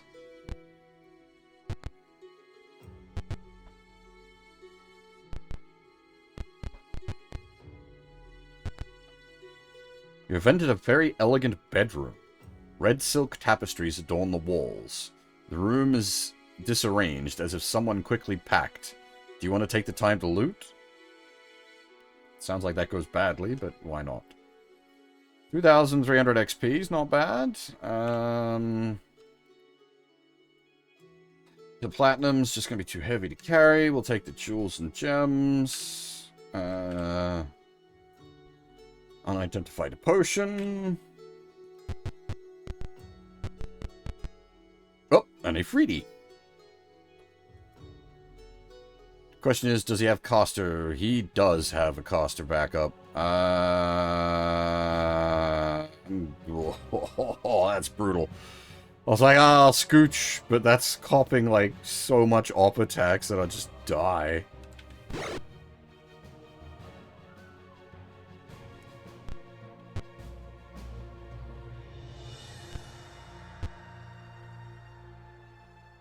Can't go there. Oh, because the movement limit. That's fine.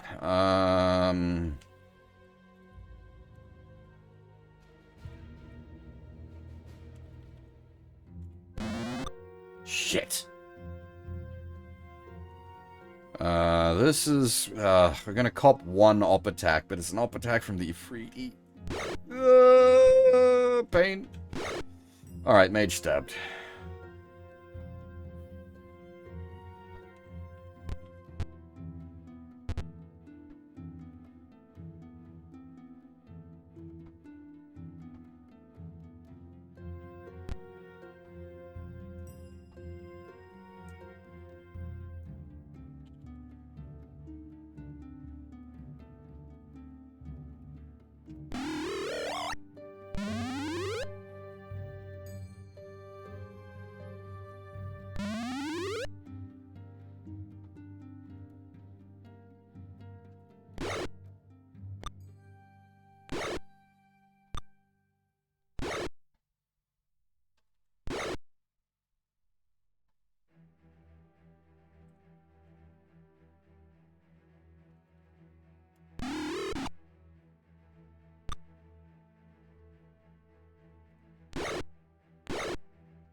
It's funny, I was looking up some, like comments and stuff about the game, and, one of the things I came across was, like, people being like, oh, there's no mouse support.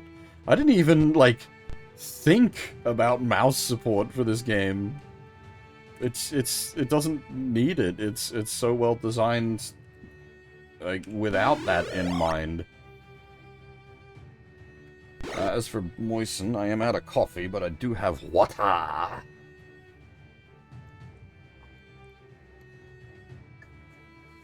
Actually, we should take a coffee break shortly.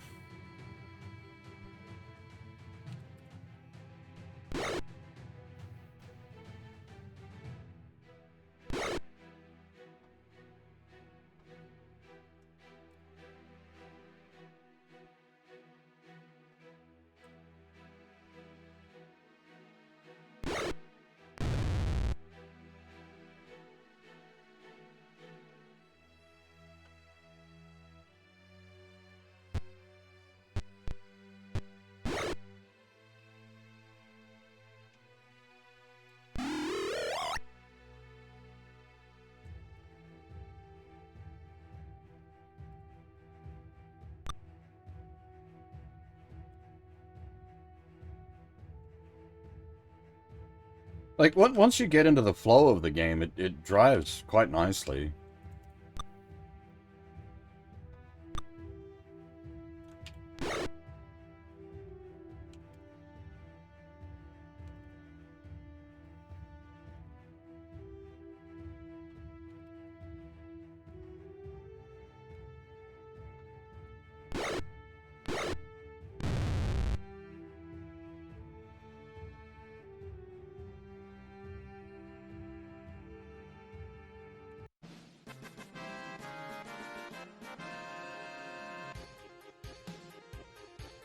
I have said repeatedly, though, this is not something I would recommend others to... But, no, are you streaming? Is that what you mean?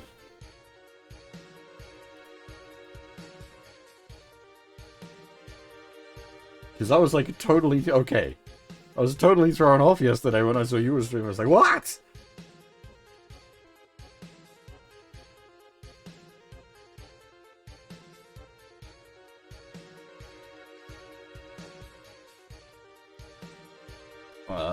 Yeah, I hope your stream goes well. Enjoy.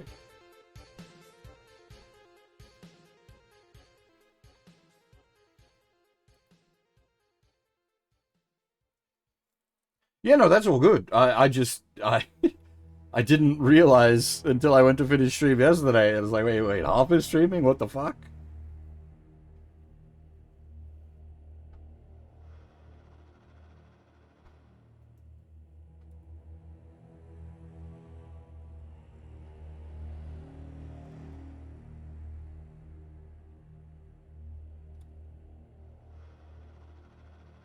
Okay.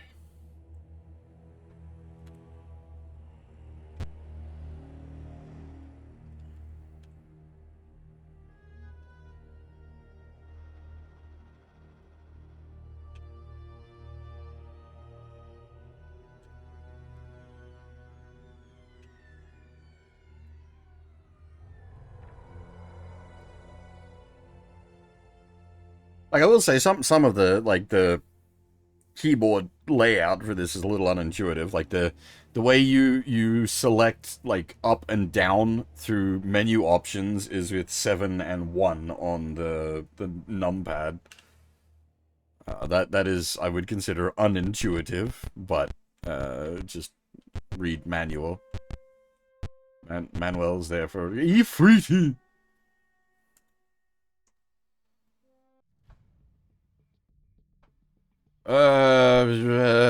It's a cleric. No, it's magic user in the back.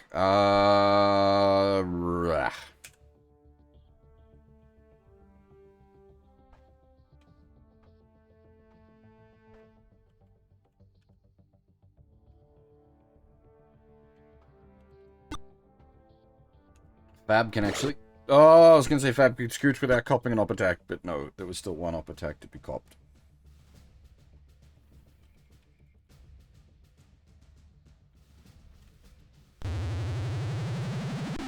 Hey! Hey, got him on the backswing. Got Fab on the backswing. Ah, cooked off my body with my own lightning bolt. GG.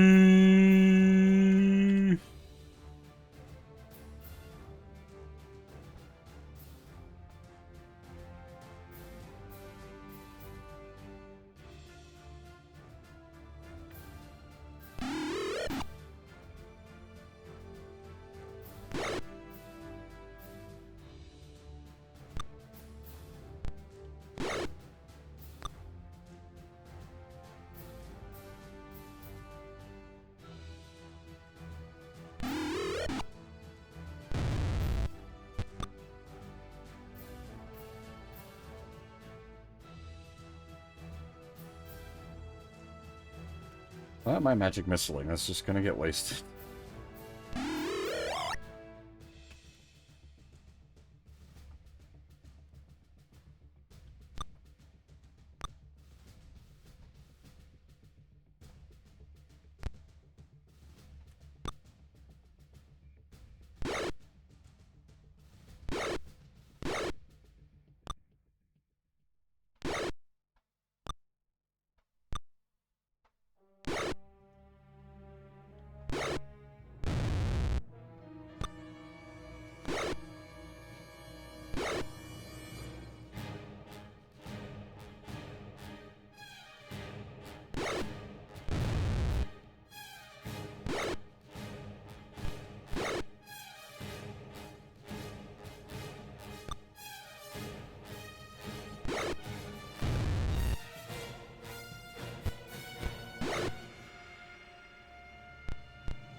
We are probably going to need to shuffle off to the top and rest again before we attempt going down another flight of stairs.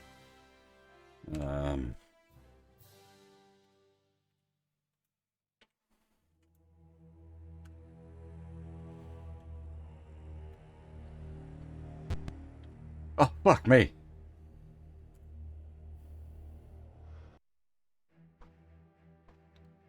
Oh, once again, poor Fab is going to cop op attacks to get at that bloody cleric.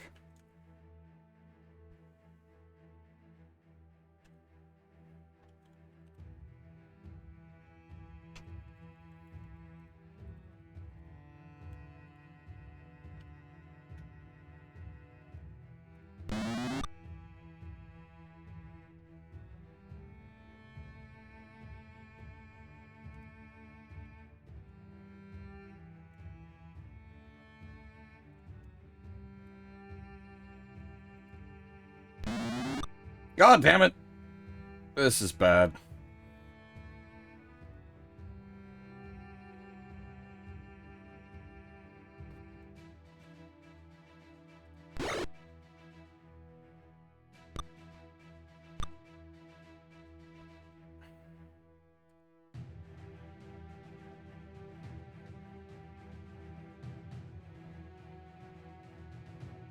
Shit!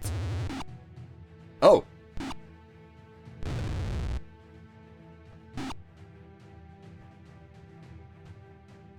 Okay. Okay.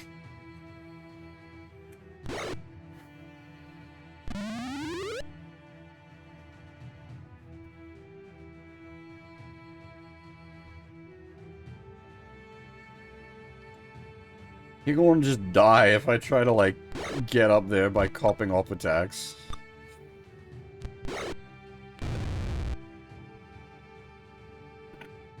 Oh shit, Akbar is, like, for reals, he's dead.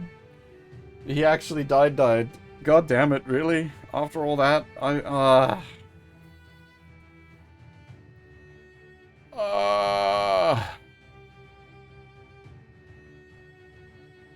when was the last save?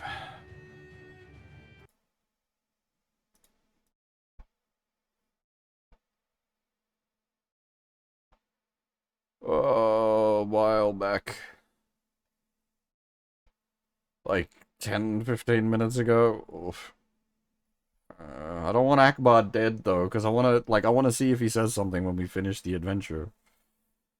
And I'm assuming we're not going to be able to get out and like revive him before we fight the final boss of this place. So, boop. That'll be a good time to sort of take a break anyway. I'll just get everything back up, and then I'll take my break, and then we'll take another run at that.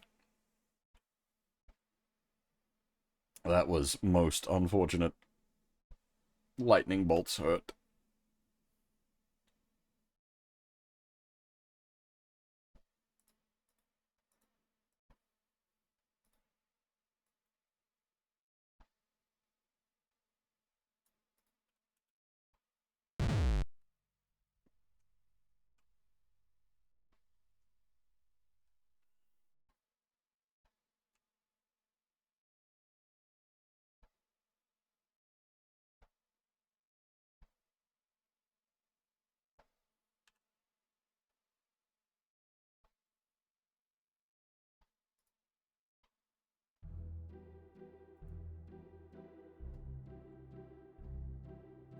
That's gonna get... Because it'll have... It's got the exploration as it was... Yeah, okay, so we need to redo some of this. So this is getting the weird leathery round object. Pulsing leathery ellipsoid.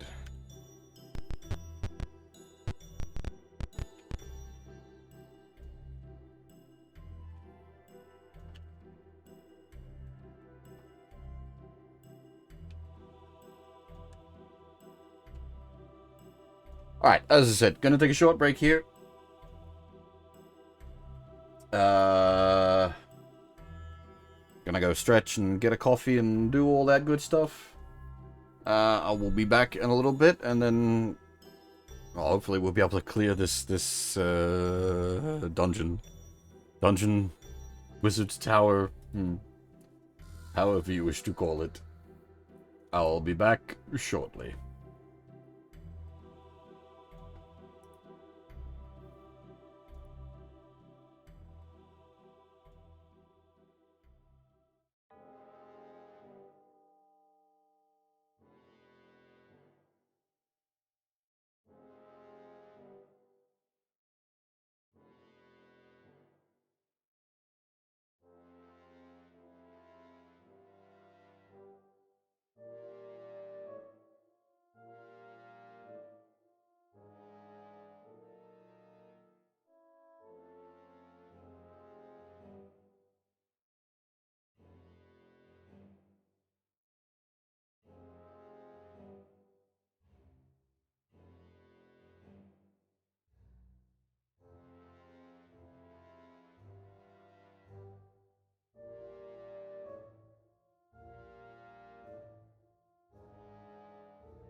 Alrighty.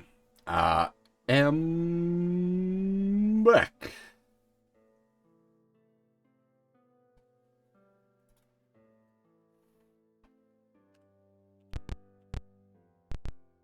Alright.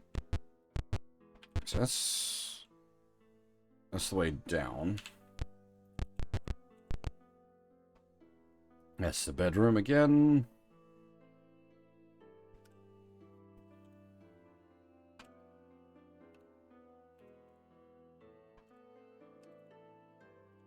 There's a potion, I think.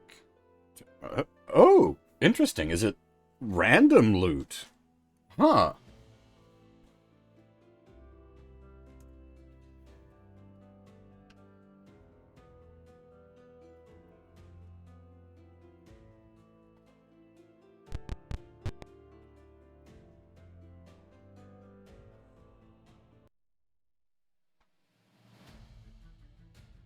Hmm.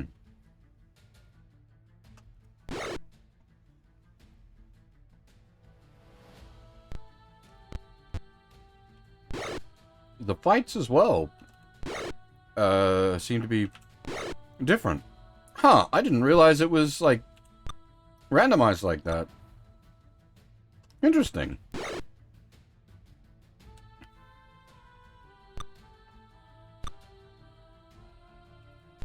That's kind of cool.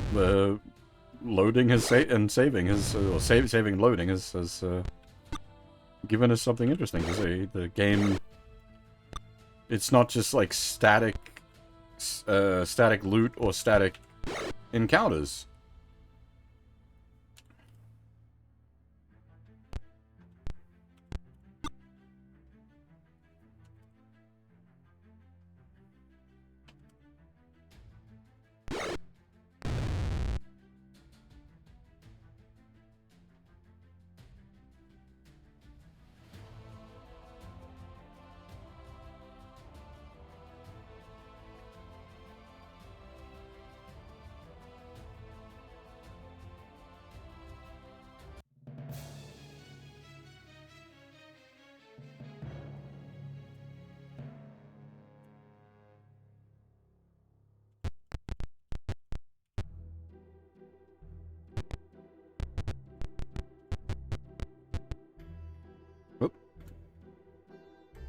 Oh, okay. These are. I think I see. These are just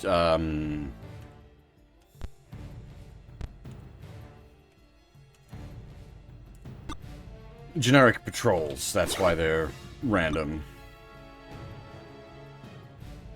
I wonder, is it the Ifrit packs then are also just like a generic patrol pack?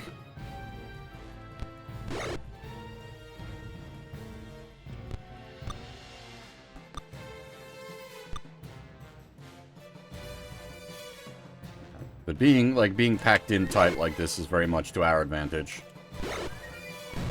Means their casters can't hide in the back line because there is no back line.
Hey, Sion, we're in the next part of the Drow zone.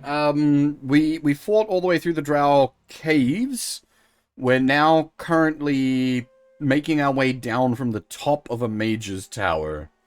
The evil mage, that's like working with the Drow. There's a bunch of shenanigans happened. He was trying to use us to convince a flight of black dragons that, like, humans were trying to start a fight with the dragons. But the dragons weren't having it.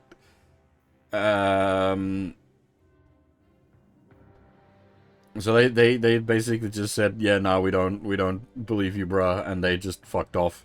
And then he left, and now we need to make our way down from the top of his tower, slowly, taking out all his dudes. Speaking of, we probably need to schlep back to the top of the tower before we attempt to go to the next floor. We'll go back to the top of the tower, heal up, relearn our spells, all that good stuff, because I think we've now fully cleared this floor. Well, not fully, like, we've cleared all of the, like, triggered events and explored all the rooms. Obviously, the random encounters are still running around.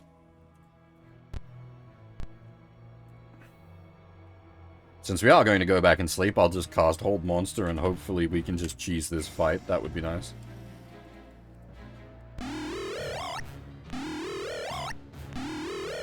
Lovely. None of them worked.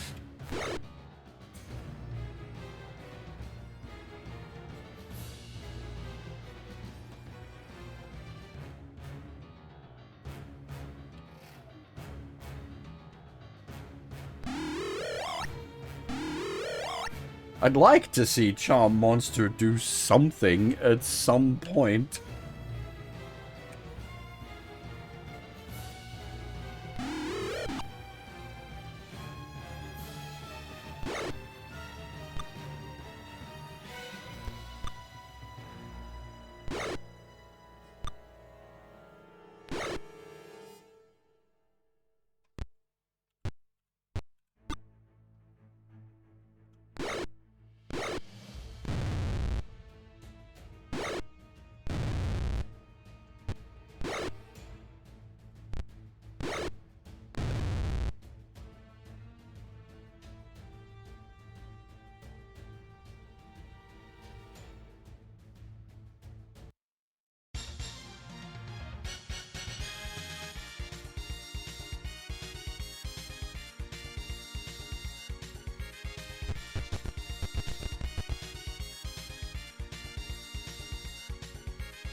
This pack is probably one of the more threatening ones, but the threat value of this pack is entirely dependent on where the caster is positioned.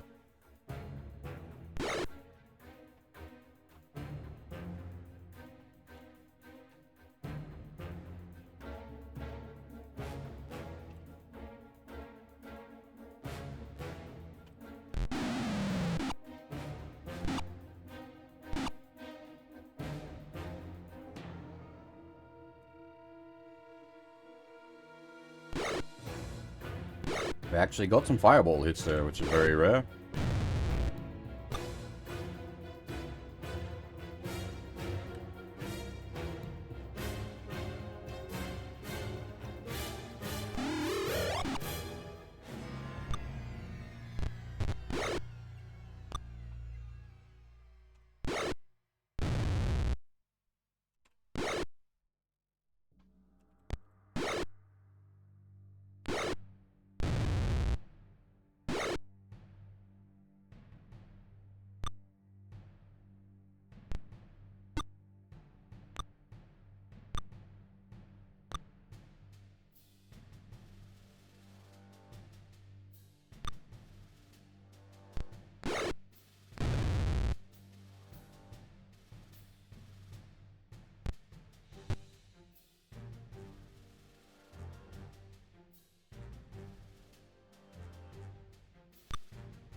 I've been muted. Shit! I don't know how long I was muted for. They've unleashed the wyverns.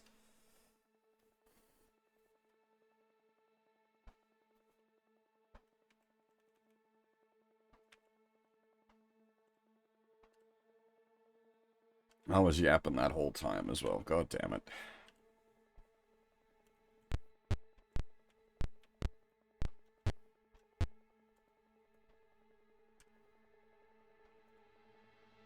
"5 minutes? Fuck me. Jesus. I was talking that whole time.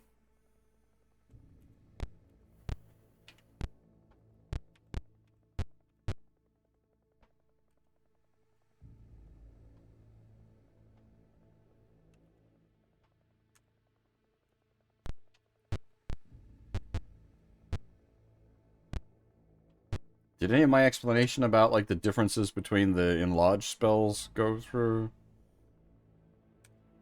Damn.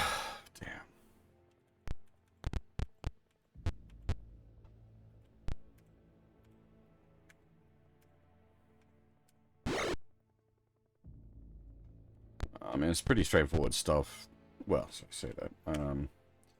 The Wiki's enlarge is less powerful than Torishi's because lower caster level gives less,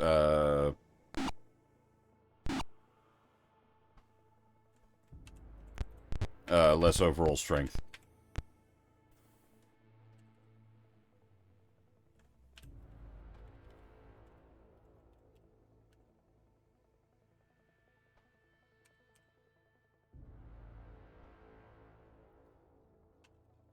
Alright, once again, we try the charm monster. See if it works. It has yet to work for us, but... no dice. So the main concern here is the wyverns can inflict poison. So someone gets poisoned, that happens.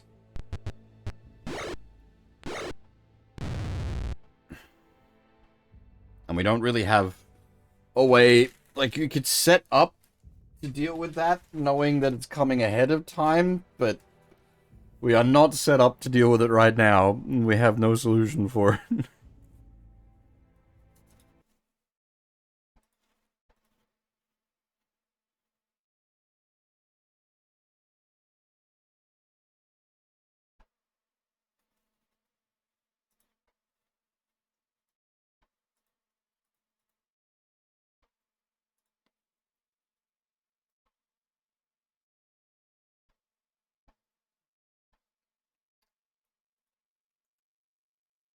Anything that can inflict poison. Very big problem. If you know it's coming, you can, like, bring... well, we have, like, complete dispel poison now, so... we can absolutely deal with it.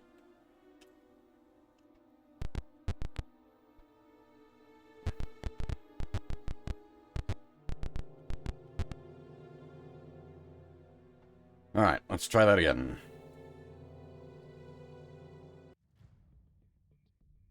Oh, it really is. There's a whole bunch of randomness going on.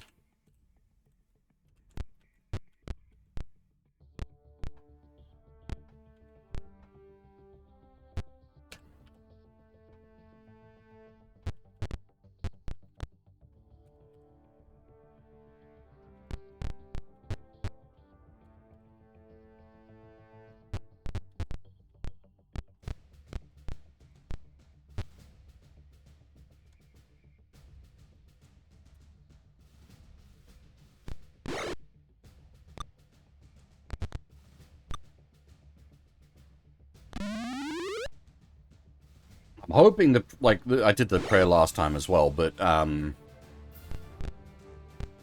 prayer gives us better,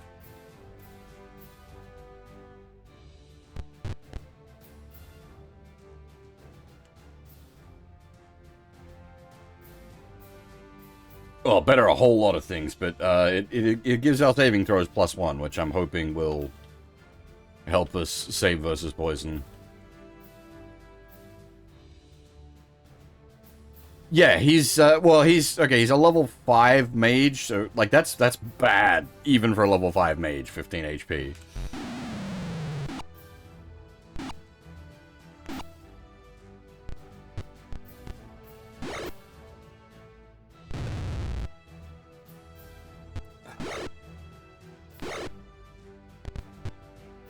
The problem is I'm trying to keep him alive because he has like he's been a minor bit of a character, and I'd like to see what he actually says if he survives the adventure, assuming he says anything at all, which is why I've been like trying to keep his ass alive.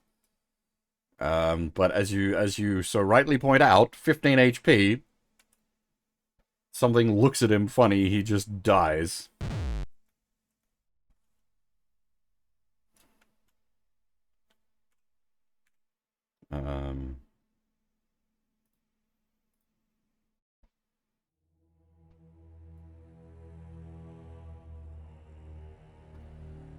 We're not really at the like the point of video games yet where we've got like NPCs with depth, but you know, it's the startings of things, which is cool. In this case, actually, Akbar's from the Azure Bonds book, which I believe takes place before the Curse of the Azure Bonds game. I haven't read the book.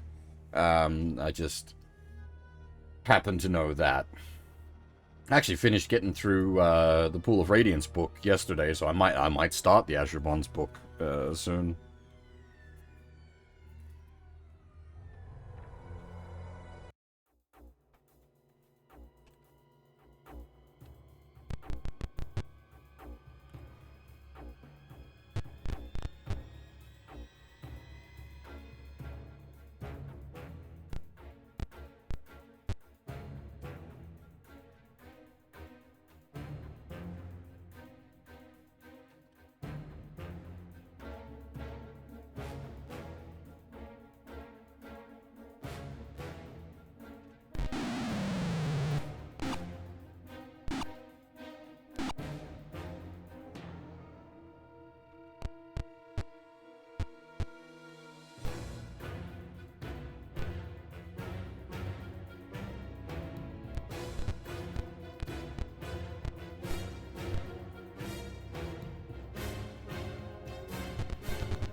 Huh. Interesting. That's actually kind of cool. The AI thought about what it was doing. It intentionally avoided my like sphere of guarded death here and started scooching up. That one, not so much. Goodbye, sir. You ran into the sphere of guarded death. I suppose at some point there's only so much you can do.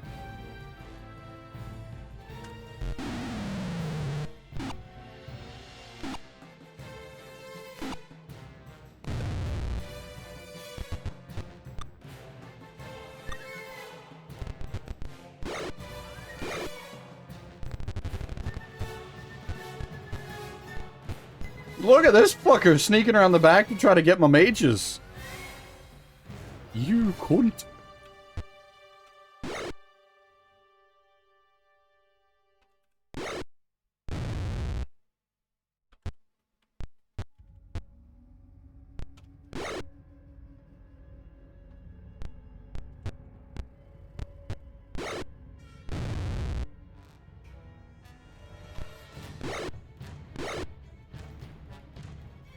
Like, we can absolutely deal with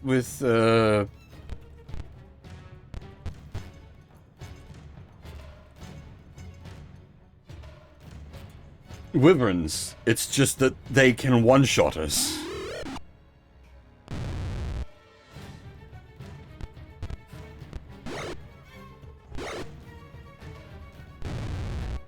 Like that.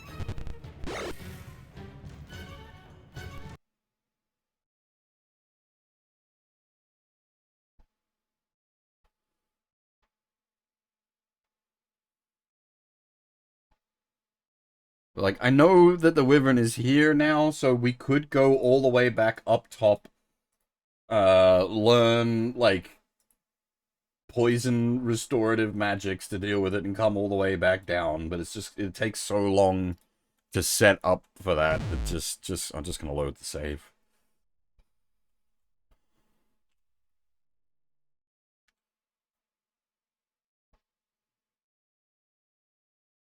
Like, we do have the options, like, we have the tools, to deal with poison now. It's just, it'd probably take as long to set up to deal with it as to just actually, like, load the save and do the fight from the top again.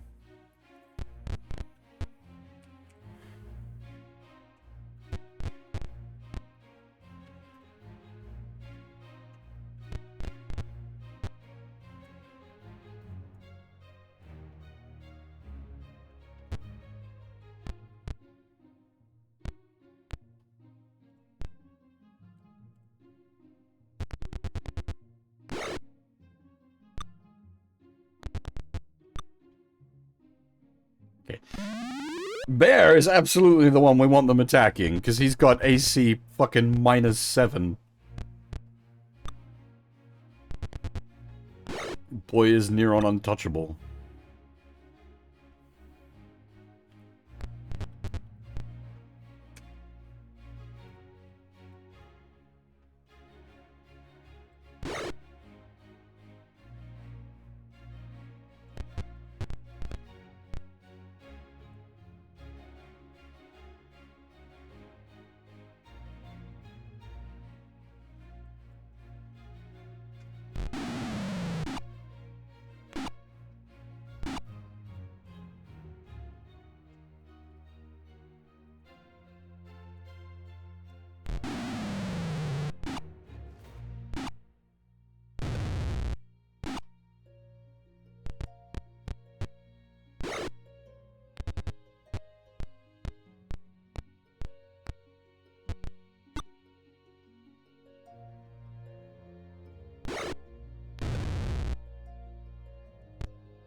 You know what I didn't do is I didn't apply the embiggening buffs.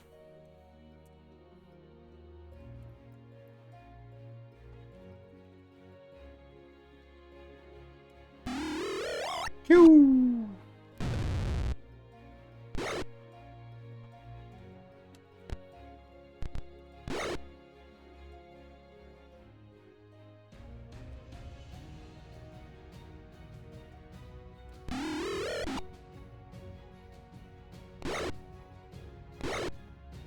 No!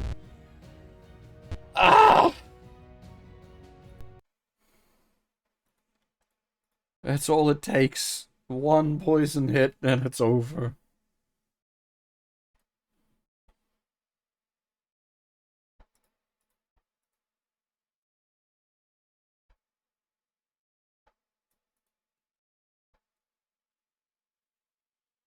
Ugh.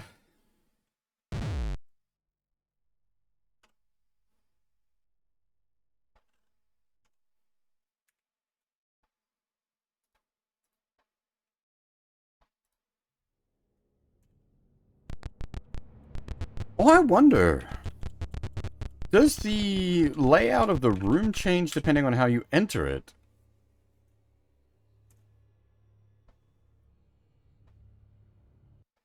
Uh-huh. That's what changes it. Interesting. That's kind of cool.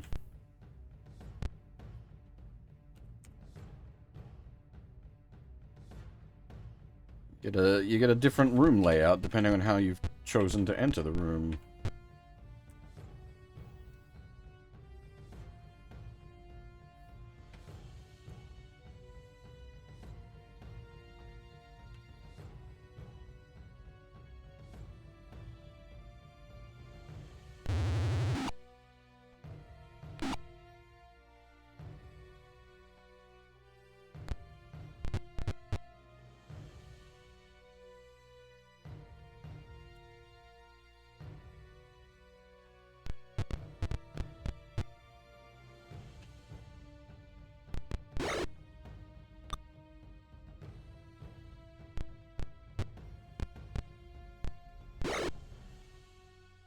No, wait, I should have the embiggenings on, now that I think about it.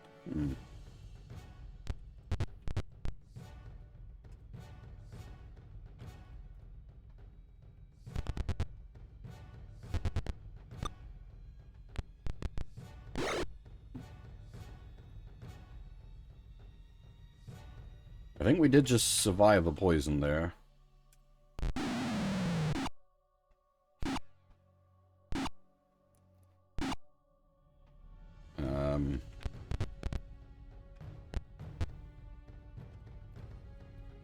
As I think it's the poison tail does less overall damage. Yeah.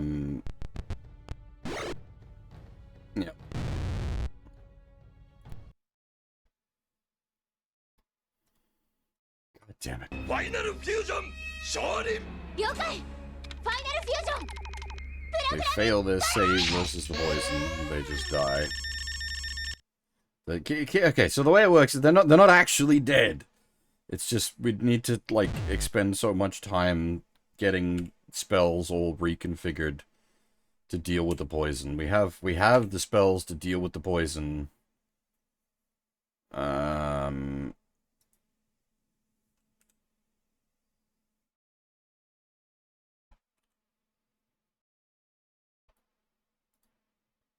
Hey, Yaman, how's it going?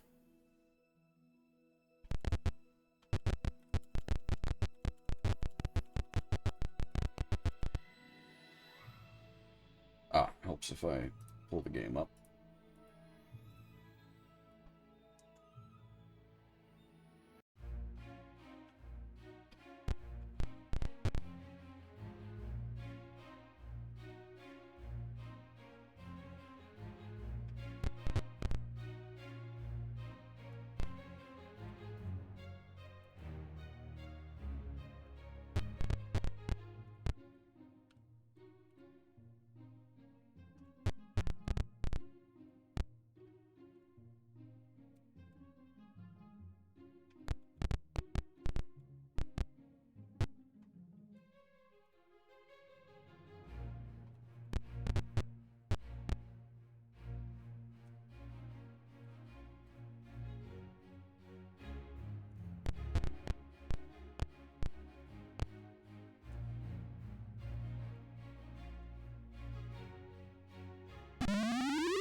Ah, really? Ah, I got him on the backswing. Nice. No, poisony tail.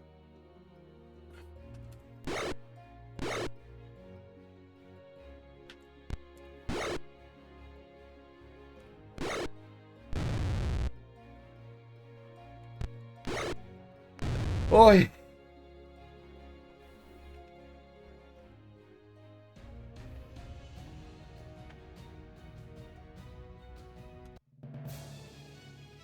God damn.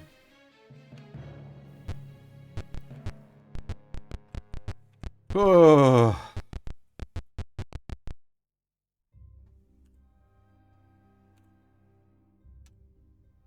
Like, it's not even worth the XP or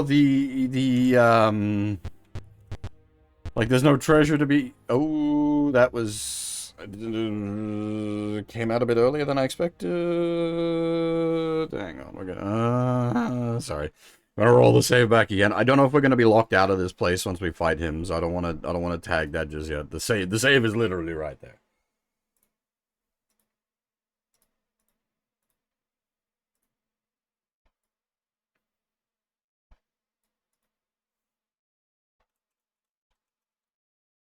Did I say thank you for the sub, Iman? I don't remember. If I didn't, I apologize. I appreciate the sub.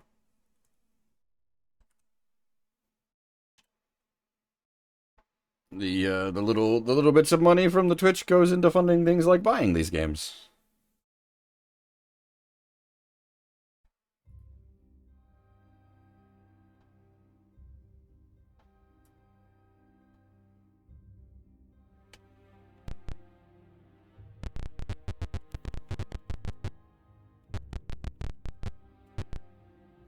The walls of this room are lined with books on many subjects.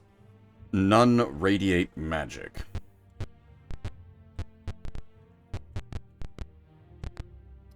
The walls are covered with racks for scroll cases. The scrolls look to have been recently removed.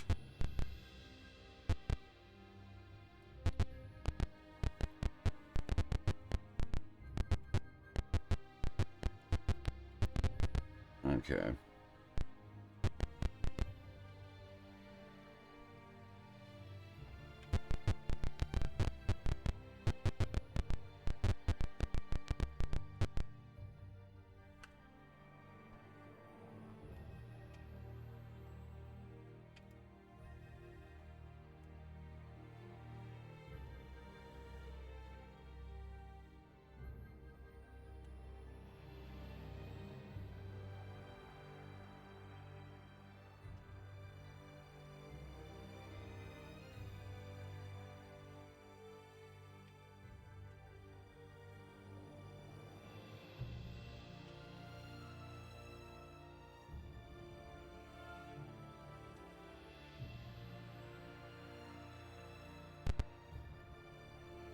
Dracandros is dragging a heavy bag across the courtyard. Dropping the bag, he says, "You've dogged my steps for too long. Now you shall be destroyed." Alright, what are we looking at here?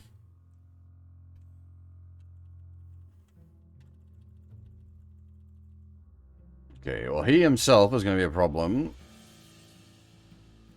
What's a bet he has, like, minor globe of vulnerability or something, so we can't just, like, snipe him with magic.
Okay.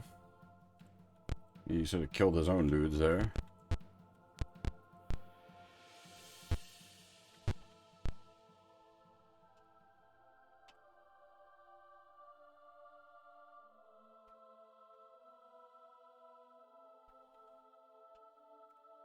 Kinda got fucked. Unfortunately, our own spell was lost in the process.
It'd be nice to see Charm Monster actually do something once.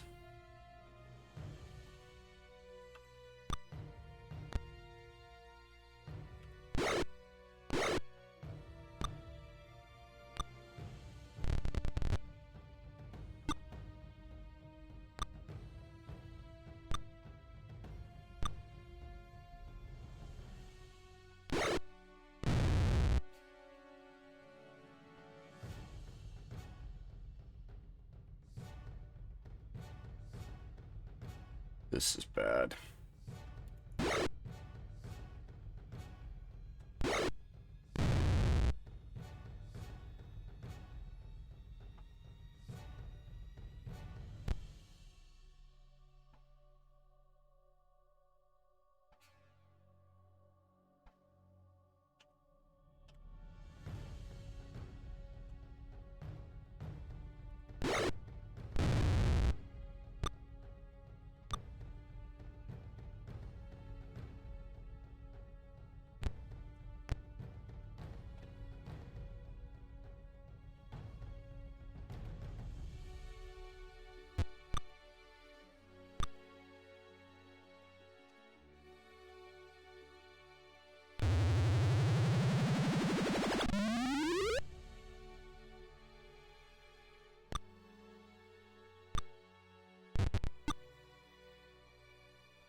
Now we are going to cop an op attack.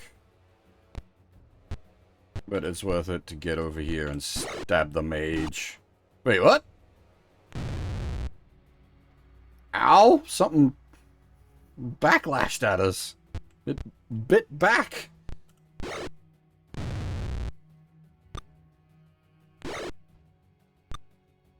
It's some kind of, like, damage return ability.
Okay, unconscious but not dead. That's fine.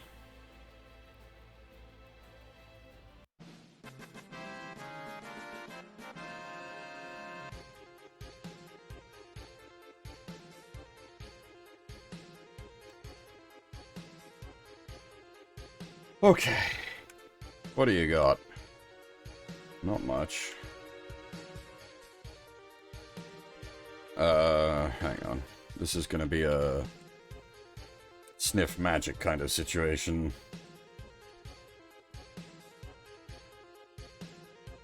Drow longswords don't count. Drow chainmail doesn't count. Quarterstaff and ring. Embraces. Overloaded, really?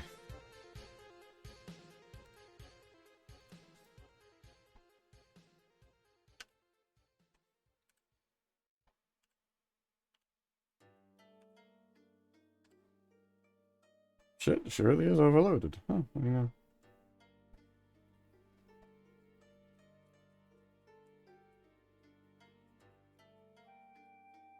Huh. Oh, well, that's fine for now.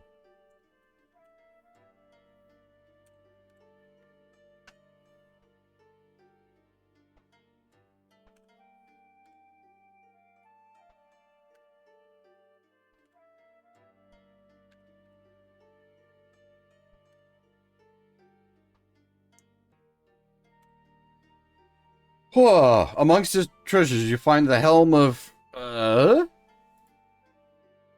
Text skipped by too quick. I'm gonna assume it's the helm of... what's it? It was one of the 3 artifacts we were seeking. Names. Uh...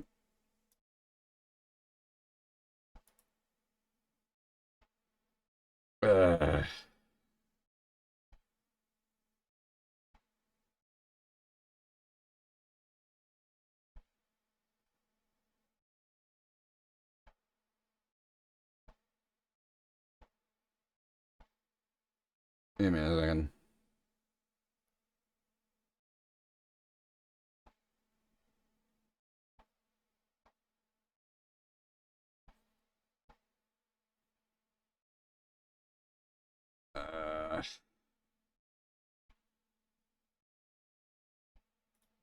Helm of, like, it was like Helm of the Dragons or something like that? Crap, I don't,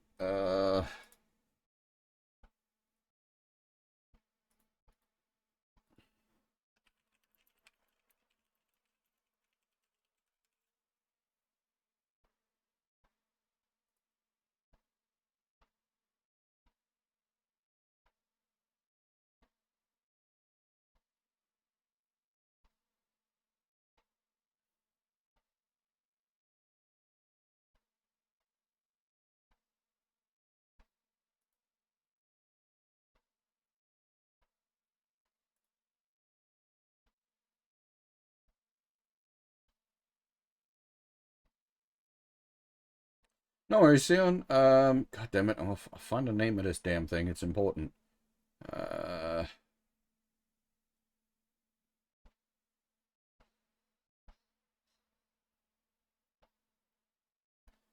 Oh, is it just Helm of the Dragon?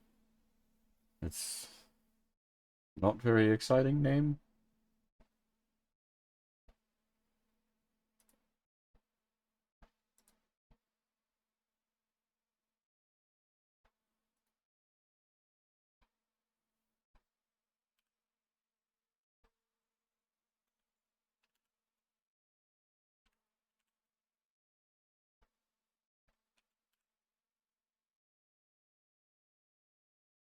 Oh, hello.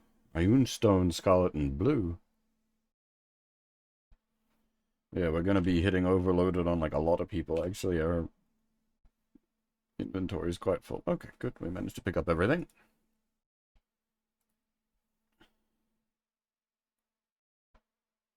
Hang on, I broke something. Sheet.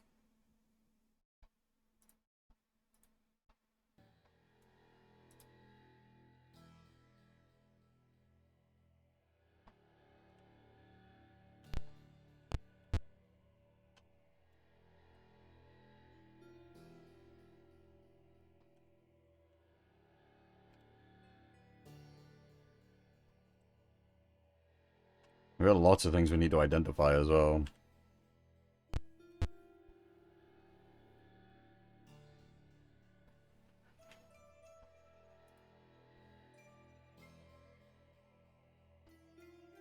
Oh, really? Yeah, really? It's just called the Helm of the Dragons. Alright, fair enough. Now, I'm assuming because that's a plot item, it's not actually something we can put on. It's just a vague, like, exists in inventory, but out of spec.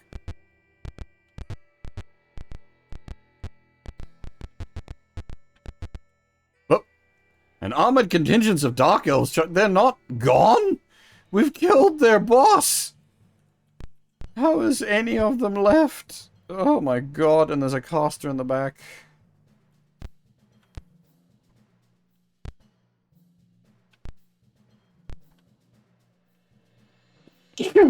Oh, excuse me.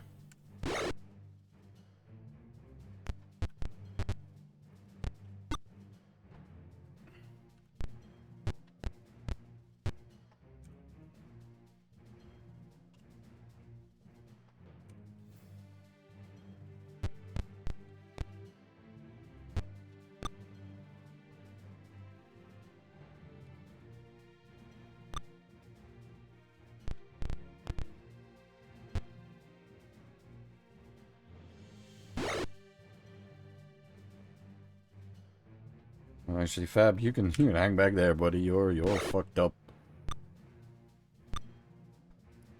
I want someone to die to trash at this point. That would be... Ugh.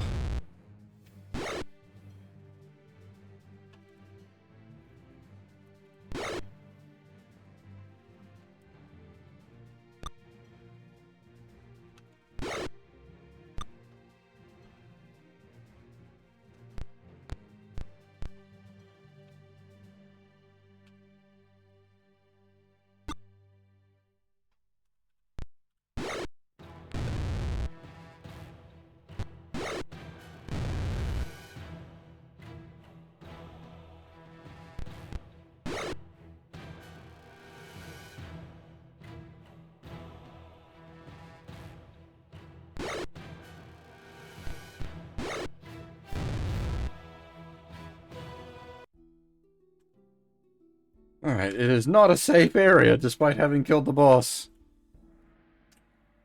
Lesson learned.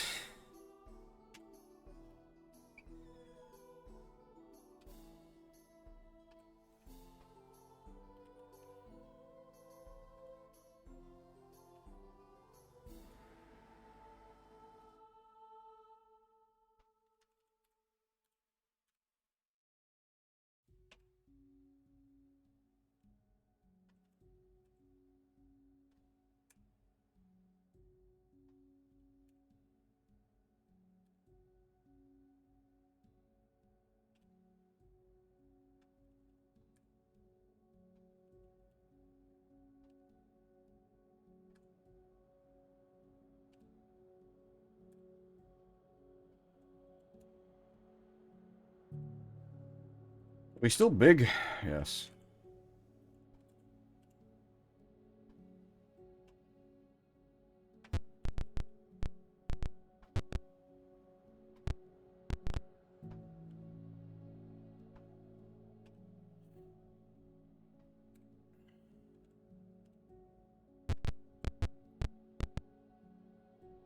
What?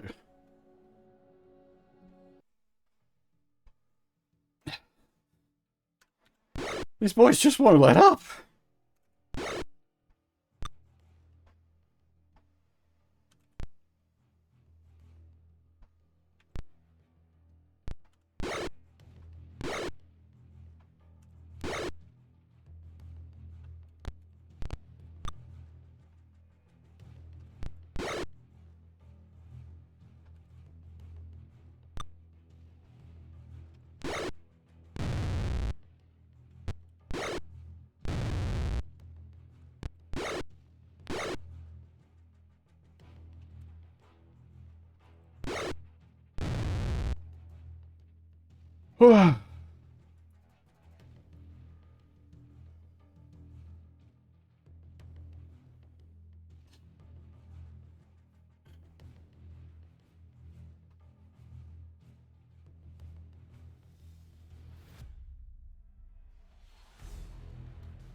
Oh, go away!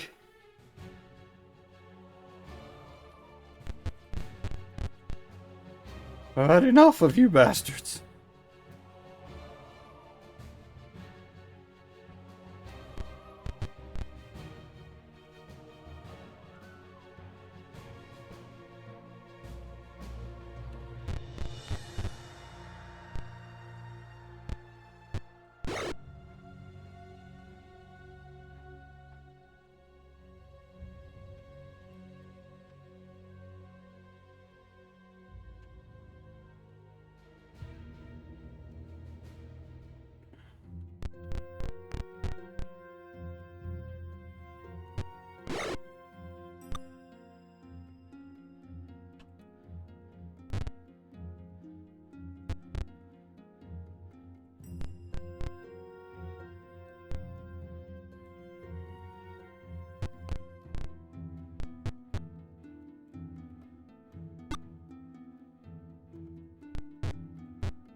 Ugh.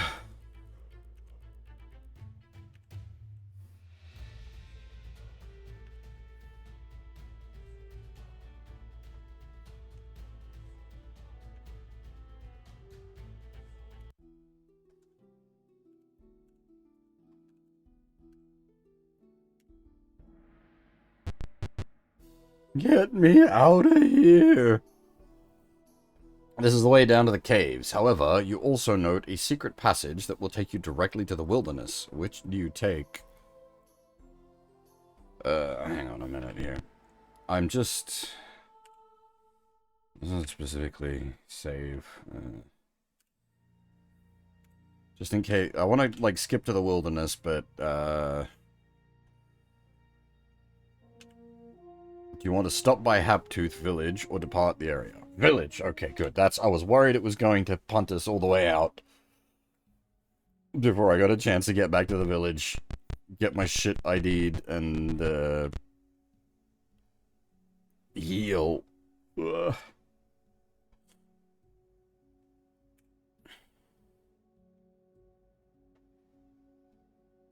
Alright.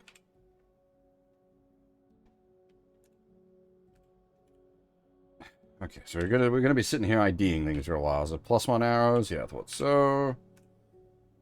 +1 longsword, not that interesting. +2 shield is very nice. +3 plate mail is amazing. Are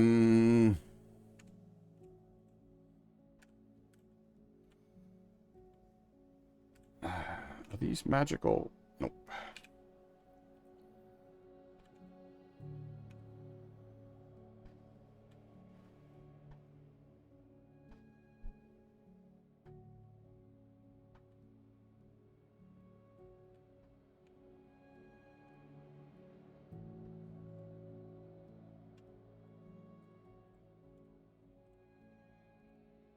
Ring of Wizardry. No idea what that does. Wand of Ice Storm. Nice. Wand of Fireballs. Very nice.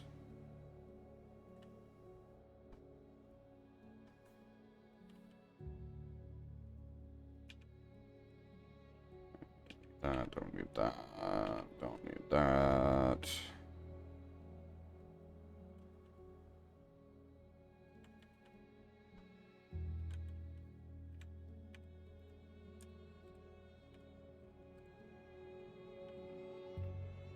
Three spells. Three spells. Three spells.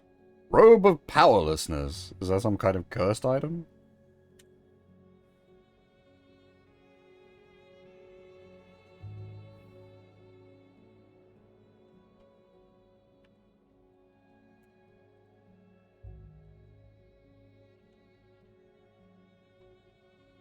Races of AC2, nice. Crossbow +1.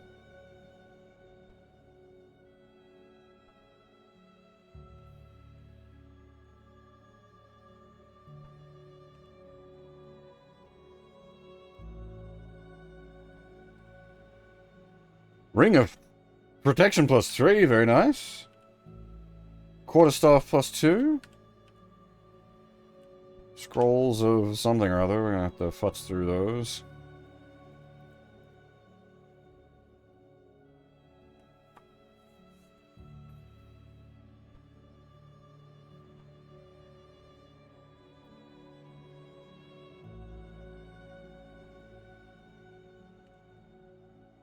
We need to do some inventory management.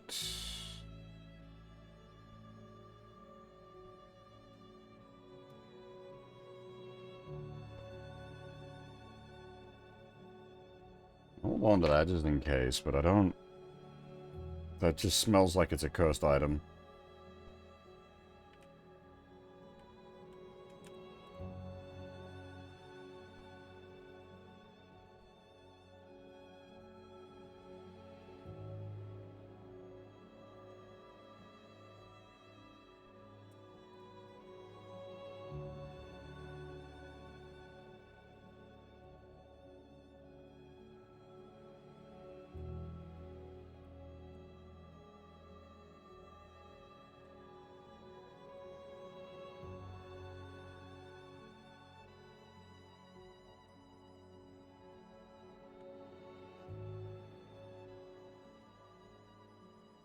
Oh, I need to... Oh, I need to look at the math on these things.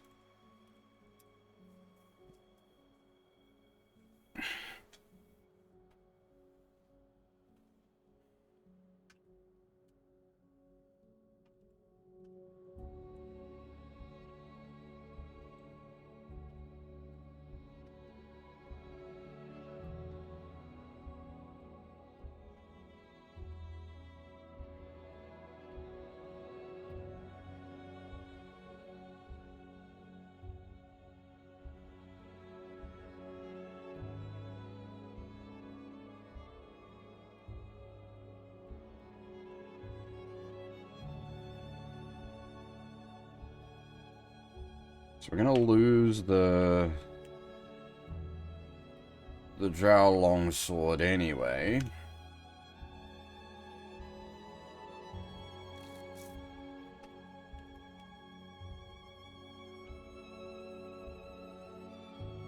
So we should do our inventory management to adjust for the fact that we're going to lose the Drow crap.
Oh, wow, too heavy.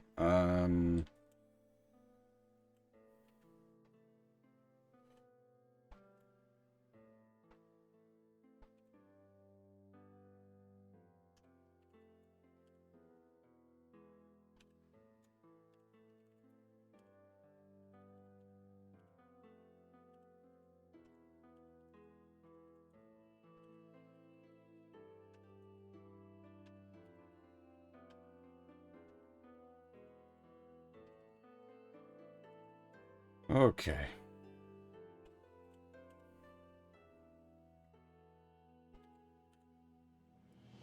AC -2. Your braces of something or other? Yeah? No, no braces. Interesting. AC -2. Logically. AC -3. Nice. Who got the braces?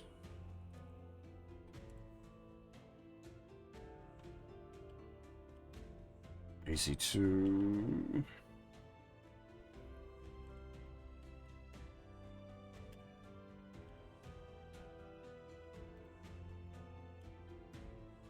Nice.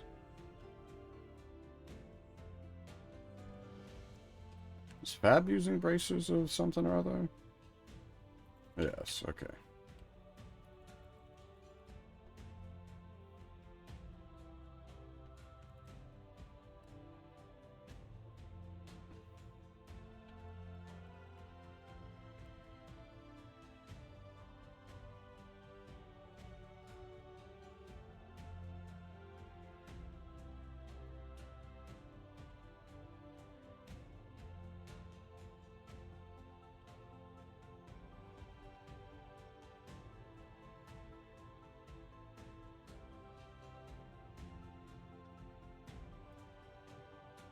Nice. Very good.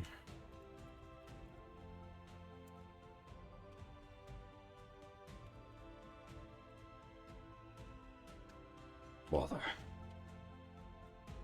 So all them scrolls. We need to try probably scribe what we can off the scrolls, and what we can't we just throw away, I think. Just to recover the inventory space.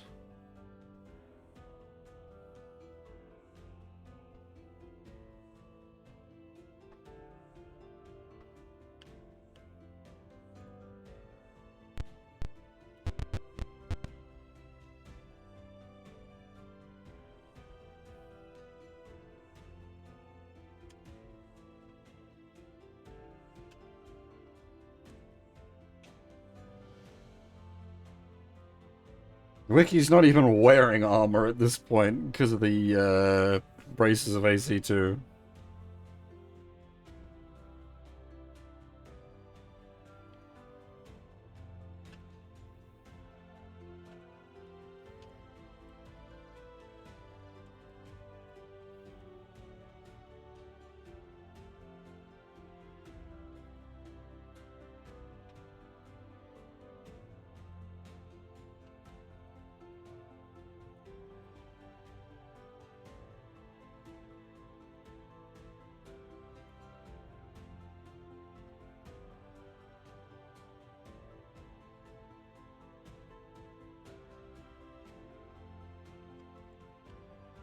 We got another Ioun stone, didn't we?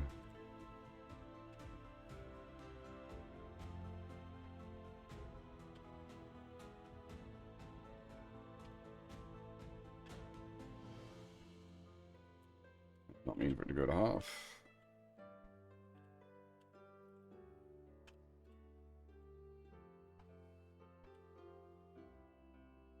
I have to look up what the wing? What the ring of wizardry does.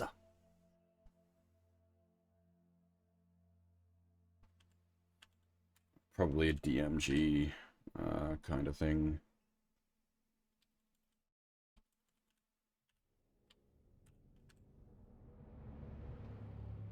We've got moo scrolls everywhere. Ironstone, scarlet, and blue.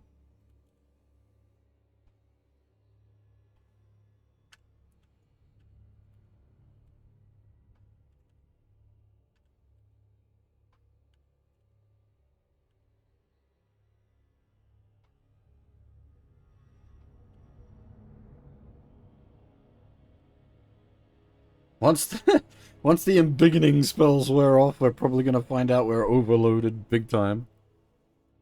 Oh dear.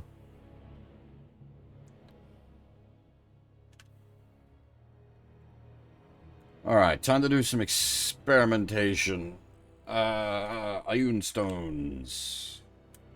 Scarlet and blue. What could he... Int, Whiz, or Charisma he could get buffed, if any of those are...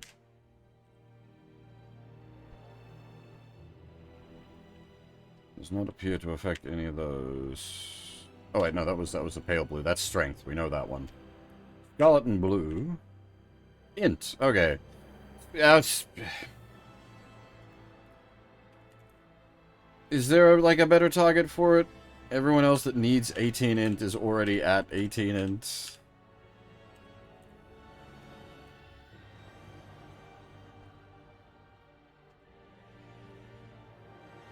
Babe is just our big Ioun Stone guy. He's just got like all these Ioun Stones spinning around his head.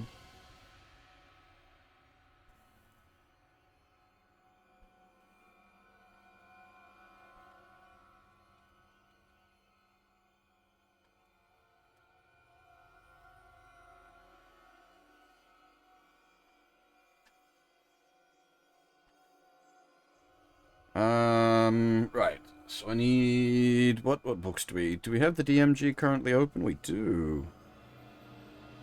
What are we looking for? Rings? Ring of... Ring of Wizardry. Rings 129.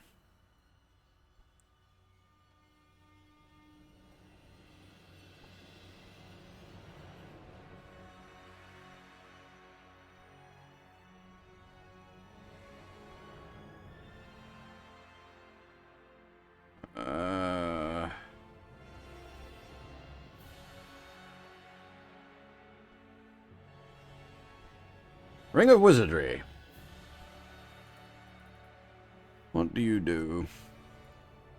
Ring of Wizardry. Only magic users can benefit from this type of ring. Other classes, even those with spell abilities, can neither use nor understand the workings of a ring of wizardry. The ring doubles spell ability, i.e. the number of spells a magic user may prepare each day in one or more spell levels. To determine the properties of a given ring, use the table below. Well, at the very least, it gives us double spell count somewhere in there. That's actually amazing. Holy shit.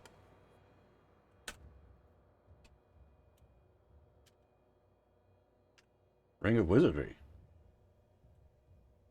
Very nice indeed. Damn. Do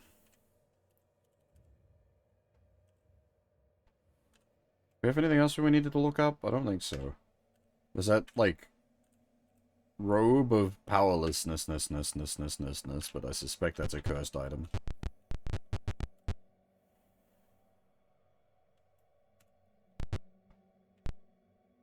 Alright, now we're gonna do a big in-camp rest. We need to redo the spells. Let's clean up the old spell inventory. Well, that's all pretty good, to be honest. The spell magic hasn't fucking been of any value to us.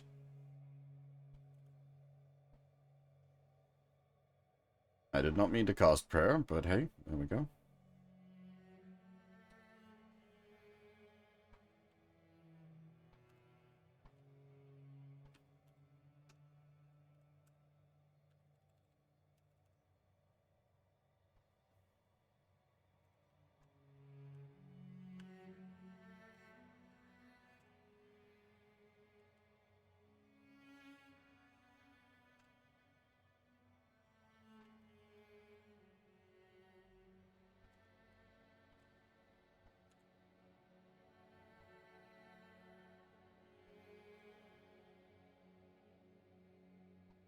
Oh, you know what I forgot to do is I forgot to see if I need to clear out any of his spells.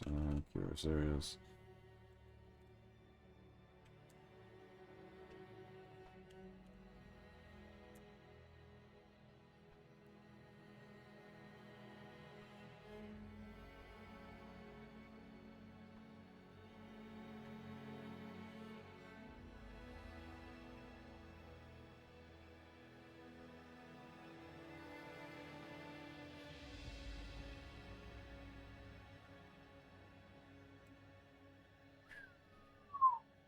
It's at least doubling up to level... It might even be level 4. Damn. Holy shit. Spellapalooza.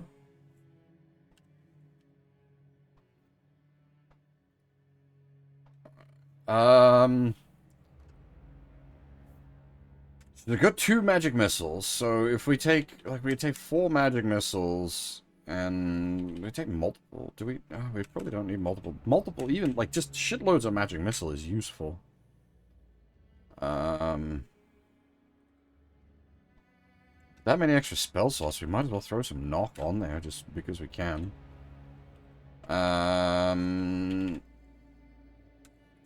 Say 3 lightning bolts. 3 fireballs.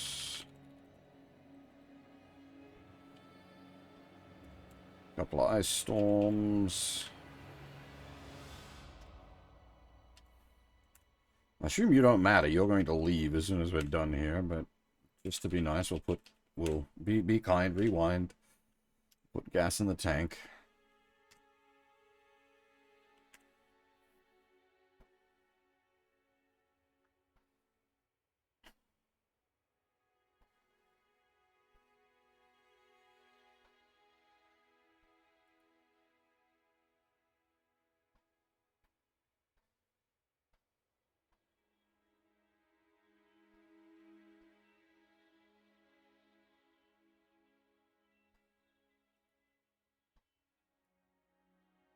Oh, I've just realized we probably do need to go back to the bloody Drow cave to speak to the lady, since we've... Well, we didn't kill the dragons, but we dispersed them.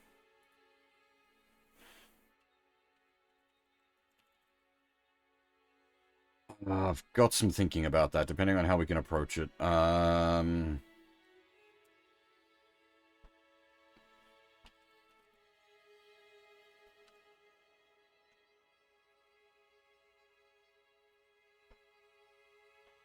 Cloud kill, hell yeah.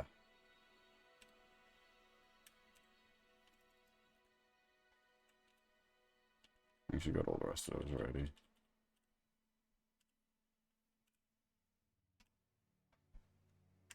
We're gonna... Yeah, okay. So now...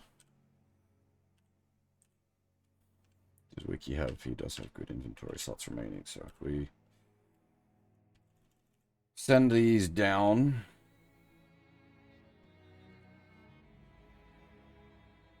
We can have Wiki learn what he can off of them. And then... Send them down there and see what we can pull off of them.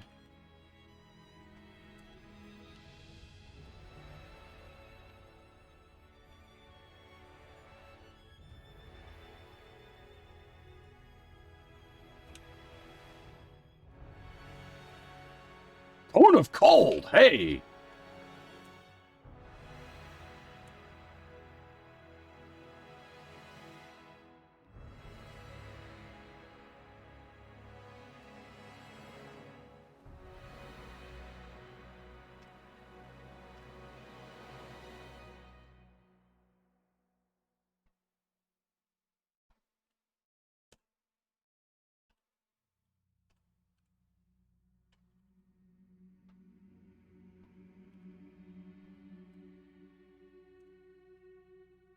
So, I'm assuming she can't learn any of this now. So we'll go... Oh, no, protection from good. Protection from good, radius 10.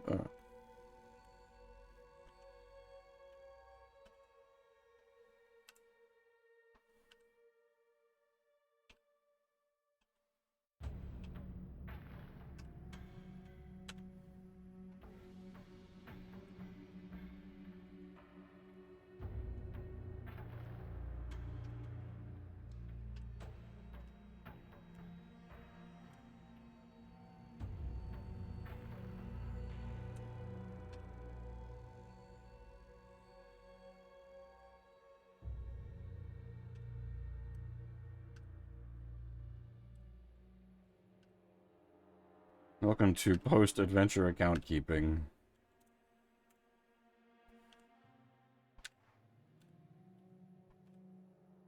Can't learn Clone of Cold yet.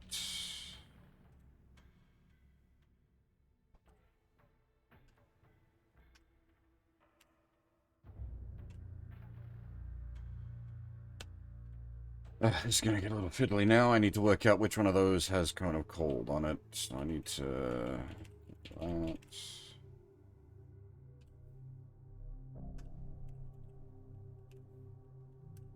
Okay, so we can... Right.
Oh, okay. Holy account keeping, Batman.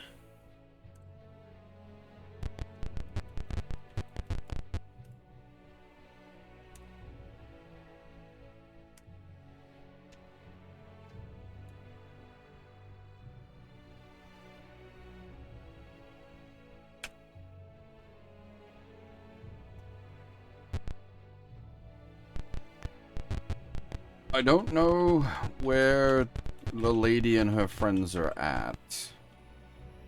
Ah, really? These fuckers are still here?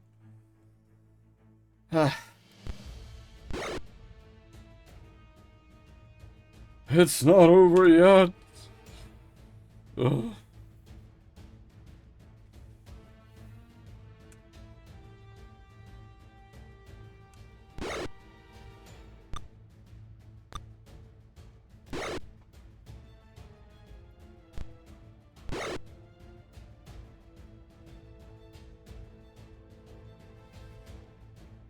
This is gonna toast my own guys. Oops. Probably more than it toasts them, yeah, because of their magic immunity.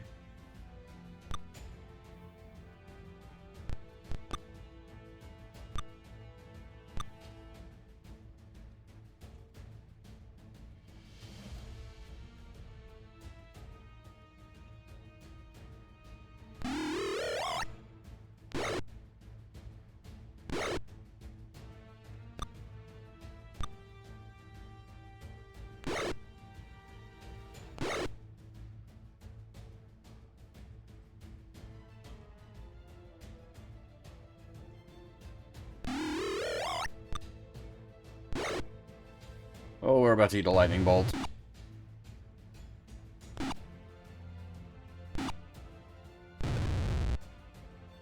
Well? You just killed yourself? That worked out well for us.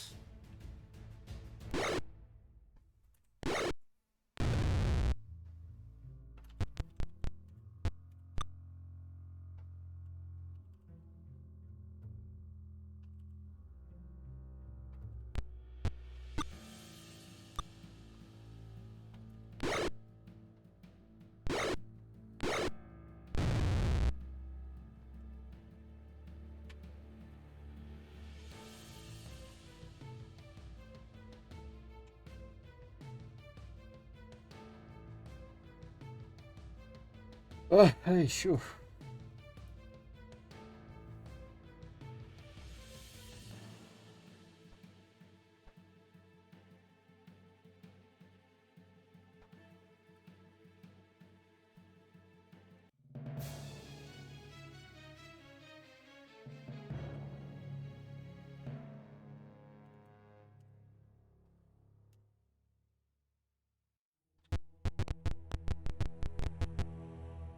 What we should do is maybe having to take fights anyway. Throw the buffs up.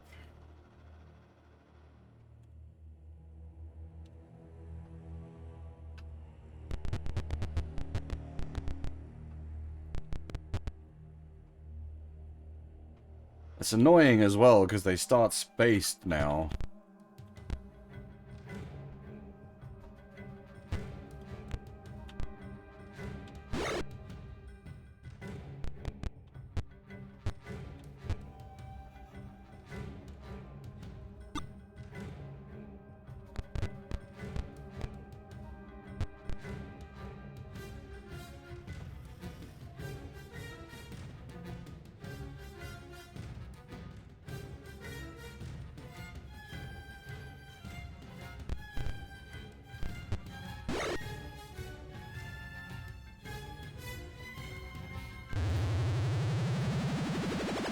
Goddamn.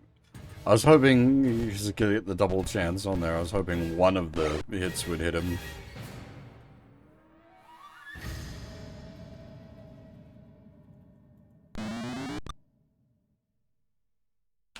We get nothing. We're gonna cup a face full of lightning again.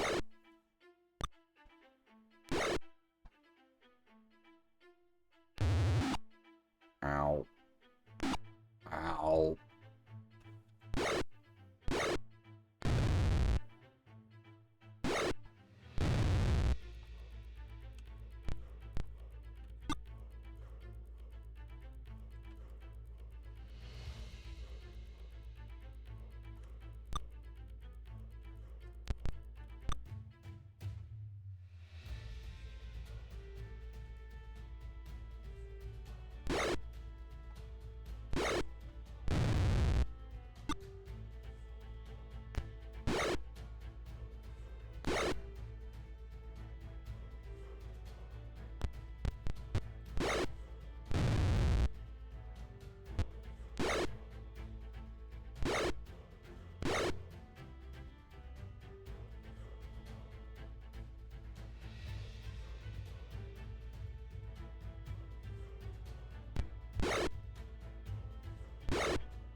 Low roll a few of the Q serious? Cure serious there. Oh god, the patrols. Go away!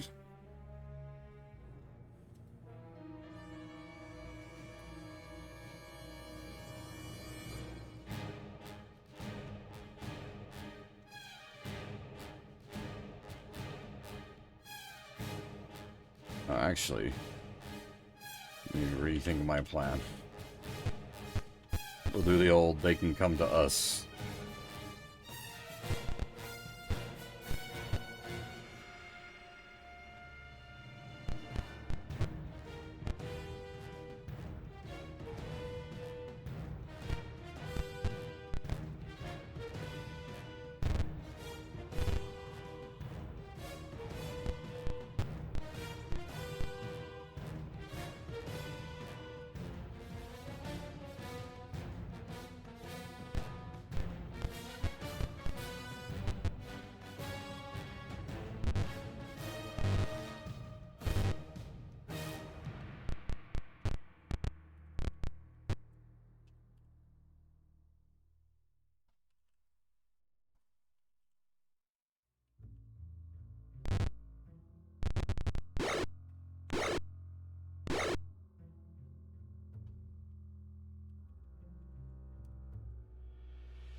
I'm sort of intentionally doing things in such a way as to not expose us to their casters.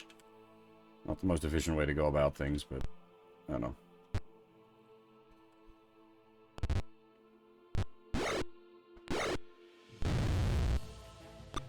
Yeah, that can happen with a nice good old guard wall set up.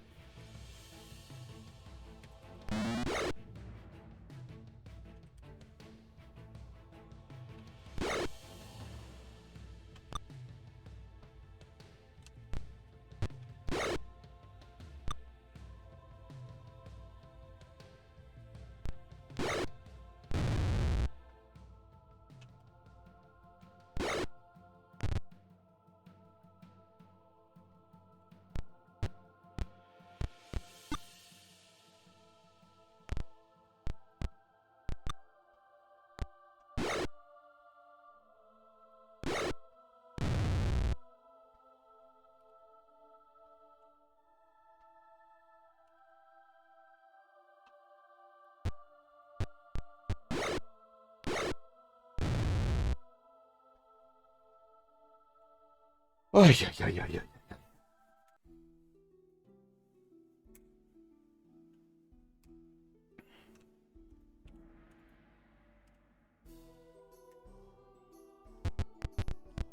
If this NP... Oh! So if this NPC isn't here after all of this, I'm gonna be miffed.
Oi!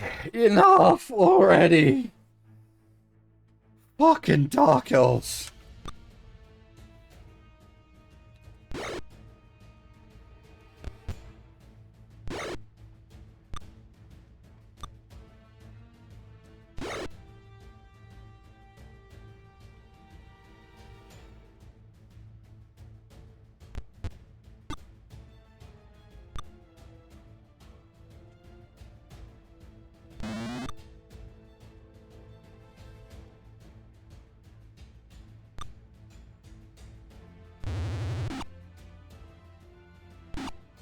Oh.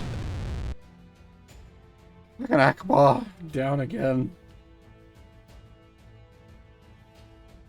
Not just dead. Oh, dead? Dead! After we still haven't seen him say goodbye. Dead. Oh, he haven't saved anywhere in here. Can we revive him? I don't even know if he says anything. Oh my god.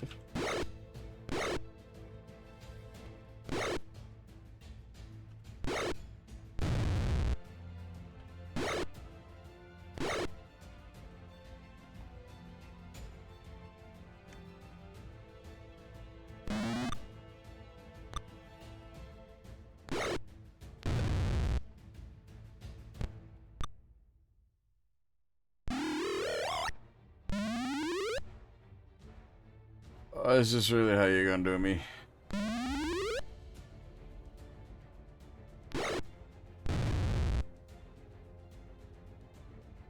Really? Really? I just want to hand the fucking quest in. Ugh. I don't even know if I can hand the quest in.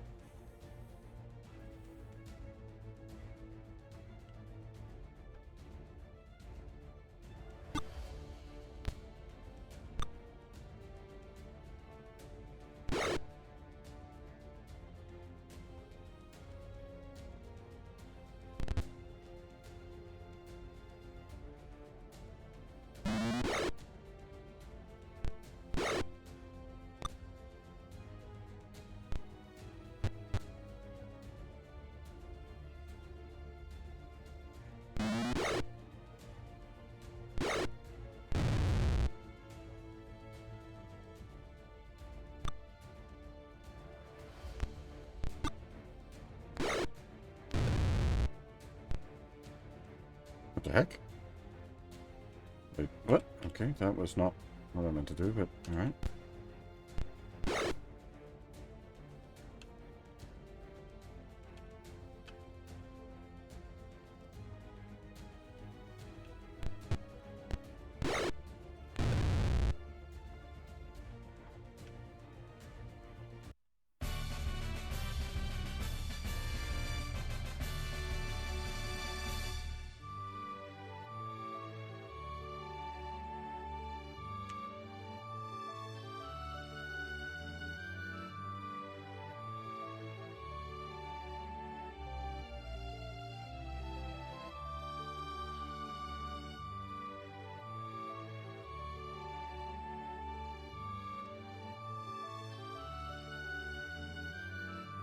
I wanted a challenge, I certainly got one.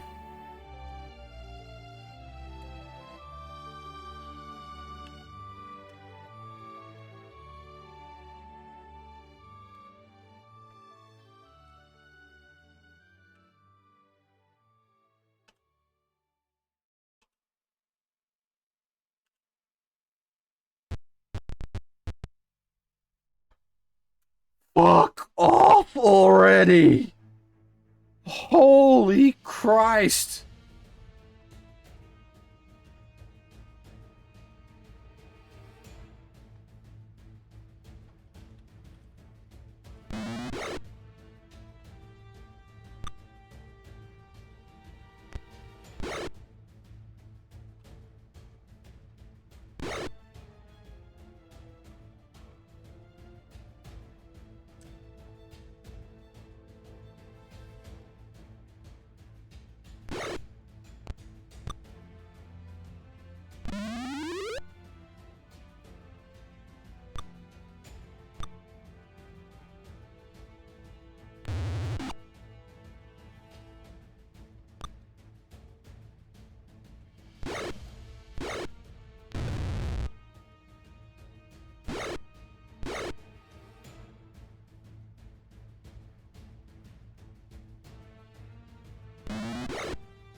you've got to be fucking kidding. 2 steps?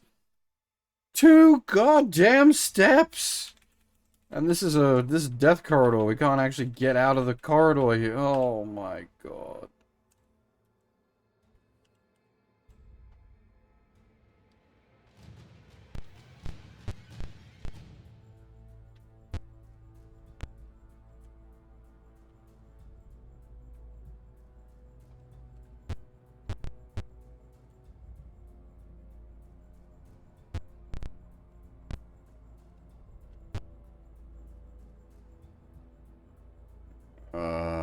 Hmm.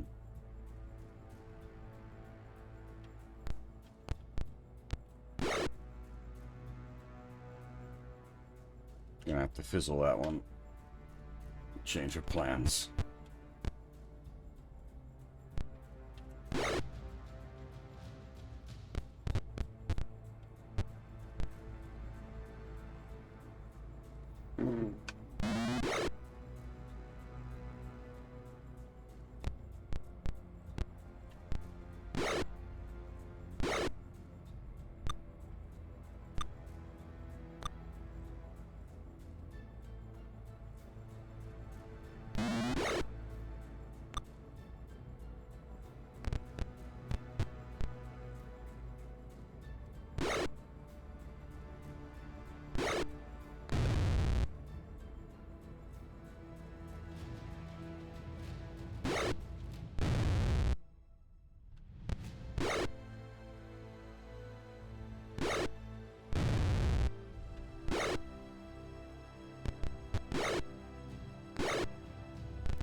Oy, oy, oy, oy, oy, oy.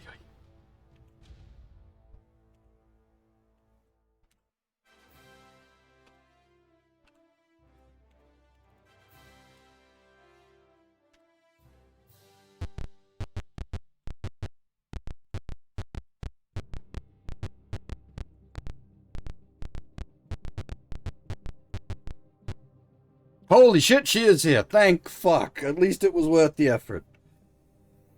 Silk steps out from the shadows. Congratulations on your successes. I will pay you well for the black eggs if you are interested. Oh, that's what the... Okay, that didn't play out the way I expected, but sure. 8,500 XP and treasure? We don't need platinum.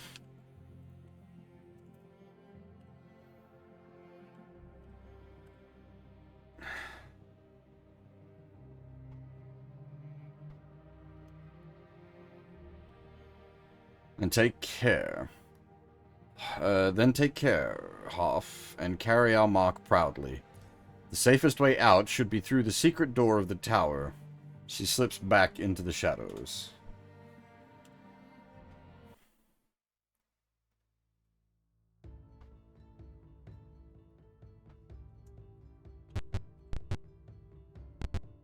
No patrols, no patrols, no patrols! Fuck! I don't remember where the exit was.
I have a bad feeling, actually, that the exit was the thing we came out of. Ugh.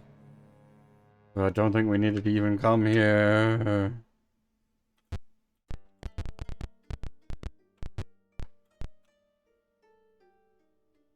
Yep, there's the secret passage.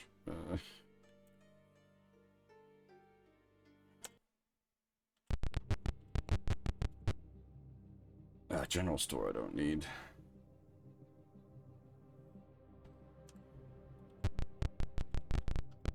I hope we can revive Akbar.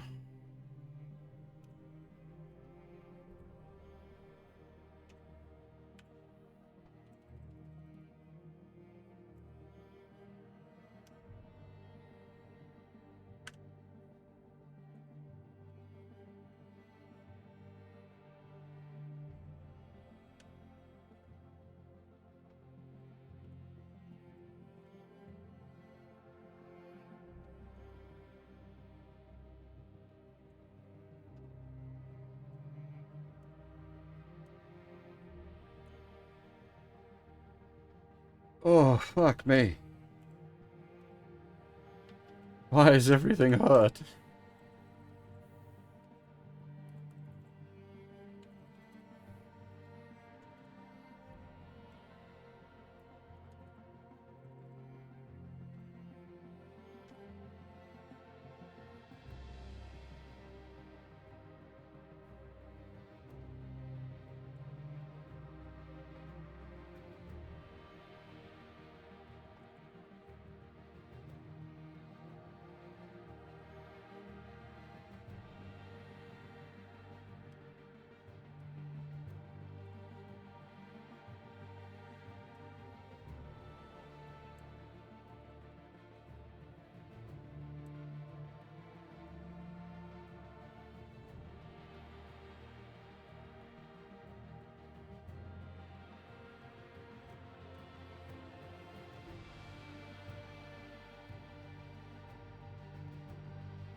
Alright, we can finally leave this hellhole. You're headed back to the wilderness. Do you want to continue? Yes. Do you want to follow the map to caves? Go to the wilderness. Wilderness! Akbar speaks. Your help was invaluable to me. Good luck on your quest. I fear I have business to attend to. He leaves. I could have arranged that ages ago by just leaving. Oh! Holy shit!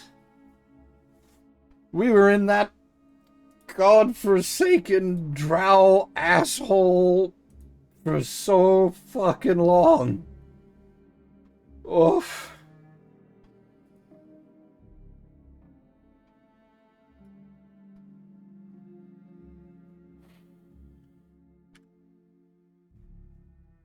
I literally just saved. Hey, Kit, how's it going? Also, hey, Ryu, how's things? And after all that time, we can finally level up. Except Torashi, who's like probably a couple of thousand XP off of getting 2 level ups. I have not, but we're also probably going to finish shortly. I'm just in like account keeping mode. She's 5,000. No, 4,000 XP off of hitting level 9 fighter, level 10 magic user. Oh my god. Ah, we could have killed some more elves. No, no more elves. No more goddamn elves. Fucking Drow.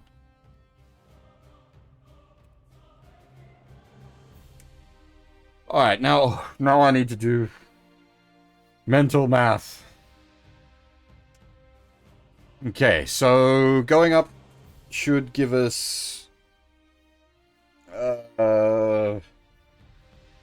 up to 14, potentially up to 39. Yeah, 36 is fine.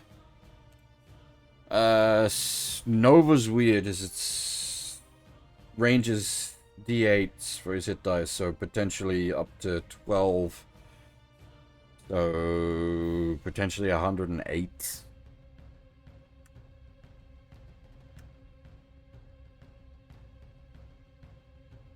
Oh! He got level 9. I forgot about that. Level 9. That's the wrong spell set, though. Maybe it hasn't been implemented properly. He become at level 9 Ranger. He gets access to level 1 Druid magic. For some reason, he's getting level 1 magic user magic.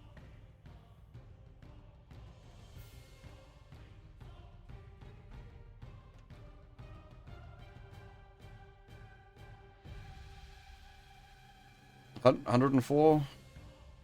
What did I say? It was up to 108? 104 is fine. What is Fab leveling up in? Thief, D6, 2, 8, 4, 82, 81, that's fine.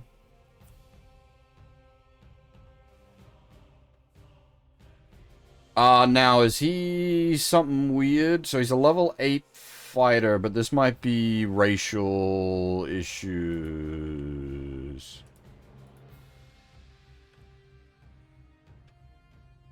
No?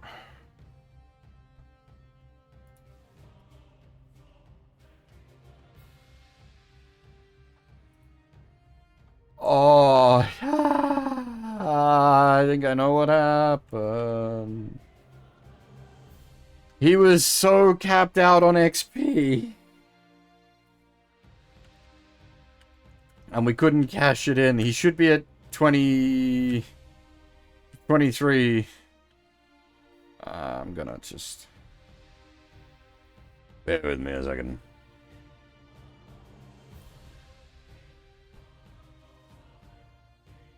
Do some cheeky background math.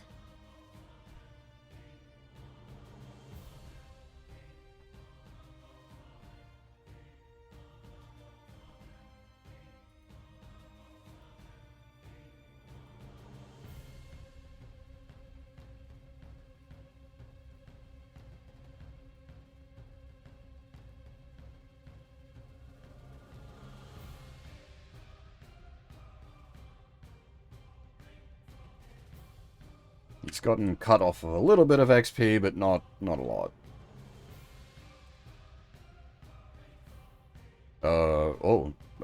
Same again? Maybe about 4 total.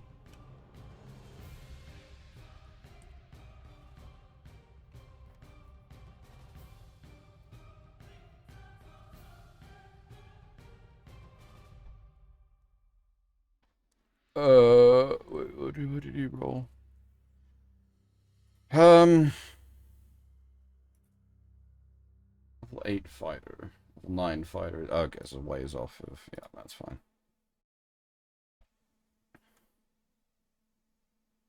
Oh, actually, that might be at the point where Thief stops getting hit dice. Indeed, yeah. He doesn't get hit dice anymore at level 11. It's just a flat raw +2. So that did math correctly.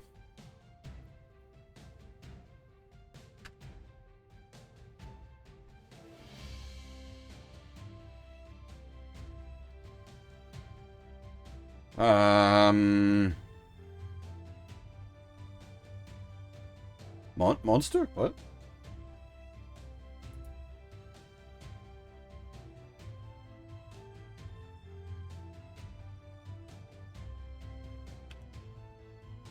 Level 9 Cleric. Cleric is D8, so 10, 5-ish. Yep, alright, that's good.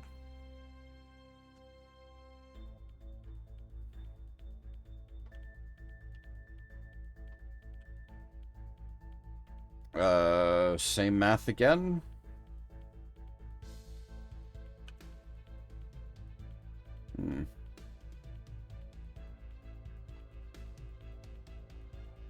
Oh, even less this time, like like 3.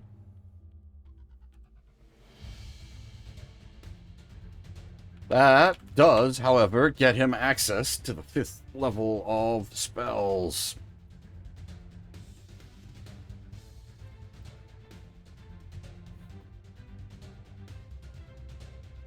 We've got Cone of Cold and a scroll.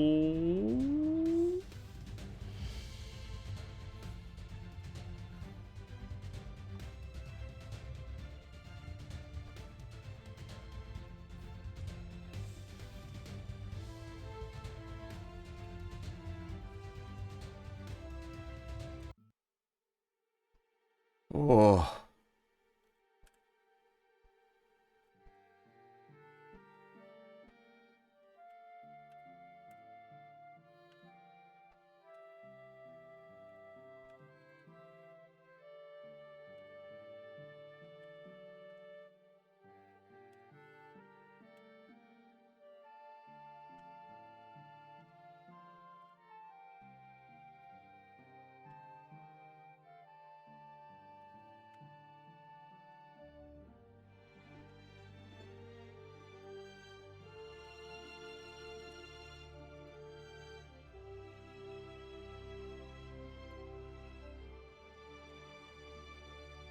Oh! We have Cure Critical! We have 5th level Cleric spells! Also Flame Strike. And Slay Living.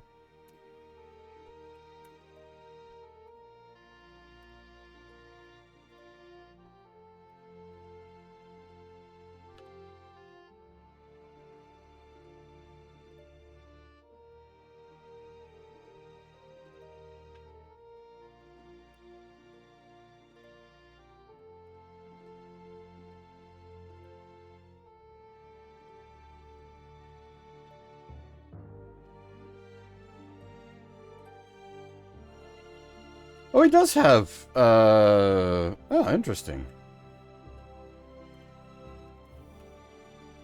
I have no idea what the Druid spells do. Fairy Fire, Entangle. I'll just have to sort of play around with them and see. Well, actually, no, hang on. If we go... Does the Manuel have Druid magic in it?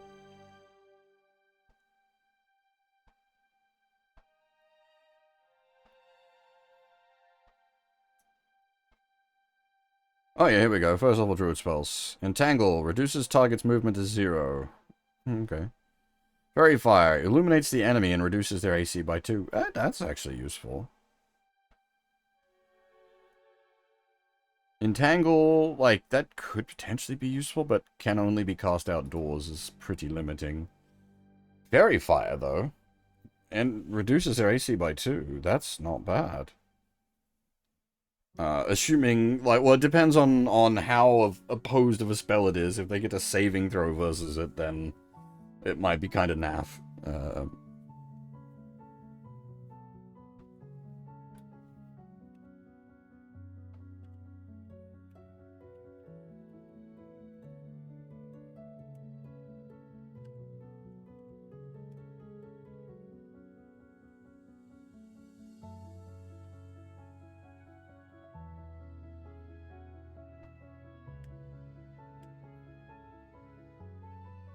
Whew!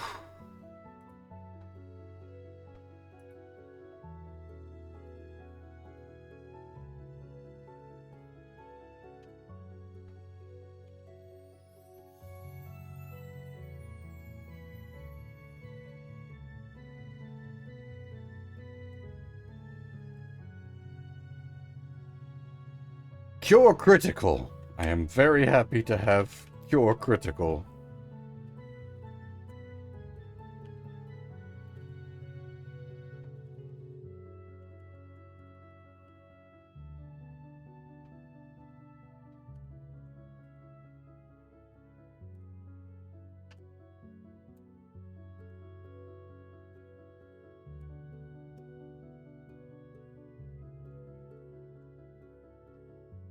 Alright, that's cleaned up all our scrolls as well, which is nice.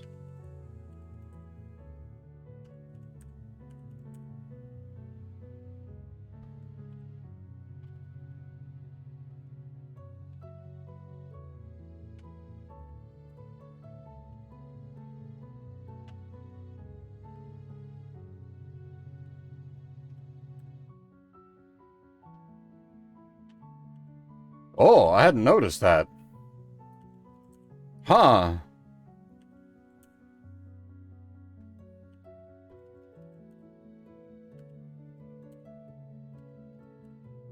That, I hope that's not a result of me fixing, because I fixed the, I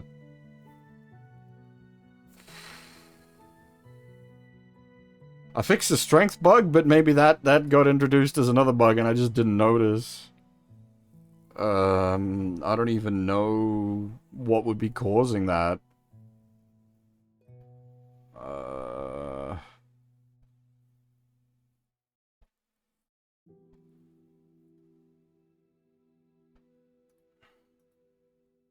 Oh, yeah, no, okay, hang on. I think I can... Something's gone hinky, and I think I know what's caused that. Yeah. Hang on. I fix.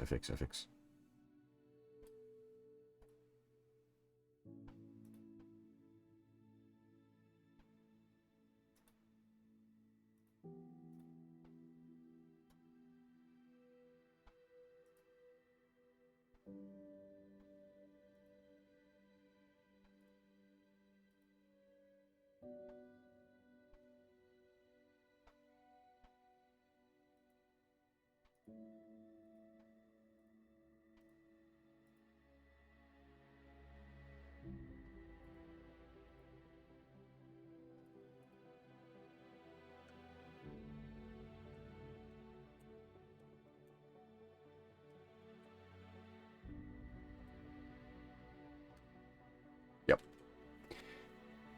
Fixed. Not to worry.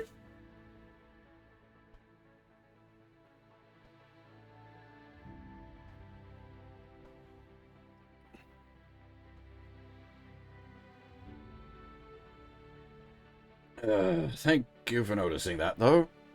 Because I totally didn't.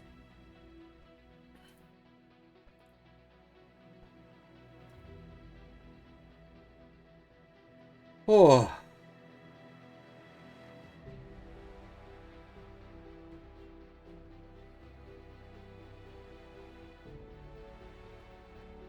Okay. I think that's gonna... I actually do want to keep playing, but I think that's where I'll stop because we've been going for 7 hours.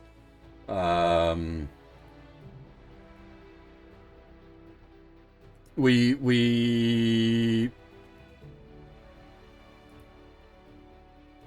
finished... We got the second bond removed, and we finished the Drow caves and the wizard tower. We're finally out of Hap. Oh my god, that took a lot of doing. Holy hell, that took work. Next stream we'll actually be going sort of adventuring a bit, because now that we've done Hap, we're allowed to do some of the side content, and so I'm probably going to look into some of that. Oh.